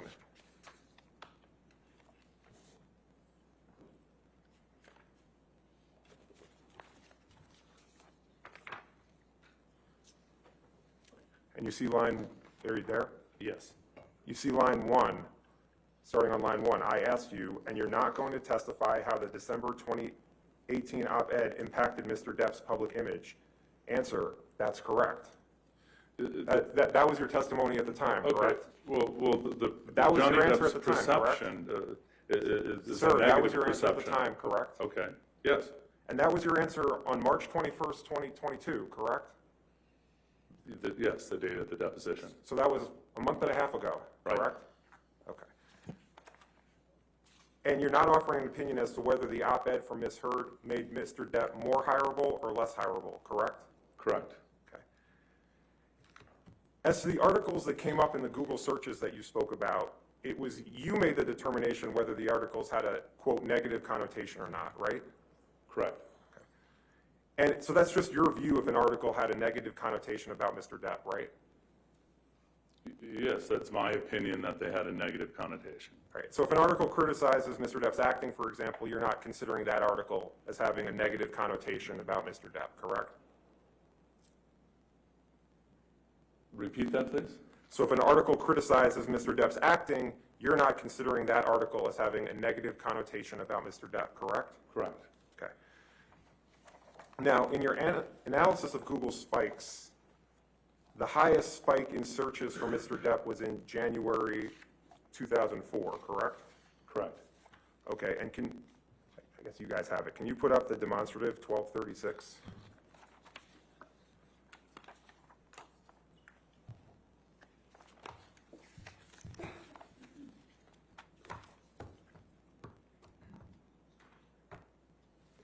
It's published. And can you see that, Mr. Yes. Van? Can we make it just a little bit bigger?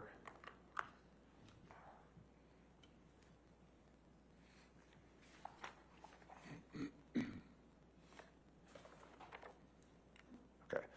So if I'm understanding you correctly, A is where the most searches were conducted for Johnny Depp, correct? Correct. And that's from January 2004, correct? Correct. So that was 18 years ago? Correct. Okay. And that was when Ms. Heard was 18 years old? I don't know. Okay. The top spike you mark as 100, correct?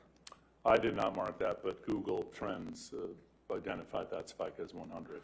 And where it says 100, you don't know how many people actually searched for Johnny Depp at that point, correct?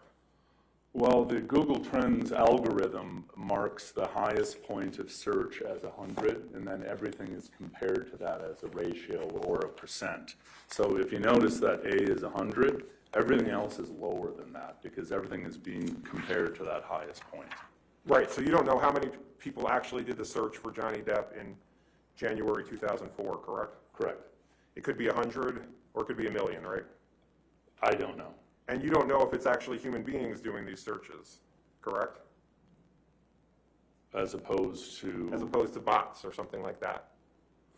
I did not do an analysis to determine if it's a bot or a human being, but Google Trends is a tool that's going to show you during a time frame the highest point of search interest as 100. Okay. But you don't know if it's humans, bots, my cat doing the searches, correct? Objection asked and answered, Your Honor. Sustained. Next question. Now, in all of these Google spikes, Ms. Heard's op-ed never came up as one of the top 3 searches in any of the Google spikes, correct? Well, that is correct because Google Trends is based on a search of a word or a name. And because Mr. Depp's name was not mentioned in that op-ed, Google Trends did not pick that up. So a person does a search for Johnny Depp and the op-ed doesn't come up, correct? In my analysis, the op-ed did not come up. Okay. And in fact, the red line, the red dotted line all the way to the right, that shows when the op-ed was published on December 18th, 2018, correct? Yes. Okay. And the searches are actually going down right after the red line, correct? As opposed to the searches in 2004? No. Look at the red line, look at the red dotted line, and you have two points here, right there. Those go down from the time of the op-ed, correct? Correct. Okay. And isn't it true that the next, I guess, spike happens in March of 2019, correct? Right there. Yes. And do you know that it was March of 2019 when Mr. Depp sued Amber Heard in this case? No, I didn't look at that date. Right. You didn't look at any articles for this bullet, correct? That's correct.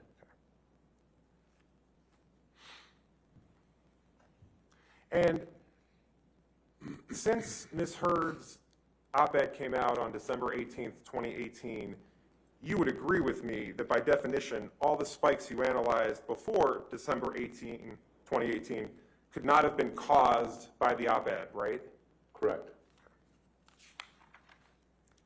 So articles about Mr. Depp's drug use before December 2018 could not have been caused by the op-ed, correct? Correct. Okay. And you, in this chart, analyzed only 2 spikes after the op-ed, isn't that right?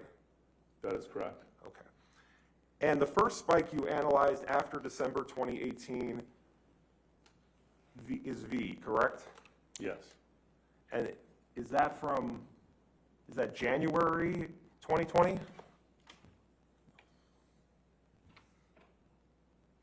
Roughly, yes. Okay. So that's January 2020 is over a year after the op-ed by Ms. Hurd, correct? That's correct. Okay. And then the next spike you analyzed was T, correct? Yes. And that was in approximately July 2020? Correct. Okay, so that was a year and a half after Ms. Hurd's op-ed, correct? Yes. And again, none of the articles, and then for V and T, if I understand it, you then analyze the top 3 searches that came up, or the top 3 websites that came up after a search?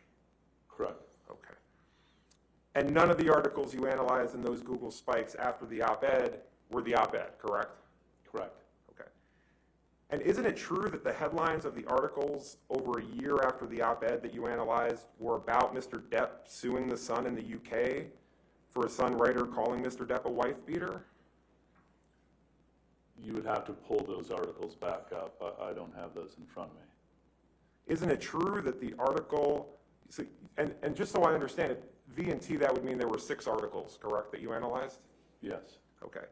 And isn't it true that the article on February 26, 2020, the headline was, quote, Johnny Depp's disturbing alleged text messages read aloud in court as libel lawsuit begins?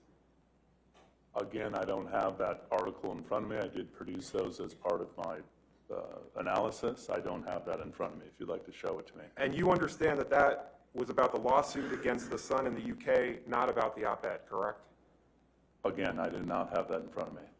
And another article that came up on February 27th, 2020 is one of the top 3 hits when you search for Johnny Depp. What the headline was, quote, let's burn Amber, texts allegedly sent by Johnny Depp about X read in court. I mean, if you want to talk about these articles, we need to bring them up. This is your opinion. You don't recall what articles you analyzed? I mean, there's a lot of articles here. I didn't memorize each title. There were 6 articles that you analyzed in the almost 2 years after the op-ed. All right, can you bring those up and we can talk about them? And on July 19th, 2020, the headline was, quote, Hollywood nervously awaits fallout from explosive Johnny Depp trial.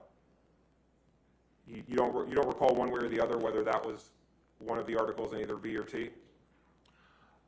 Again, I know if you want to bring up my documents, I know document 9J, 9O, 9K, and 9M are mentioning the op-ed.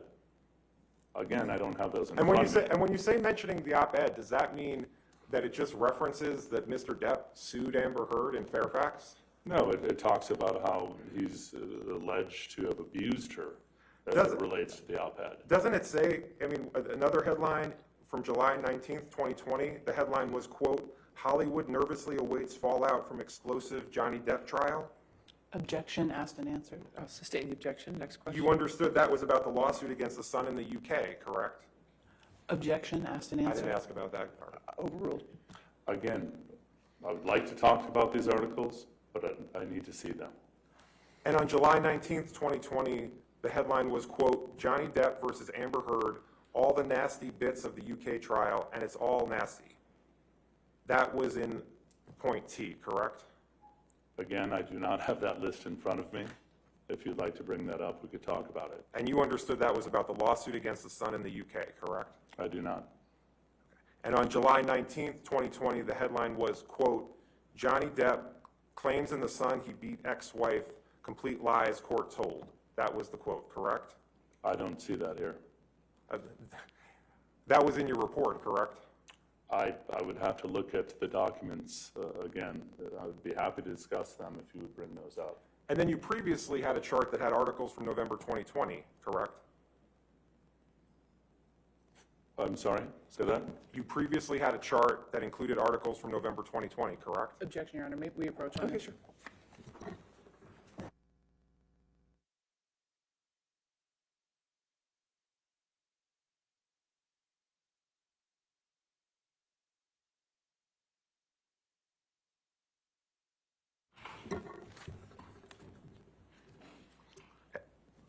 You understood it was Mr. Depp's decision to sue the Sun, correct? I don't know. That's not part of my analysis. Now, you talked about Q scores in your direct testimony, correct? Correct. And you testified about 3 particular Q scores for Mr. Depp, right? 3 periods of time are the Q scores that I analyzed. And you're not offering an opinion as to why Mr. Depp's Q scores changed, correct? That's correct. And Q scores can go up and down for actors for any sort of reason, correct? That's possible. You recall testifying that they could go up and down for any sort of reason in your deposition. Yeah, they can go up and down for many different reasons. So you're not offering an opinion that Mr. Depp's Q scores were damaged because of Ms. Heard's op-ed, correct? That's correct. Okay. And in comparing the Q scores from before the op-ed to the Q scores after the op-ed, Mr. Depp's Q scores dropped by 2 points, correct? I don't have those Q scores in front of me, but if you're looking at them, I believe. We can show the 3rd page of this demonstrative. What was your question, please? Mr. Depp's positive Q scores from B to C dropped by 2 points, correct? Yes. You're not an expert on statistics, correct? Correct. And even though you're not an expert, you have an idea about what the term statistically significant means, correct? Yes. And statistical significance is a measure of whether your findings are meaningful, right? Yes, I don't think you need statistics to understand Q scores. And you don't know if there's any significance to a drop in 2 points in positive Q score, correct? Well, there absolutely is. When you're ordering Q scores on the points of time. Mr. Banya, go to your deposition, page 113, which is on 29.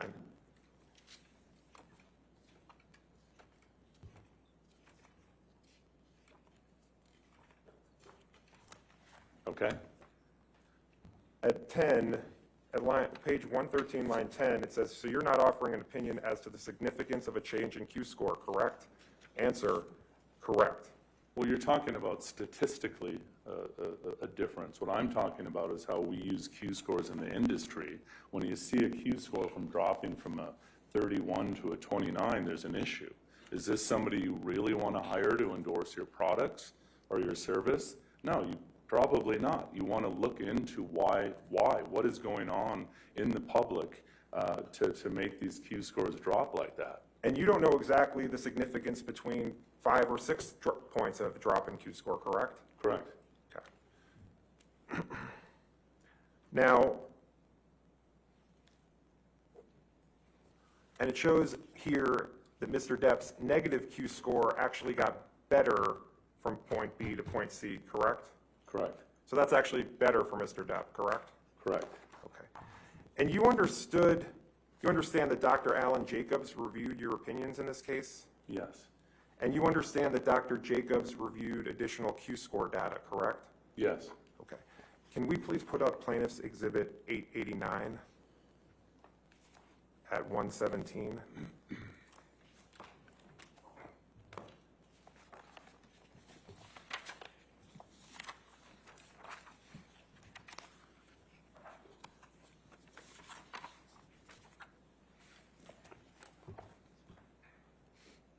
Mr. Banya, do you understand this as a chart of Mr. Depp's Q scores from winter 2012 through summer of 2021? Yes. Do you have any reason to question the Q scores that are shown in this chart? Like I said in my deposition, I've not received the actual data to build this chart, but I don't have any reason to not believe that this is accurate. As I understand it, Q scores are performed on a celebrity like Mr. Depp twice a year, correct? Yes. So there's winter of a particular year, and then there's summer of a particular year? Yes. And the winter scores come out around February, is that right? I don't have that information in front of me, but it sounds right. And so would you know when the summer scores come out? I don't. Okay. And this chart shows, well, permission to publish this chart as a demonstrative, Your Honor. Any objection? I don't think this witness has laid an appropriate foundation for it, Your Honor. He said he has no reason to question the Q scores. I'll allow it as a demonstrative, that's fine.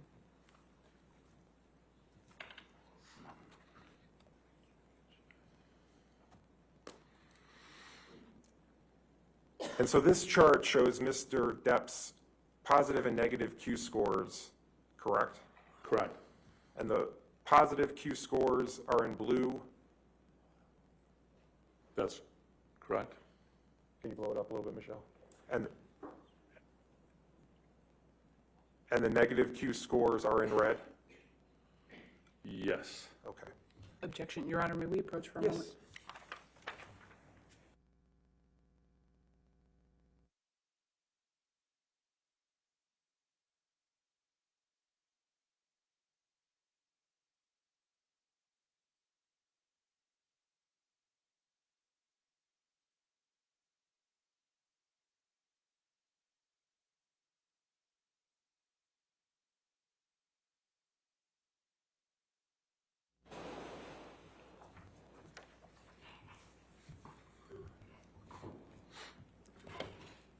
Mr. Banya, the positive Q score for Mr. Depp in the winter of 2012 is 42, correct? It's in between, yeah, it's in between 40 and 45. Okay. And did you check the actual Q scores that Mr. Jacobs demonstrated in his report? No, my analysis was a snapshot of time. I wanted to know Johnny Depp's Q scores directly before the 2012 allegations, the 2016 allegations of abuse, and after. Okay. And you see here that the positive Q scores for Mr. Depp dropped from 42 in the winter of 2012 to 35 in the summer of 2016, correct? Yes. That's a 7-point drop, correct? Yes.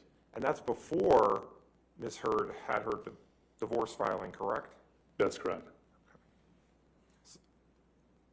And that drop in Mr. Depp's positive Q scores could have nothing to do with Ms. Heard's op-ed, correct? Correct. And that drop could have nothing to do with the allegations Ms. Heard made after the divorce filing, correct? Correct. And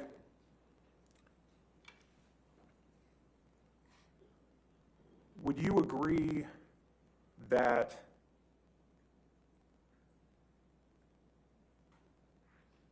the positive Q scores actually start to show an increase for Mr. Depp after the op-ed? There's a decrease and then there's an increase? Yep. And the same for the negative Depp Q scores. There's a bit of a positive and then it goes down, correct? Yes. So really the op-ed had no effect on Mr. Depp's Q scores, correct? As I mentioned, my analysis looked at the snapshot of time, and it shows that he was harmed, from before the allegations of abuse in 16 to after the op-ed in 2018. You looked at 3 Q scores, and you could have looked at 1, 2, 3, 4, 5, 6, 7, 8, 9, 10, 11, 12, 13, 14, 15, 16, 17, 18. I won't even count the 2021 scores. 18 Q scores, correct? Yep. Okay. And you looked at 3, right? That's correct. And that's what you're basing your opinion on, that the op-ed damaged Mr. Depp's Q scores? Yeah, so what we need to That's my understand is Q point. scores My question is a do yes or go no. up Your and counsel down. can come back and ask what you I whatever you wanted want. to do Your is Honor. I wanted to Sir, analyze. if you can just answer his yes or no Oh, question, sorry. that's fine. I didn't hear your question. You looked at 3 Q scores instead of 18 Q scores, correct? That's correct. And did you look at the Q scores at all after the Dan Wooten article that came out in April of 2018? Objection, asked and answered, Your Honor. I don't think I asked that. Overruled, I'll allow it. No. Okay. Thank you. I have nothing further. All right, redirect.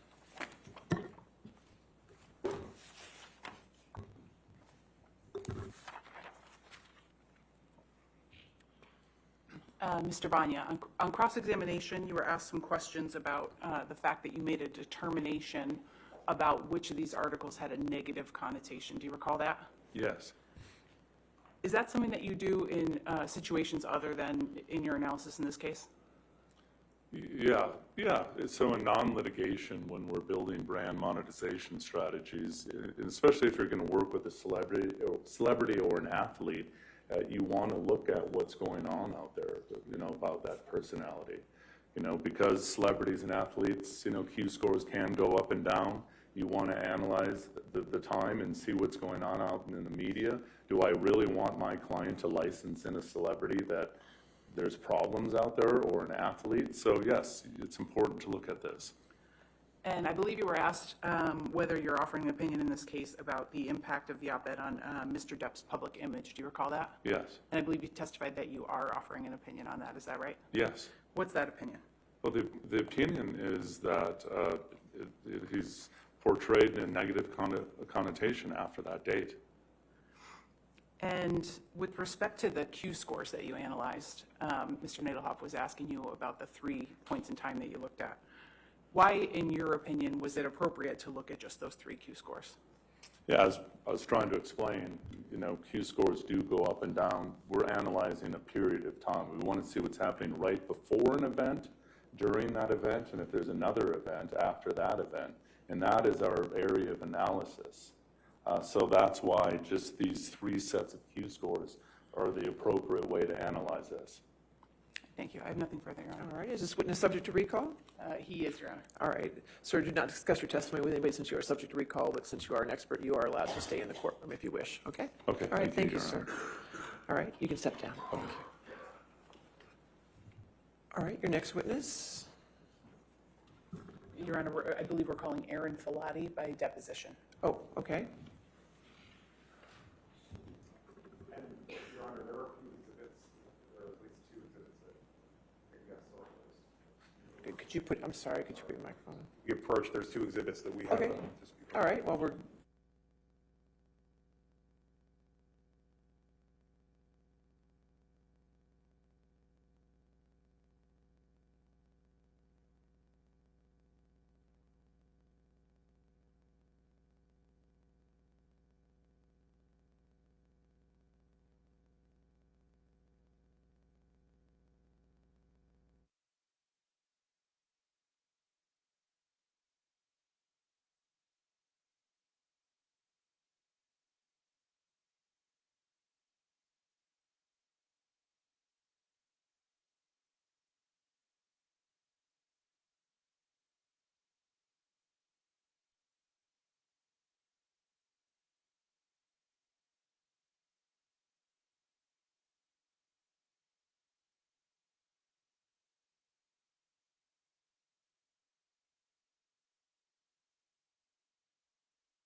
All right, your next witness then?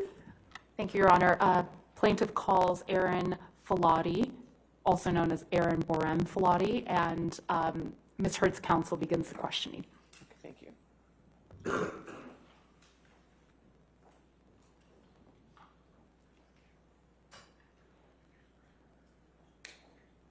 Provide your full name. Aaron Filati. And is Borum your maiden name? Correct. Okay. So Borum was your name, your last name in the 2014 to 2016 timeframe, correct? That's correct. Have you communicated with anybody else from Mr. Depp's counsel other than Ms. Vasquez? Not that I recall. Oh, excuse me, I do. I don't remember his name, I'm so sorry. I feel like I spoke with him. I don't know his last name. Did you speak to or communicate with Adam Waldman? Perhaps. I don't recall his last name. And do you recall when that occurred? That would have been 2019, because I had a newborn at that time. So maybe May, June, July, something like that, 2019. So this is a text exchange between you and Mr. Waldman? It appears so. Okay. And do you recall speaking to Mr. Waldman at all? Yes. And do you recall that when you were communicating with Mr. Waldman was Mr. Depp's attorney? Yes. Ms. Filati, you're a trained nurse, is that correct? That's correct. Do you have any specialties? Well, I haven't been working, like I used to, but previously I was trained in addictions and mental health. And when you say addictions, are there specific type of addictions you were trained in? All, but I primarily worked with chemical dependency. And where did you receive training for addiction and mental health? Different employment places, and then I became a certified registered addictions nurse.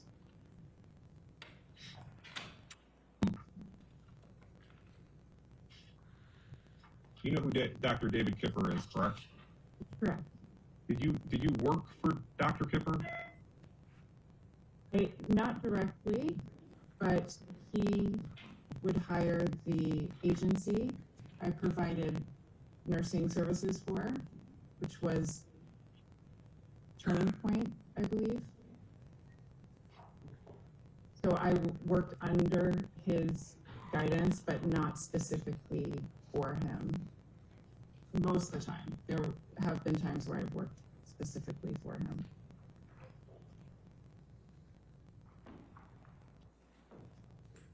Okay. When did you start working for Turning Point Nursing Services, or whatever the name of that company was? I don't recall. My best guess would be somewhere between 2007 or 8. And when did you start to begin to do any work for Dr. Kipper?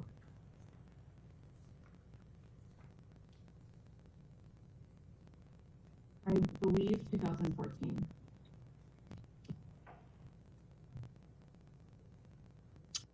What were the circumstances that started you working for Dr. Kipper in 2014?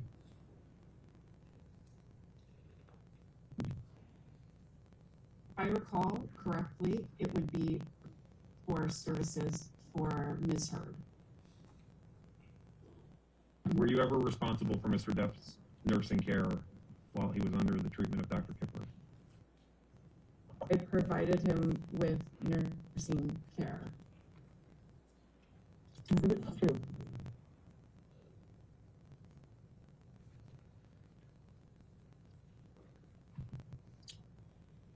So Ms. Filati, I'm showing you what's been marked as Exhibit 2 to your deposition. And these are AH TPD 16929 through 16959. And is that the paper documents you have, a set of the paper documents you have in front of you? The first page. And the first page might have said at the bottom also K182. Yes, I have that. Okay. Do you recognize these as your, what are these? These are my nursing notes kept for Ms. Heard. Yes. And these are notes you created? Yes. Did you create these notes in the ordinary course of business? Yes. Okay. Were you trained in how to prepare these notes? Yes. Would you write these when? How long after the visit would you write up these notes? Would depend. Sometimes I would keep notes on my phone that I would transfer to the Word document when I was in front of my laptop. And if not possible, I would do it as soon as feasible.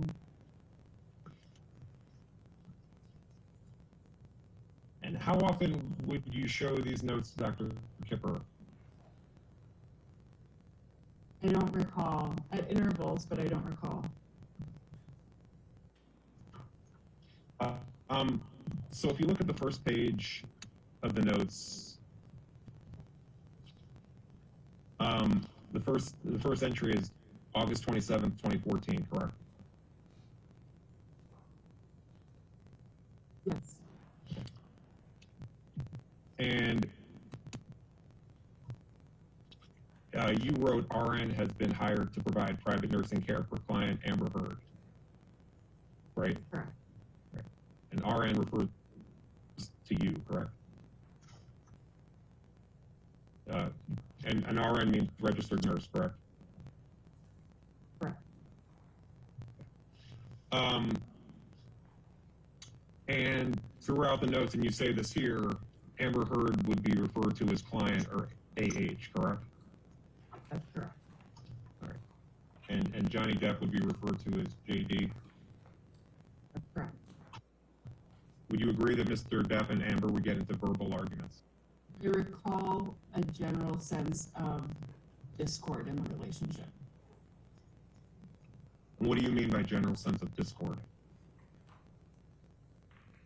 I just recall there being disagreements, reconciliation, and kind of that repeating pattern.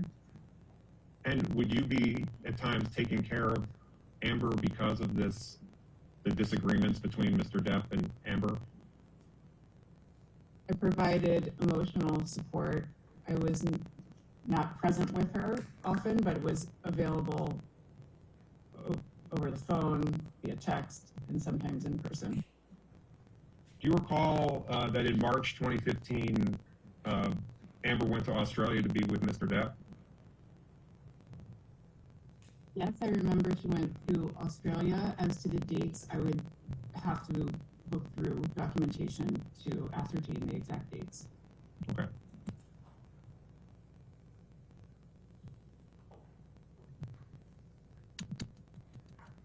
And on Exhibit 2, this is your note of March 7th, 2015? That's correct. And you wrote, client notifies RN via text of increasing anxiety? Yes, I wrote that. And then on 3/8/15, you wrote, RN received report from Debbie RN. Debbie being Debbie Lloyd, correct? Correct. Do you recall what the report you received was on March 8th, 2015 from Debbie? I'm just reading my notes. Sure.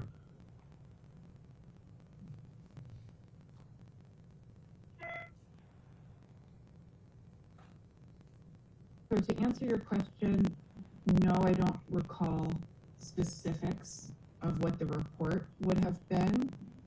I assume, based on this note, that would have been a phone call. Okay. And it says, client will be returning to Los Angeles on March 9th, 2015, accompanied by house manager Ben. Do you see that? Yeah. Did you have an understanding as to why Amber was leaving Australia in March of 2015? Yes. I don't know if this is the exact timing, but you know better than I, there was an incident in Australia and they had to be, Ms. Heard and Mr. Depp had to be separated. So Ms. Heard returned to Los Angeles per my nursing notes, and I believe Mr. Depp must have stayed in Australia. What was your understanding as to why Mr. Depp and Amber had to be separated? It's hard to recall specifics because I wasn't there or involved at the time, but became involved again. I remember hearing from other people that there was quite an argument between the two in Australia. Do you have any understanding if anyone was injured during the argument between Amber and Mr. Depp? Physically injured? Physically, yeah. Again, I wasn't present, so I'm only speaking as to what I recall during that time period and what I sort of remember hearing from others. And also, I just remember Mr. Depp's finger was injured. I can't tell you specifically which one, but I remember there was an injury to his finger. Do you have any understanding as to how his finger was injured? No. And then, Aaron, you wrote the next note on March 9th, 2015 that says RN and CT in touch via text and phone calls after client arrived at 1500. Yes, I wrote that. Okay. And 1500, you're using military time, correct? That's correct. So that would be 3 p.m.? Correct. Okay. And you wrote client expressed feeling, quote, sad, right? Yes, I wrote that. So do you recall what Amber was sad about at approximately March 9th, 2015?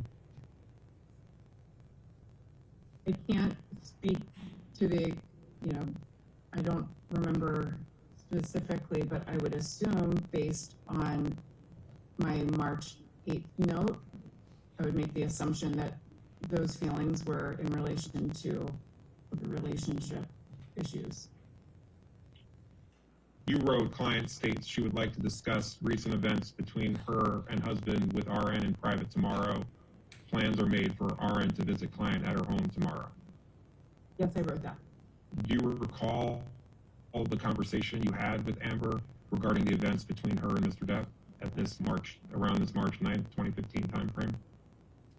No, I don't recall specifics. Do you recall anything in general? I really don't, I'm sorry. Did Amber express any fear of Mr. Depp at this time? Don't recall. I don't see that in this note, so I can't speak to that. And then the note for March 10th, 2015, you see that note? I do. You can take this down.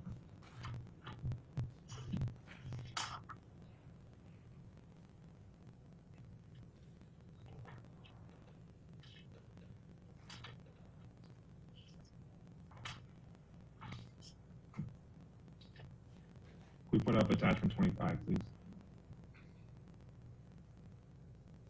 And life.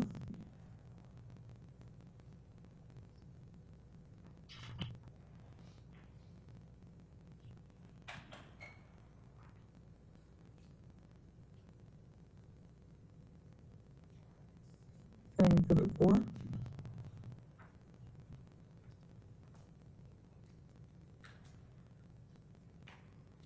Ms. Velati, I'm showing you a text chain between you and Whitney Hurd on March 23rd, 2015. Do you see that? Yes, I do. And on March 23rd, 2015, you texted to Whitney Hurd, Debbie just told me what's going on and to check with you, is Amber awake or fall asleep? Do you see that? Do. And then Ms. Hurd wrote she finally fell asleep. You see that? Yes. Okay. Then you wrote, thank goodness, she must be Sorry. exhausted. I'm sorry, just to confirm, this is from Whitney Hurd, not Amber Hurd, correct? As I understand it, it says Whit Hurd. Is that your understanding? I assume. Thank you. And then do you recall ever communicating with Whitney Hurd via text or chat? That sounds familiar. Okay. And you wrote, thank goodness, she must be exhausted. You want me to come to the loft, or is she safe and sound asleep? You see that? I do see that. Okay. And then Whitney wrote, safe? Question mark? No, she's not. Kept saying she wants to kill herself. You see that? See that? Were you ever concerned about Ms. Hurd's safety as it relates to Mr. Depp? So if she made comments to me that she was not safe, I would be concerned about her to ensure that she was safe, yes. Do you recall Ms. Hurd making comments to you about her safety? I remember a general sense when they, meaning Ms. Hurd and Mr. Depp, would have arguments. She would often have her friends around her for support, but from a general, physical sense, she was always in a safe place. And you mean in a general physical sense she was always in a safe place? What do you mean by that? Meaning she was always, not always, I should say, often home, often surrounded with friends. She had friends that lived right down the hallway from her, so she was always supported. Was Mr. Depp friends with Marilyn Manson? Yes, I believe. Ms. Velati, I'm showing you what's marked as Exhibit 7, and these are texts that Mr. Depp produced between you and him. And I'm focusing on this text message of October 31st, 2015. You see that? Well, so this text message between you and Whitney is on March 23rd, 2015. You see that? I do. Okay. And if we go back to Exhibit 2, and I'll go back. Oops.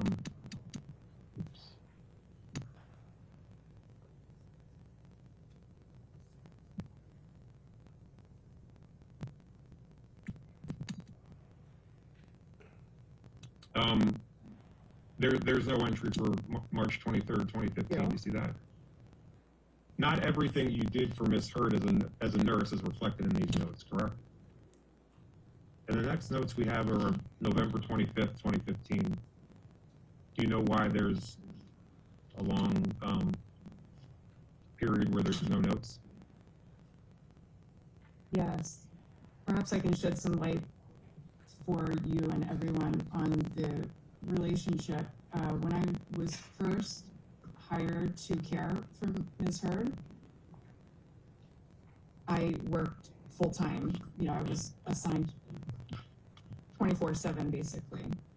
And after a period of time, I became more part-time and on call, and I was working with different clients at the time. So I would,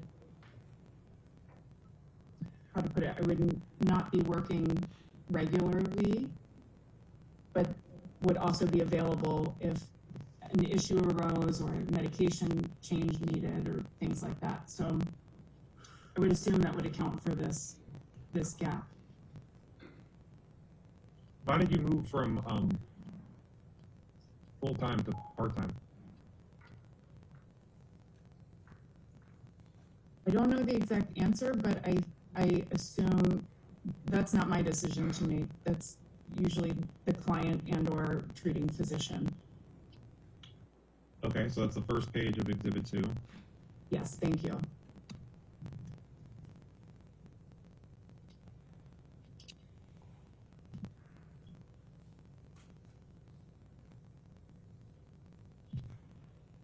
So if you can you go down to, it's about the third paragraph, a little bit, yes.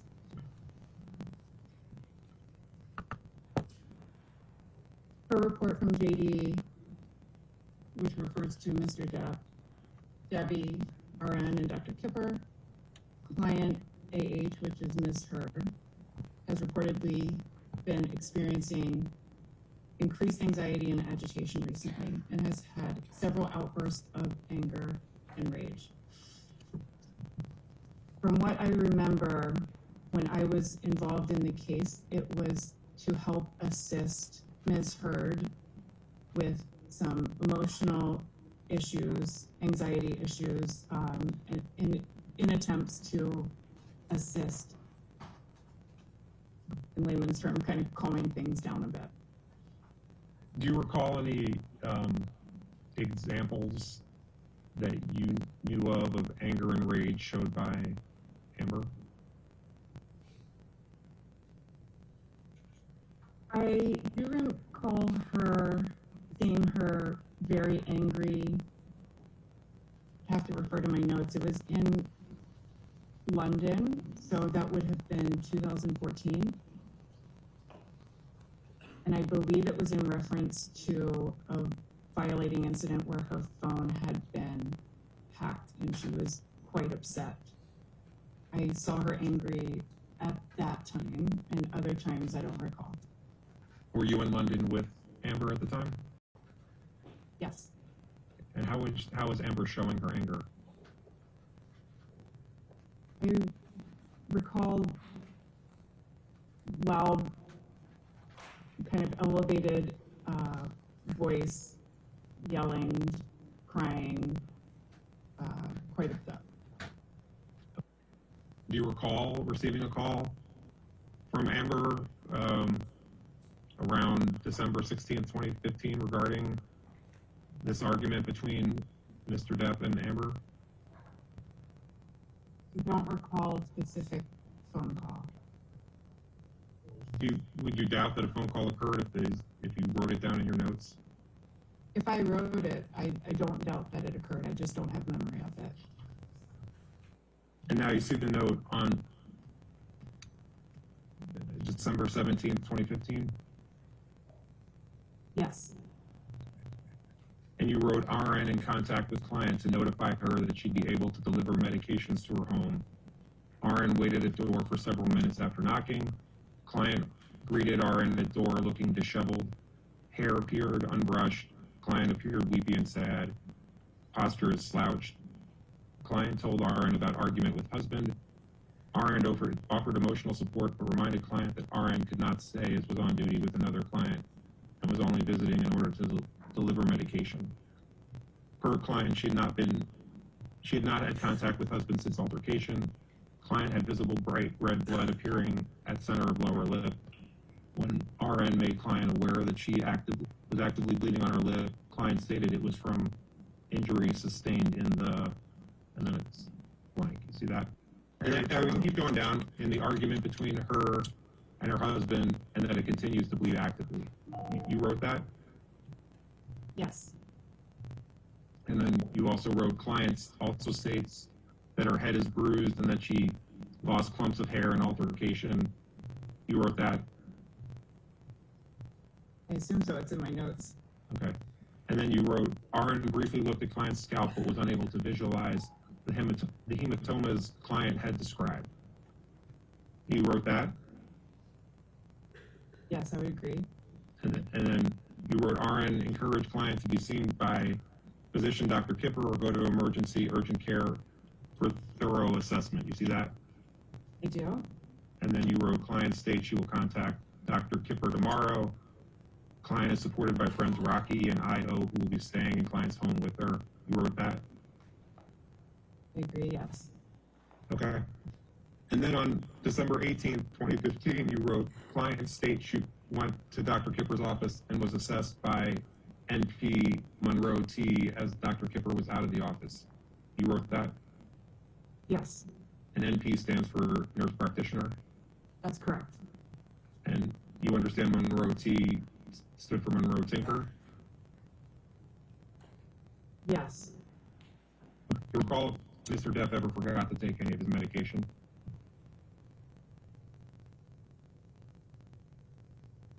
at a specific time or ever? In any time where you were working with him?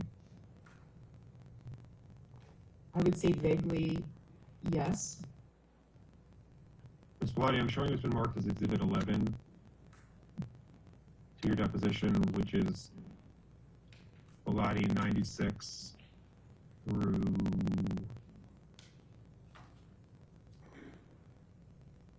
106. You see that? Yes, You recall receiving this text message, right? I have a vague memory of this. Do you recall if you spoke to Amber after you received this text message? Or at any time after you received this text message around May 21st, May 22nd, 2016? Are you saying a phone call or just? Phone call. I don't really recall. It could have happened, you just don't recall one way or the other. I would agree with that. And you received this picture from Amber? That's correct. What is this picture of? I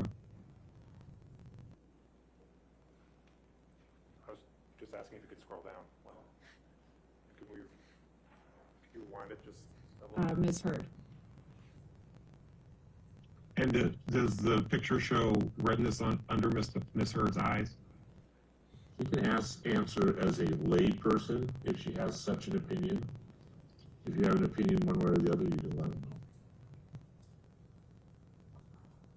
know. I'm not an expert, so, I mean, there's color on her face in different areas. I don't know what's what. And you received this first picture of Amber at 12:36 a.m., correct? That's the timestamp there. And you received another picture at 12:36 a.m.? It appears so. And who do you see in that picture? Also Ms. Heard. And you received a third picture of Amber at 12:36 a.m.? Yes, it appears so. And is that third picture of Amber? Yes, that's Ms. Heard. And you received the fourth picture of Amber at 12:36 a.m.? Then, yes. And this fourth, I think just so it's clear, the fourth picture is of Amber, correct? That's correct. And you received that at 12:36 a.m.? Yes, that's the timestamp. And these are pictures of Amber's face, correct? Yes, that's a picture of her face and neck.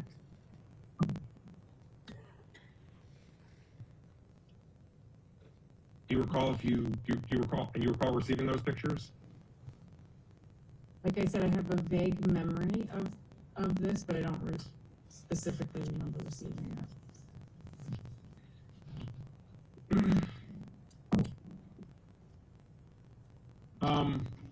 Okay.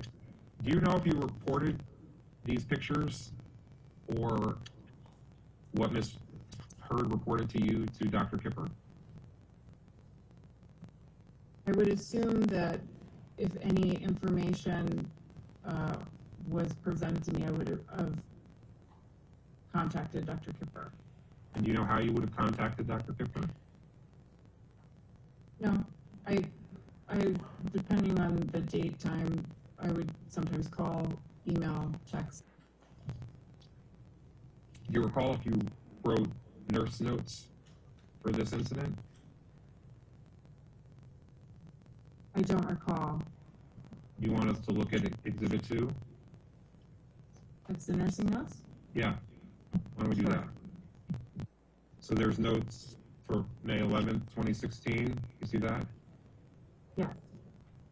And then the next notes for May 26th, 2016. Yes. Okay. Do you know why you didn't include notes for May 21st, 2016? I don't know.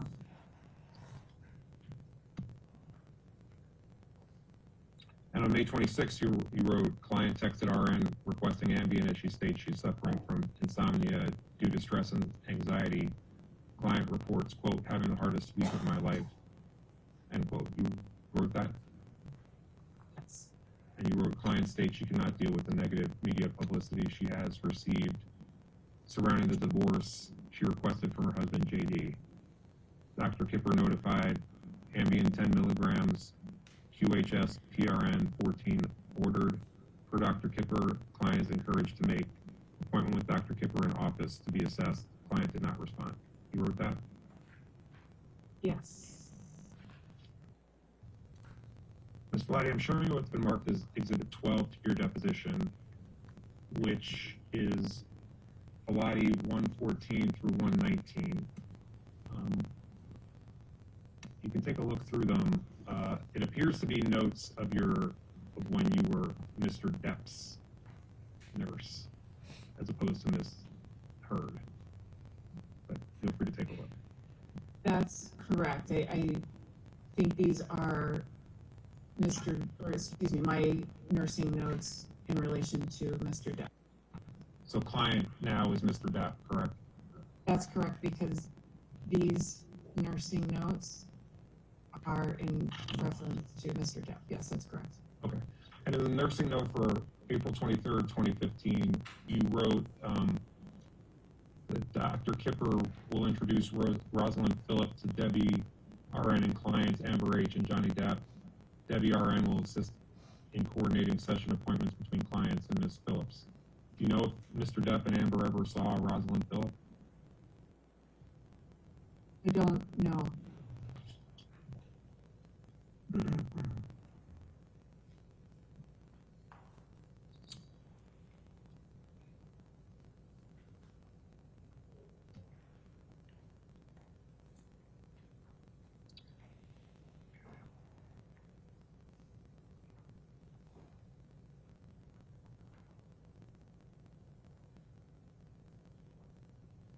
And at Vladi 117, it shows notes for June 7th, 2016, correct? That is correct. You wrote, the following medications were approved per Dr. Kipper to be given to the client, and then there's a list of medications. You wrote these notes, correct? Yes, that's correct. And did you understand that Mr. Depp was taking those medications as of June 7th, 2016? Per this nursing note, it appears that he was taking these medications listed.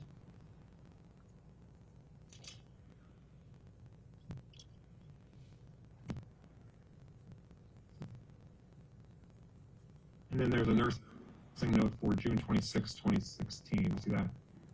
Yes. And it says, you wrote, client is going through divorce with wife Amber H. and is dealing with the loss of his mother, passed away 1 month ago. Client was provided with the divorce request from wife AH 3 days after mother passed away. You see that? Yes. You wrote that? Yes. So is it your understanding that Amber asked for a divorce? This note says that Mr. Depp was provided with divorce request from Ms. Heard, so it appears she was the one requesting the divorce. Right, and you wrote next, client states he was not aware AH wanted divorce and expresses confusion regarding AH's desire to terminate marriage. You wrote that? Yes. Is that what Mr. Depp told you? I would assume if I wrote it in my notes. Then you wrote, client's divorce has been highly publicized and wife AH has been accused him of several character damaging allegations, including domestic violence. You wrote that, correct? Correct. Was this on did you write this based on information Mr. Depp provided you? I don't know. I would assume that I've had discussions with him regarding this, considering that this is a nursing note for Mr. Depp. Did Mr. Depp tell you his character had been damaged as of June 2016? I don't recall. I have to go by what my note says here. So it alludes to that's something that he had discussed. And you see where he wrote, client states he felt helpless previously but is now angry at AH and wants to clear his name. Mr. Depp told you that? Again, I don't recall for sure, but I would go back to my nursing notes because those were written more at the time, so I would assume that he and I discussed that. Okay, farther down, you wrote, RN assisted client in processing feelings and encouraged client to continue utilizing individual therapy as he responded well to RN's use of therapeutic communication. You see that? Yes. And you wrote that, correct? Yes. Then you wrote, client is resistant, stating, quote, I don't want anyone like Amber's wife therapist. He has only made things worse, end quote. You see that? Yes. And you wrote that? Yes. And where it's quotes, I don't want anyone like Amber's therapist, he's only made things worse, that was something that Mr. Depp told you? Again, as I have it in quotations, I assume he made that statement. A little farther down, you wrote, throughout RN's visit, client maintains attention and is actively participating in conversation.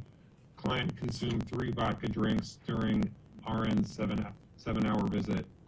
Client did not eat during visit and drank water only with several prompts from RN. RN educated client on possible interactions between prescribed medication and alcohol. Client verbalized understanding but stated, quote, right now I need a little alcohol for all the bad things I'm going through, end quote. You wrote those lines? Yes. Say the document speaks best as to how many drinks Mr. Depp had? Correct. And then Mr. Depp drank 3 vodka drinks during your visit?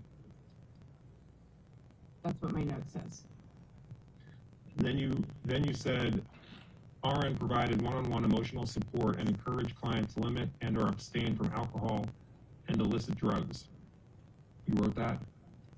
Yes. Do you recall why you told Mr. Depp to abstain from illicit drugs? No, but I did, and not just with Mr. Depp, but in my line of nursing, provide education always with any medication clients are on and contraindications. Do you know if Mr. Depp ever took any illicit drugs during the 2014 to 2016 timeframe? I don't know. I didn't witness him using any illicit drugs, so I can't speak to that. Your Honor, at this point, the questioning switches over to questions for, by counsel for Mr. Depp.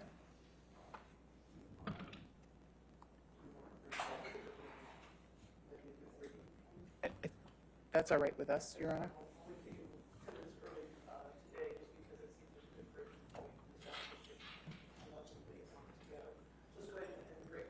I'm sorry, let's go ahead and break for the evening. We will see you in the morning. Just do not discuss the case and do not do any outside research, all right? And we'll have the rest of this tomorrow morning, okay? Thank you.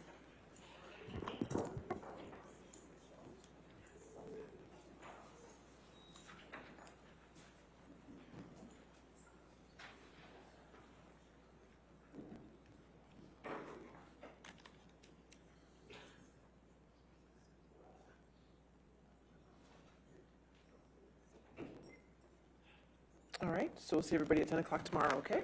Thank you. Thank you, Your Honor.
get you there.